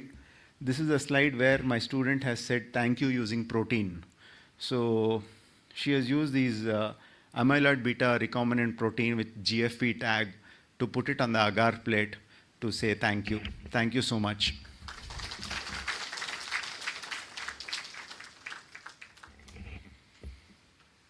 Any questions, comments? Most welcome.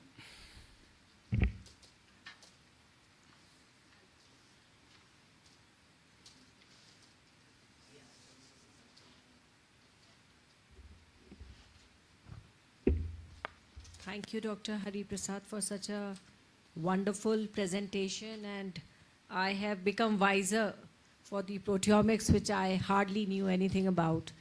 But I was just asking you one thing, that this is a very, at this phase, how many patients pan-India, pan-globe will have access to such chips? What would be the cost of it? If a simple intervention like the level of dopamine in these patients could have, been measured and sort of compared with the level of A-beta lipoprotein and the other protein that you just mentioned, will it help in some way? Because that is a simpler form. This is a very, very complicated form of it. So from a very simplified thing, we are going to a very, very complex thing, and with the diagnostics involved, with the cost involved, and energy involved, and everything. Yeah, a very pertinent question, very relevant question. I'll answer it in two parts. The first part is, if the actual culprit is dopamine, why not directly capture dopamine and look at dopamine? Dopamine, if you understand the molecule itself, comes from certain precursors, right? And it's a very dynamic thing where it's going from a precursor stage to the actual dopamine, which is the main thing. And very quickly, the dopamine is breaking up by hydrolase and becoming byproducts. It's a very difficult thing to capture. It's a very difficult snapshot when you're trying to say, I'm looking at dopamine in this. And nobody is giving you their brain sample to detect dopamine. The what do you call, ground zero here we are talking is the midbrain, the substantia nigra and the thing which is interconnecting the Parkinson's disease and schizophrenic symptoms. So it's very difficult to put your hand into the brain, remove the brain, do the dopamine. So for two counts, accessibility to brain and the very biomechanics or dynamics between precursor dopamine and byproduct is very difficult. It rules it out. Now we come to the thing, proteins are more stable. The proteins are responsible for certain dopamines that have taken place. I showed you one particular figure below explaining what exactly is happening by the proteins. And these proteins come out into the serum. And they're reflective of what is happening in the midbrain. And that we are able to capture. Point number one. These proteins, now that we are able to capture, has a direct relation with the dopamine in the midbrain. How is it that we capture? What are these proteins is what we wanted to know. That we got from the initial phase of the experiments. In the last phase, how do we convert this into a chip that people can use? Today you're using number of kits just like the pregnancy kit. The pregnancy kit, everybody can use. It's just one particular thing you drop, there's a line that comes up. Lo and behold, you know what's happening. And it's a protein. The protein that you're marking there is a human chorionic gonadotropin. Yeah, beta HCG is a protein. So, in much the similar way, we are trying to develop a particular kit which can capture the protein and tell you the concentration in a very precise way in the serum. We initially were going in for CSF because CSF is a very close reflection. The proteins in the CSF we believed was a close reflection of what is happening in the brain. Getting ethical committee clearance was difficult, but we got the ethical committee and we showed it in the CSF. Then we moved on to the serum because luckily for us, this alpha-synuclein was also being trickled into the serum. So we are now working at serum. So we are working at serum, we are working on a very stable molecule, protein, and it's a matter of time before we take it from this very raw cartridge to what you have as a, just like some pregnancy kit or something like that. That's a hope from the next few years, but we should be there.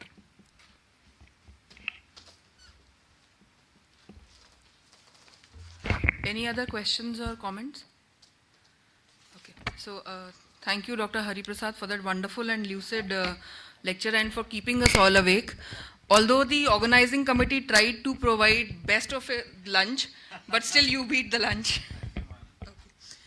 And you also help us know that you can predict how we are going to die. Yeah. Thank you so much. So moving on from the presentation sessions, now we have two small presentations on concept notes which we have received for this chronic metabolic disorder session regarding role of precision medicine in chronic metabolic disorders. So first I would like to invite Dr. Girish Bhatt, professor in the Department of Pediatrics, to present his brief concept note about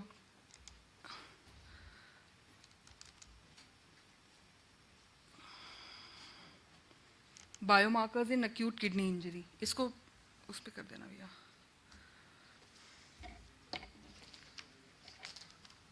ये presentation Good afternoon all. Thank you, Dr. Bhavna. So first, small disclaimer, this is not an intramural fund. We are building this as a concept proposal as a multicentric study for extramural grant. And this is regarding the acute kidney injury and not a chronic disorder. So we'll be evaluating the diagnostic potential of novel biomarkers, that is NGAL and cystatin C, for the identification of acute kidney injury in critically ill children. So what is the need of this study? Why we need it, okay? So just briefly background, what is acute kidney injury? So acute kidney injury was previously referred to as an acute renal failure. Now this term is no more used because acute renal failure initially was having more than 20 definitions. And for consistency, the KDIGO, the Societies for the Kidney Disease Outcomes, they form consistent guideline and term this as an acute kidney injury, AKI, okay? And it is defined as an abrupt reduction in the kidney function.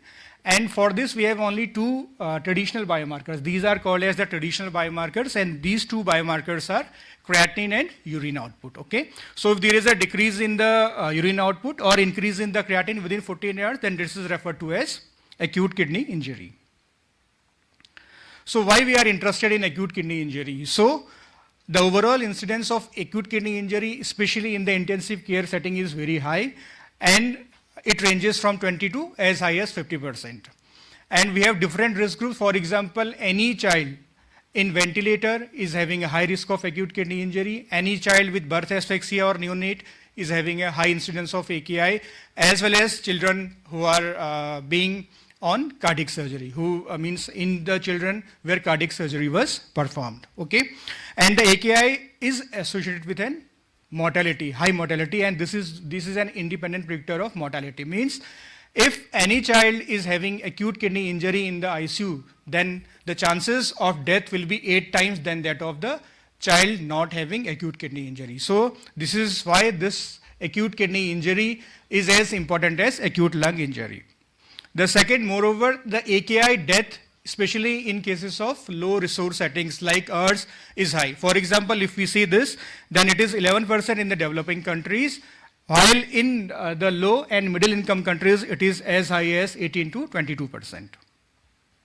This is the recent classification that is being provided by the KDIGO for definition of the acute kidney injury. Here we can also see that it is again defined by two things. The first is serum creatinine and the second is urine output.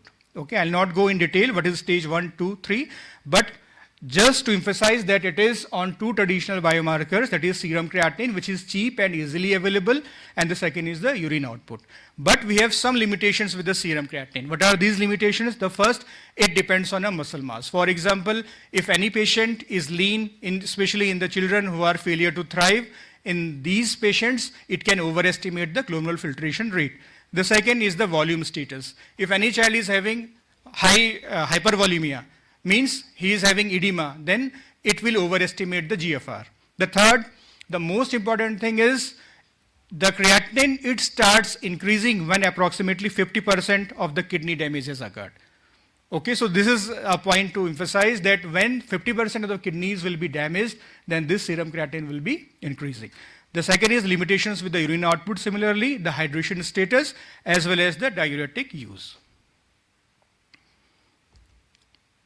So this graph, pictorial graph, again shows the limitations of this serum creatinine as a traditional biomarker. So what are is the first, we can see here that in early renal status, we can see in the yellow box that in early phases, for example, if there is a small increase in creatinine, for example, the creatinine increases from 0.9 to 1.2, the GFR reflected will be high, means it will decrease from 85 to 65, as high as 20. While in the cases where advanced renal failure has set up, in these conditions, a small change in GFR will happen with a large change in the creatinine. For example, if the creatinine will increase from 6 to 9, there will be a decrease in the GFR from 5 to 10, just a 5 ml per minute of difference. The second slide is also important, which shows the timing diagram of the detection of acute kidney injury. Here we can see that the GFR decreases, the first one, the upper one, in the right one, the GFR decreases as early as 8 to 48 hours, while during this period the creatinine remains constant. Here we can see. So this is the window period. In this window period we can see when the initial kidney injury has occurred, this GFR starts falling, whereas the creatinine, it is still the same. Means the creatinine values will remain same during this window period. So we need a biomarker that will detect early, means before 48 hours, acute kidney injury for preventive measures. What preventive measures we can do? We can avoid nephrotoxic drugs, and further, we can prevent the further organ damage or further kidney damages. If we are using some nephrotoxic drugs, we can avoid those drugs. If the patient is volume status is hypovolemia, we can give more volume status to the patient and prevent acute kidney injury or further renal failure.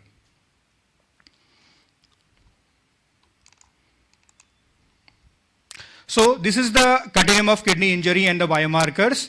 This cartoon reflects the same thing which we have discussed, that if we identify some of the biomarkers at an early stage, then we can prevent further damage, we can have some preventive aspects for further organ damage or the for further kidney injury. At present, we have what is called as the renal angina index. Renal angina index, it takes care of two things. The first is the risk level and the second is the injury level. In the risk, we have sepsis or ICU admission, and in the injury, we have the change in the creatinine as well as the urine output. So if any renal angina index is more than 8, it is just like a myocardial, what we are using for the myocardial infection, angina, as we use troponin there. So what this renal angina index does is it predicts the severity of the AKI after 3 days. Means if the renal angina index is positive, it is more than 8, it predicts the severe AKI will occur within 3 days. Here we can use some preventive aspects so that further damage is prevented. So what a novel biomarker should do, they should be non-invasive and easy to perform, rapid and reliable measures using a standardized assay platform.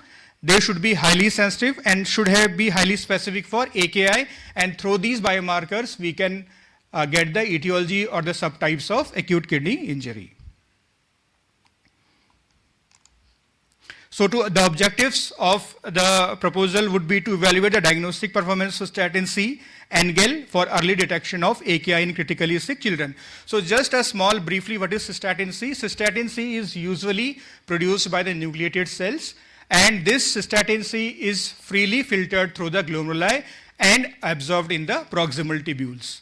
Okay, while NGEL is produced whenever there is a tissue injury or the kidney injury. Then we will be seeing the performance of RAI. RAI is renal angina index with or without biomarkers, that is NGEL and cystatin C, to predict the severe acute kidney injury. And the third is performance of RAI, this angina index with urinary NGEL as well as NGEL and combination of cystatin C. So the inclusion criteria will be all children admitted in the pediatric intensive care unit, obviously in the critical PICU, 1 month to 18 years. We will not be including the neonates because the renal pathophysiology in the this neonates is different. We will be excluding children to have a known chronic kidney disease, who have received inotropic support, children who have received CPR before PICU admission, and children who had recent cardiac or neurosurgery within 48 hours of the PICU admission. So based on this, the total sample size was 302 along with 100 controls. This included 10% dropout rates. Detailed baseline investigation will be sent and serum biomarkers will be performed within 6 hours. So we'll be performing all these serum biomarkers within 6 hours of the admission in the pediatric critical unit, and we will be calculating the percentage fluid overload over the 24 hours for next 5 days. The patients will be categorized as per the KDIGO AKI criteria in stage 1 to stage 3, and will be calculating the renal angina index. So the patient's outcome will be followed, that is AKI, the patient who developed AKI, and the development or non-development of the AKI will be based on creatinine and the urine output criteria. We'll also be looking at the requirement of dialysis, which patients they will require dialysis, ventilation days, ICU and hospital stay, and death. Appropriate statistical tests will be used for developing prediction model. For example, best cutoff of biomarkers to predict AKI on day 2 to 4, severe AKI and the requirement of dialysis based on these biomarkers, and sensitivity and specificity of renal angina index with biomarkers. So we'll be combining RAI with the biomarkers to look at the sensitivity and specificity. So this will be the study flow. All children admitted to the pediatric intensive care unit. We will be including and excluding as per inclusion in the exclusion criteria, the initial evaluation at the PQ admission and the renal angina index, as well as the biomarker assessment, daily serum creatinine and percentage fluid overload monitoring along with the other patient-specific investigations, and staging of AKI during the PQ stay using the KDIGO guidelines. Thank you.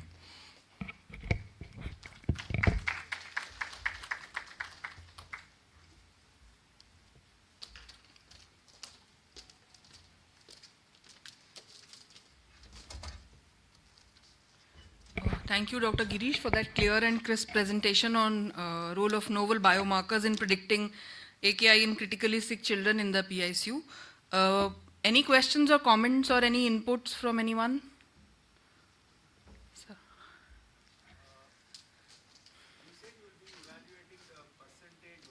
Fluid overloads. What is the purpose? Actually, yeah, this is a good question, sir. So the purpose of the fluid overload, it has been said that if any child is in critical care setting or the ICU, if the percentage fluid load is more than 10%, then this is an independent predictor of mortality. And in these settings, we need to initiate the dialysis modalities for removal of the extra fluid, sir. Have a direct bearing on the concentration of the markers that you're looking to see. So at every point you're trying to evaluate that particular marker, you have to have a simultaneous evaluation of what that overload or the fluid status, hydration status was in that particular individual and incorporate it into statistics. Otherwise, you'll be getting into a lot of errors. Yeah, that's a good idea, sir. Yeah, sure. Thank you.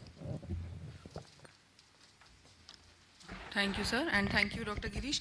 Moving on to the next presentation for the day, I would like to invite Dr. Shubha Matal for his presentation on diabetes. This is not working.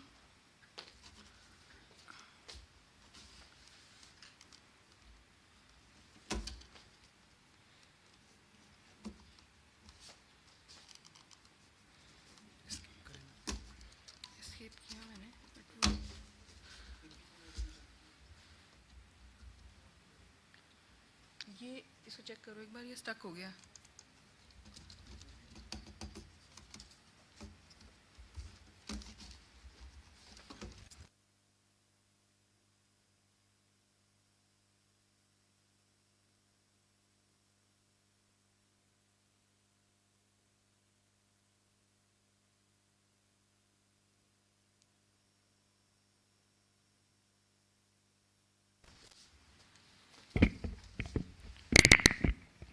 Very good afternoon to everyone. We have had a wonderful session on proteomics. My presentation, the proposal that I am about to present, is more to do with genomics. So this will relate more to the previous talk that we had, that ma'am had given. So I am developing this proposal as an extramural grant. The title of the presentation is Mapping the Genotype and Phenotype of Patients of Type 2 Diabetes Mellitus, with a focus on variability in safety and efficacy of oral antidiabetics. And this will be a hospital cum community based study. So I'm a pharmacologist, and so you can imagine that my research question would revolve around drugs and response that we get to drugs. So I'll start with the research question. So my research question is, do genetic polymorphisms, and these are mainly the single nucleotide polymorphisms. We can also look at copy number variations in selected genes, along with phenotypic characteristics, affect the therapeutic response and safety of commonly used oral anti-diabetic drugs among patients of type 2 diabetes who come to our setting. So in central India, patients who are coming to tertiary care centers as well as to the community in the PHCs. How did this question come up? So we have been working in collaboration with the diabetes clinics in the institute for the last 5 years. And something that we have seen, and which is very well documented in literature, is the fact that there is a lot of treatment failures in diabetic patients when they are put on oral anti-diabetic drugs. So often the algorithmic based treatment goes on. So you start with a single drug, you add on another drug when you don't get adequate glycemic response, and so on and so forth. People often reach up to 4 oral drugs. because they don't want to take insulins, they don't want to avoid injections. So you have polypharmacy which happens, and still you don't get the desired glycemic response. And this is despite the fact that the patients may be taking their medicines regularly, they may be even adhering to diet and lifestyle measures. So one of the reasons could be genetic variations, and this obviously needs to be seen in conjunction with phenotypic characteristics. You cannot isolate the two. So I don't probably need to go on too much about, what is the burden of diabetes in the country. Last year, the ICMR India report indicated that we have more than 10 crore diabetics in India living now. So we have basically an entire nation of diabetics living within the nation. And there is well-documented inter-individual variability in terms of both not getting adequate clinical response and suffering from different types of adverse effects. So could this be more in certain patient subgroups?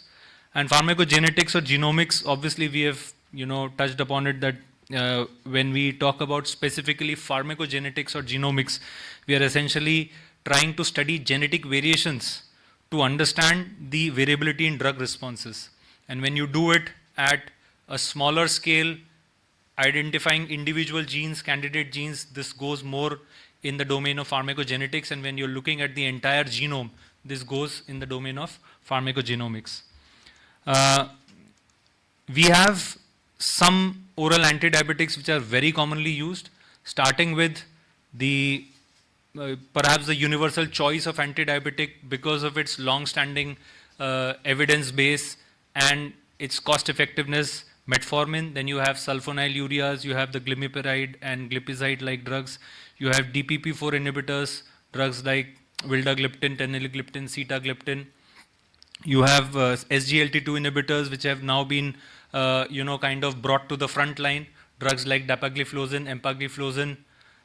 Then there's also a drug like pioglitazone, which is still in use here, despite the fact that there are problems associated with it. Now, as I mentioned, when you go about doing the algorithmic treatment, and if you look at ICMR guidelines for type 2 diabetes, which were released in 2019, it states that you start with these drugs and then you go on to the second drug, and if needed, go on to insulin. But people want to avoid injectables as much as possible, so they are ready to take up to 4 oral anti-diabetic drugs before they switch over to injectables. We also have different classes of these anti-diabetic drugs being associated with characteristic adverse effects. And it is important to understand what could be the causes of these failures as well as occurrence of these adverse effects. And the causes could be both genotypic and phenotypic. And when you look at studies which have tried to address these issues, particularly the genetic variations, most of the times the guidelines as of now mention that there is insufficient evidence. Contrary to what we see now with psychotropic medications, with anti-cancer drugs, with use of antiplatelet drugs, statins, where there is adequate evidence to suggest or recommend that there should be genetic testing, although it may not be strongly recommended, but there are recommendations. But that is not the case with diabetes and the use of these drugs in diabetes. And the relevance can very easily be understood with what we have already, just touched upon. And the extent of therapy failures have been documented differently in different settings, ranging from 20% to 50%. Recent reports in India have claimed that treatment failures are as high as 60 to 70%. And you have all of these drugs which are associated with their specific adverse effect profile. So with metformin, everyone knows that GI intolerance is the major issue. You have issues like urinary tract infections and genital mycotic infections with SGLT2 inhibitors, whereas sulfonylureas have classically been associated with hypoglycemia, weight gain. Pioglitazone, again, can cause edema, weight gain. So you have all these different types of adverse effects which cause a lot of morbidity to the patients. Now, what we are trying to do is that in light of the limited international studies and even more limited studies in India trying to associate genetic polymorphisms with treatment response in oral antidiabetics, so we'll try to study that. We anyways have scanned data, documented data on extent of therapy failures and safety of different OADs. There have been many genes identified through Jiva studies linked to diabetes and thereby linked to anti-diabetic drugs which act on certain pathways. So there are a number of candidate genes, there are a number of nucleotide polymorphisms as well as variants which have been identified, but as I mentioned, the evidence which supports the use of these variations in terms of testing is simply not there. So we will try to identify the same variants which we can curate from different sources, including PharmGKB, including the recent reviews which have been published for diabetes and for anti-diabetic drug response.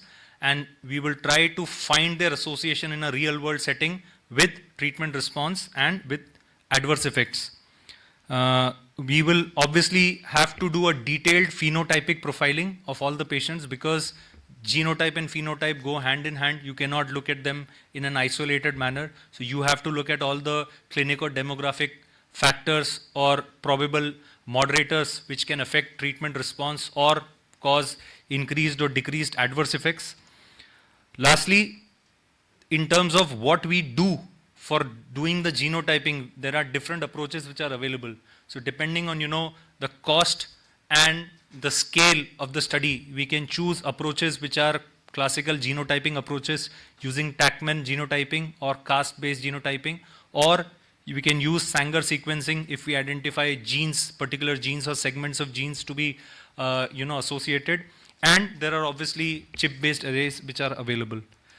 So I'll now state my objectives. So the primary objectives are to evaluate association of the selected SNPs with glycemic control in T2DM patients who show treatment response or failure. So we have two categories of patients who respond and who fail. And similarly, to evaluate association of the selected SNPs with adverse effects to OADs. So you will have subset of patients who show different adverse effects and subsets who do not show adverse effects on the same drugs. Secondarily, we will try to compare and associate different phenotypic characteristics with the same people who show response and failure and people who show adverse effects and who do not show adverse effects. So it's genotype and phenotype both. The methodology involves an ambispective cohort study. So we will try to take retrospective and prospective cohorts of type 2 diabetic patients because we have a database which is available with us, so we can go back and trace the entire visit to visit follow-up of the patients which are there. And we will obviously be using some sort of genotyping. The populations would be adult type 2 diabetic mellitus patients, and we will do this study in the clinics of general medicine, endocrinology, and in the PHCs associated with the community and family medicine department of AIIMS Bhopal. And all the investigations related to the genotyping would be carried out in the department of pharmacology. We have proposed this as a study over 3 years, out of which 2 years would be a recruitment period. And for each patient, we would have a follow-up of at least 3 to 6 months. The sample size, no matter what we say, this would remain an exploratory study. And in order to look at, all the different types of genes and different SNPs, we cannot do a formal sample size calculation because the frequencies of these SNPs in Indian population is either not known or they vary tremendously. So what we have proposed is we'll do at least 500 patients each for effectiveness and 500 for safety objectives. So the eligibility criteria, I won't go into the details. So the basic eligibility criteria is these are adults of either sex with diabetes and who have had a treatment escalation, which means they have been added a oral anti-diabetic drug over their existing prescription. So that means, this is for the failure. And these patients need to have self-reported medication adherence of 75% or more, because otherwise this itself would be a major determinant of patients not achieving adequate glycemic control. And we also want people who are compliant on diet and exercise. For the retrospective cohort, we would need patients who have fully detailed history of their treatment in their follow-up. So we generally have patient diaries here which carry these details for the patients. So this is a study flow chart. Again, once we recruit the patients, their follow-up visits, as this is an observational study, would be as per their routine care. So these follow-up visits that we see are as early as 1 month if a treatment has been added, or if the treatment is continuing study, it may be at 6 months. So 1 to 6 months ke duration ke beech mein we will take the follow-up visits. And we will obviously categorize the patients into treatment responders and non-responders, and people who suffer from adverse events or who do not suffer from adverse events. And we will be collecting blood samples from all of these individuals, and we'll be doing the SNP analysis with the help of genotyping techniques.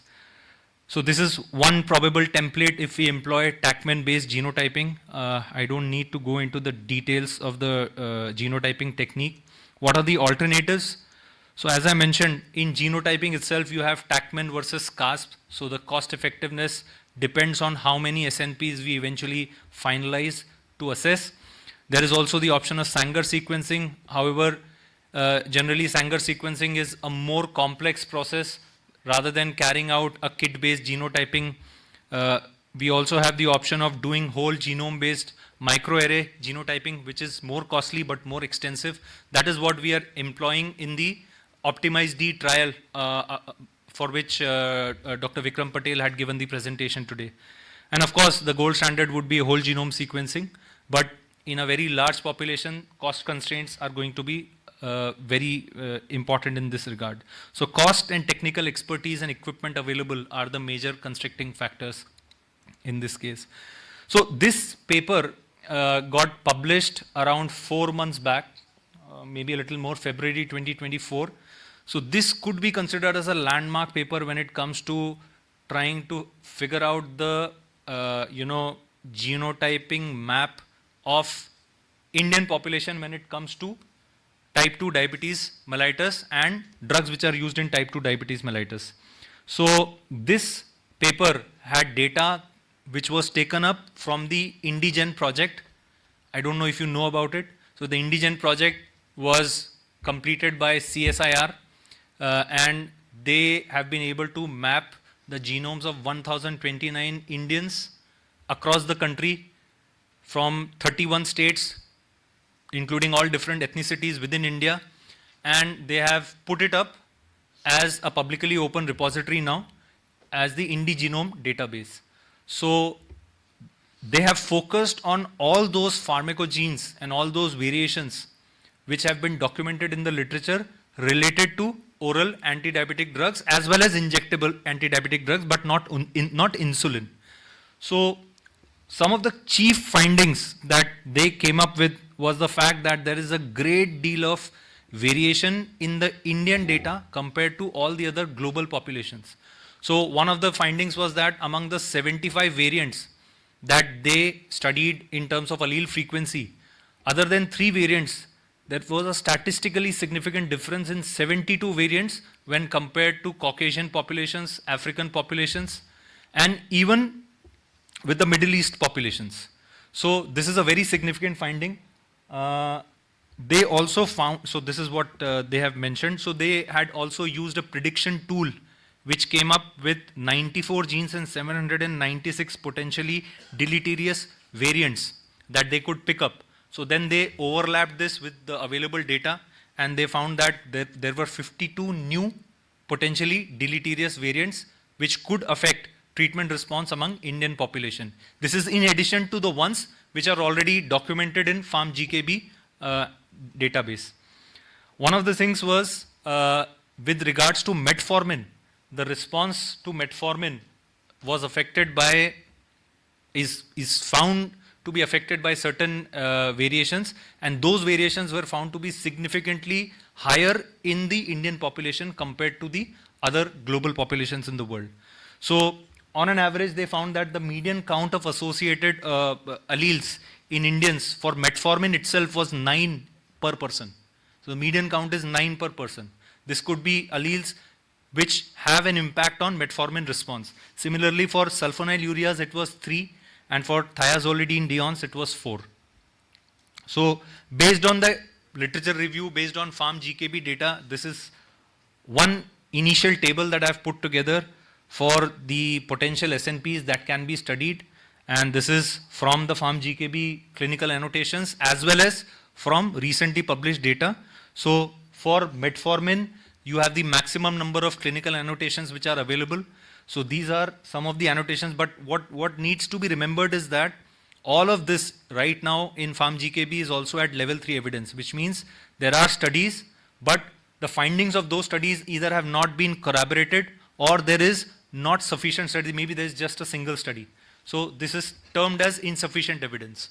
So we have all these genes related to, I won't go into the details of the genes. So these are all genes related to transporters, metabolizing enzymes, then certain diabetes pathway genes which are involved in glycemic response. So you can see some of the genes mentioned here for metformin. Similarly, there are genes, and the ones that I have highlighted in red, even on the previous table, these are those SNPs which in the published study, which I just mentioned, have been found to be very high in terms of allele frequency in the Indian population, as high as 25 to 40%, some of these SNPs. So this is for sulfonylureas. Similarly, you have certain genes and SNPs found to be associated with DPP4 inhibitor response. So some of them are associated with response in terms of efficacy, some are associated with adverse events. So then you have for SGLT2 inhibitors, for pioglitazone. So these are all the possible SNPs. Then another question which comes up is, we know that type 2 diabetes mellitus is a polygenic disease. So there are numerous genetic associations found with the disease itself. Could it be possible that some of these disease-related variations could also affect, the treatment response? So yes, that is also possible. In fact, some of these genes would be found in the same list of genes which affect treatment response also. So finally, regarding the feasibility and practicality of doing such a study, so we do have the basic equipment and logistics available to do this. We have recently set up a pharmacogenetics lab in the Department of Pharmacology under project mode. We have already at least 4 pharmacogenetic projects going on.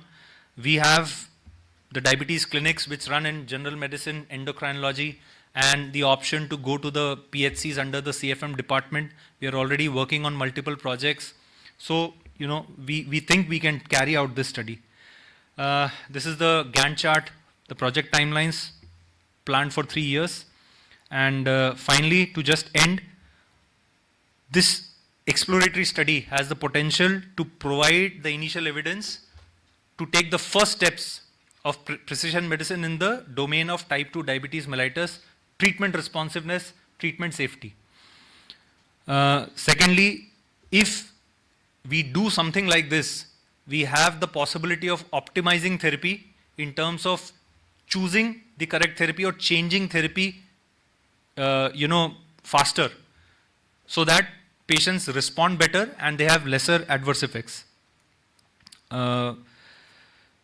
So we, in Madhya Pradesh, this is an ethnically distinct population. There's a lot of tribal population and tribal lineage among people who reside here. And even in the study that was published by the CSIR people, it was found that the frequency of those genes or those variations which are associated with treatment responsiveness or diabetes is relatively lower in Madhya Pradesh compared to other states, but the genes associated with pre-diabetes are more in Madhya Pradesh compared to other states. So these are my references, and with that I end my presentation. Thank you.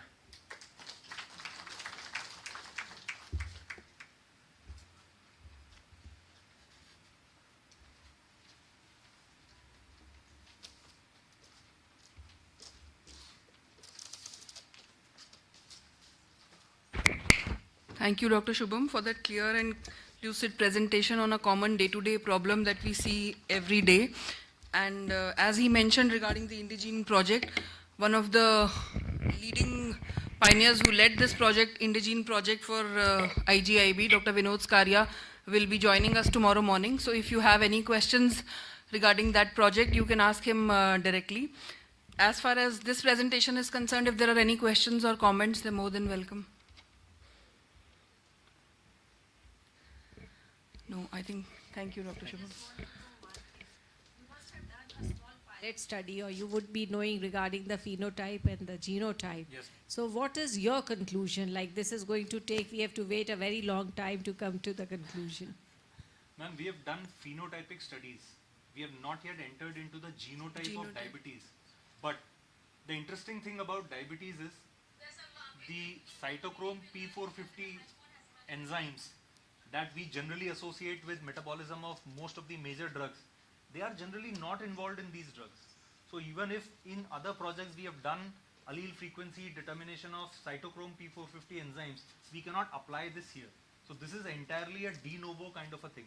Phenotypically, we know that age, BMI, the duration of diabetes, factors like having comorbidities, they do have impact on treatment responsiveness. So we will need to look at that in conjunction with what we find in, the variations in the genes that we see.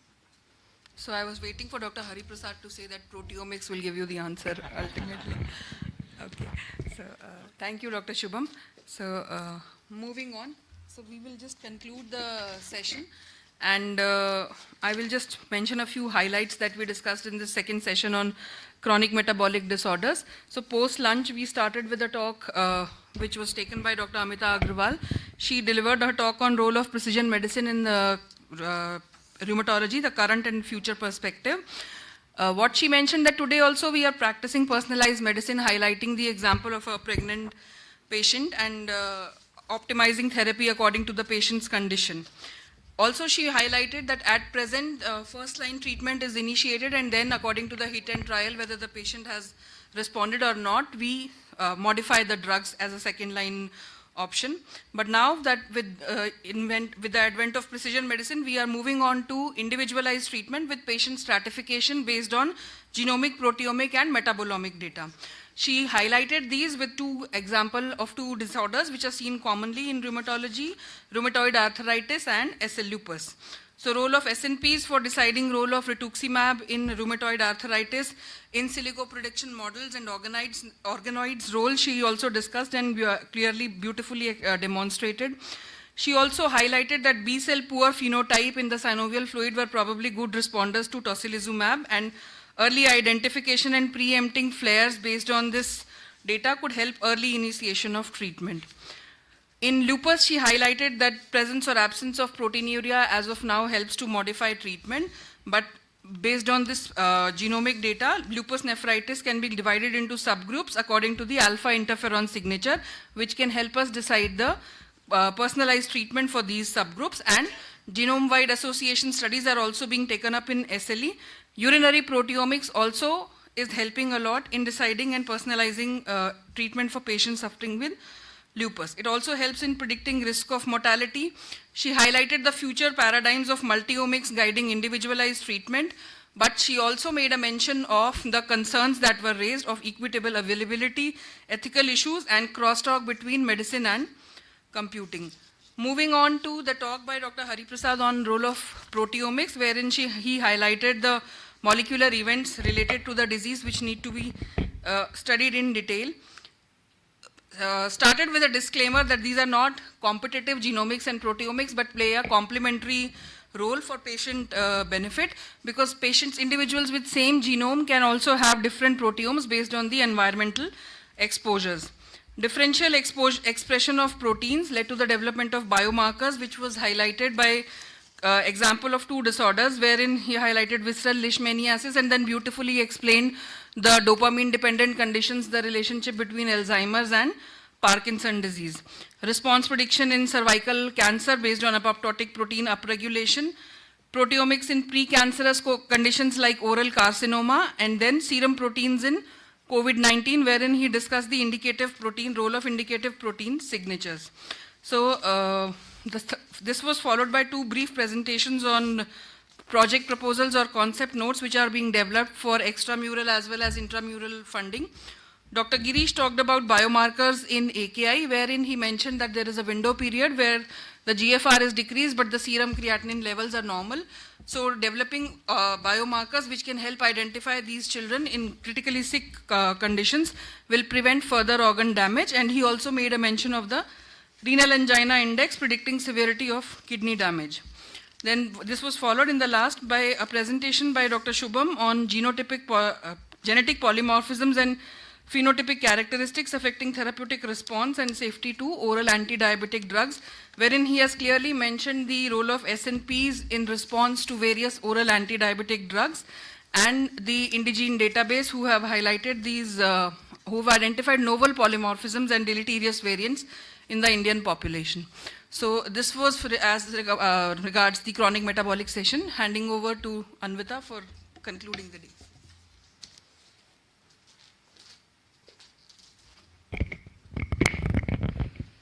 To begin with, we would like to recognize a distinguished speaker. May I invite Bhavna Dhingra ma'am to please come up on the stage to present the certificate and memento. We extend our thanks to Dr. Hari Prasad Guru Rao for your enlightening talk, sir.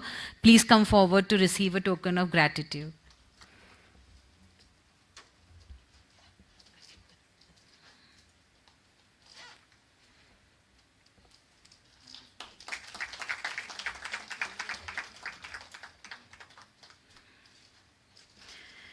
Next, we would like to acknowledge our esteemed presenters, Dr. Girish Bhatt. He's left, okay. Dr. Shubham, please come forward to receive your certificate.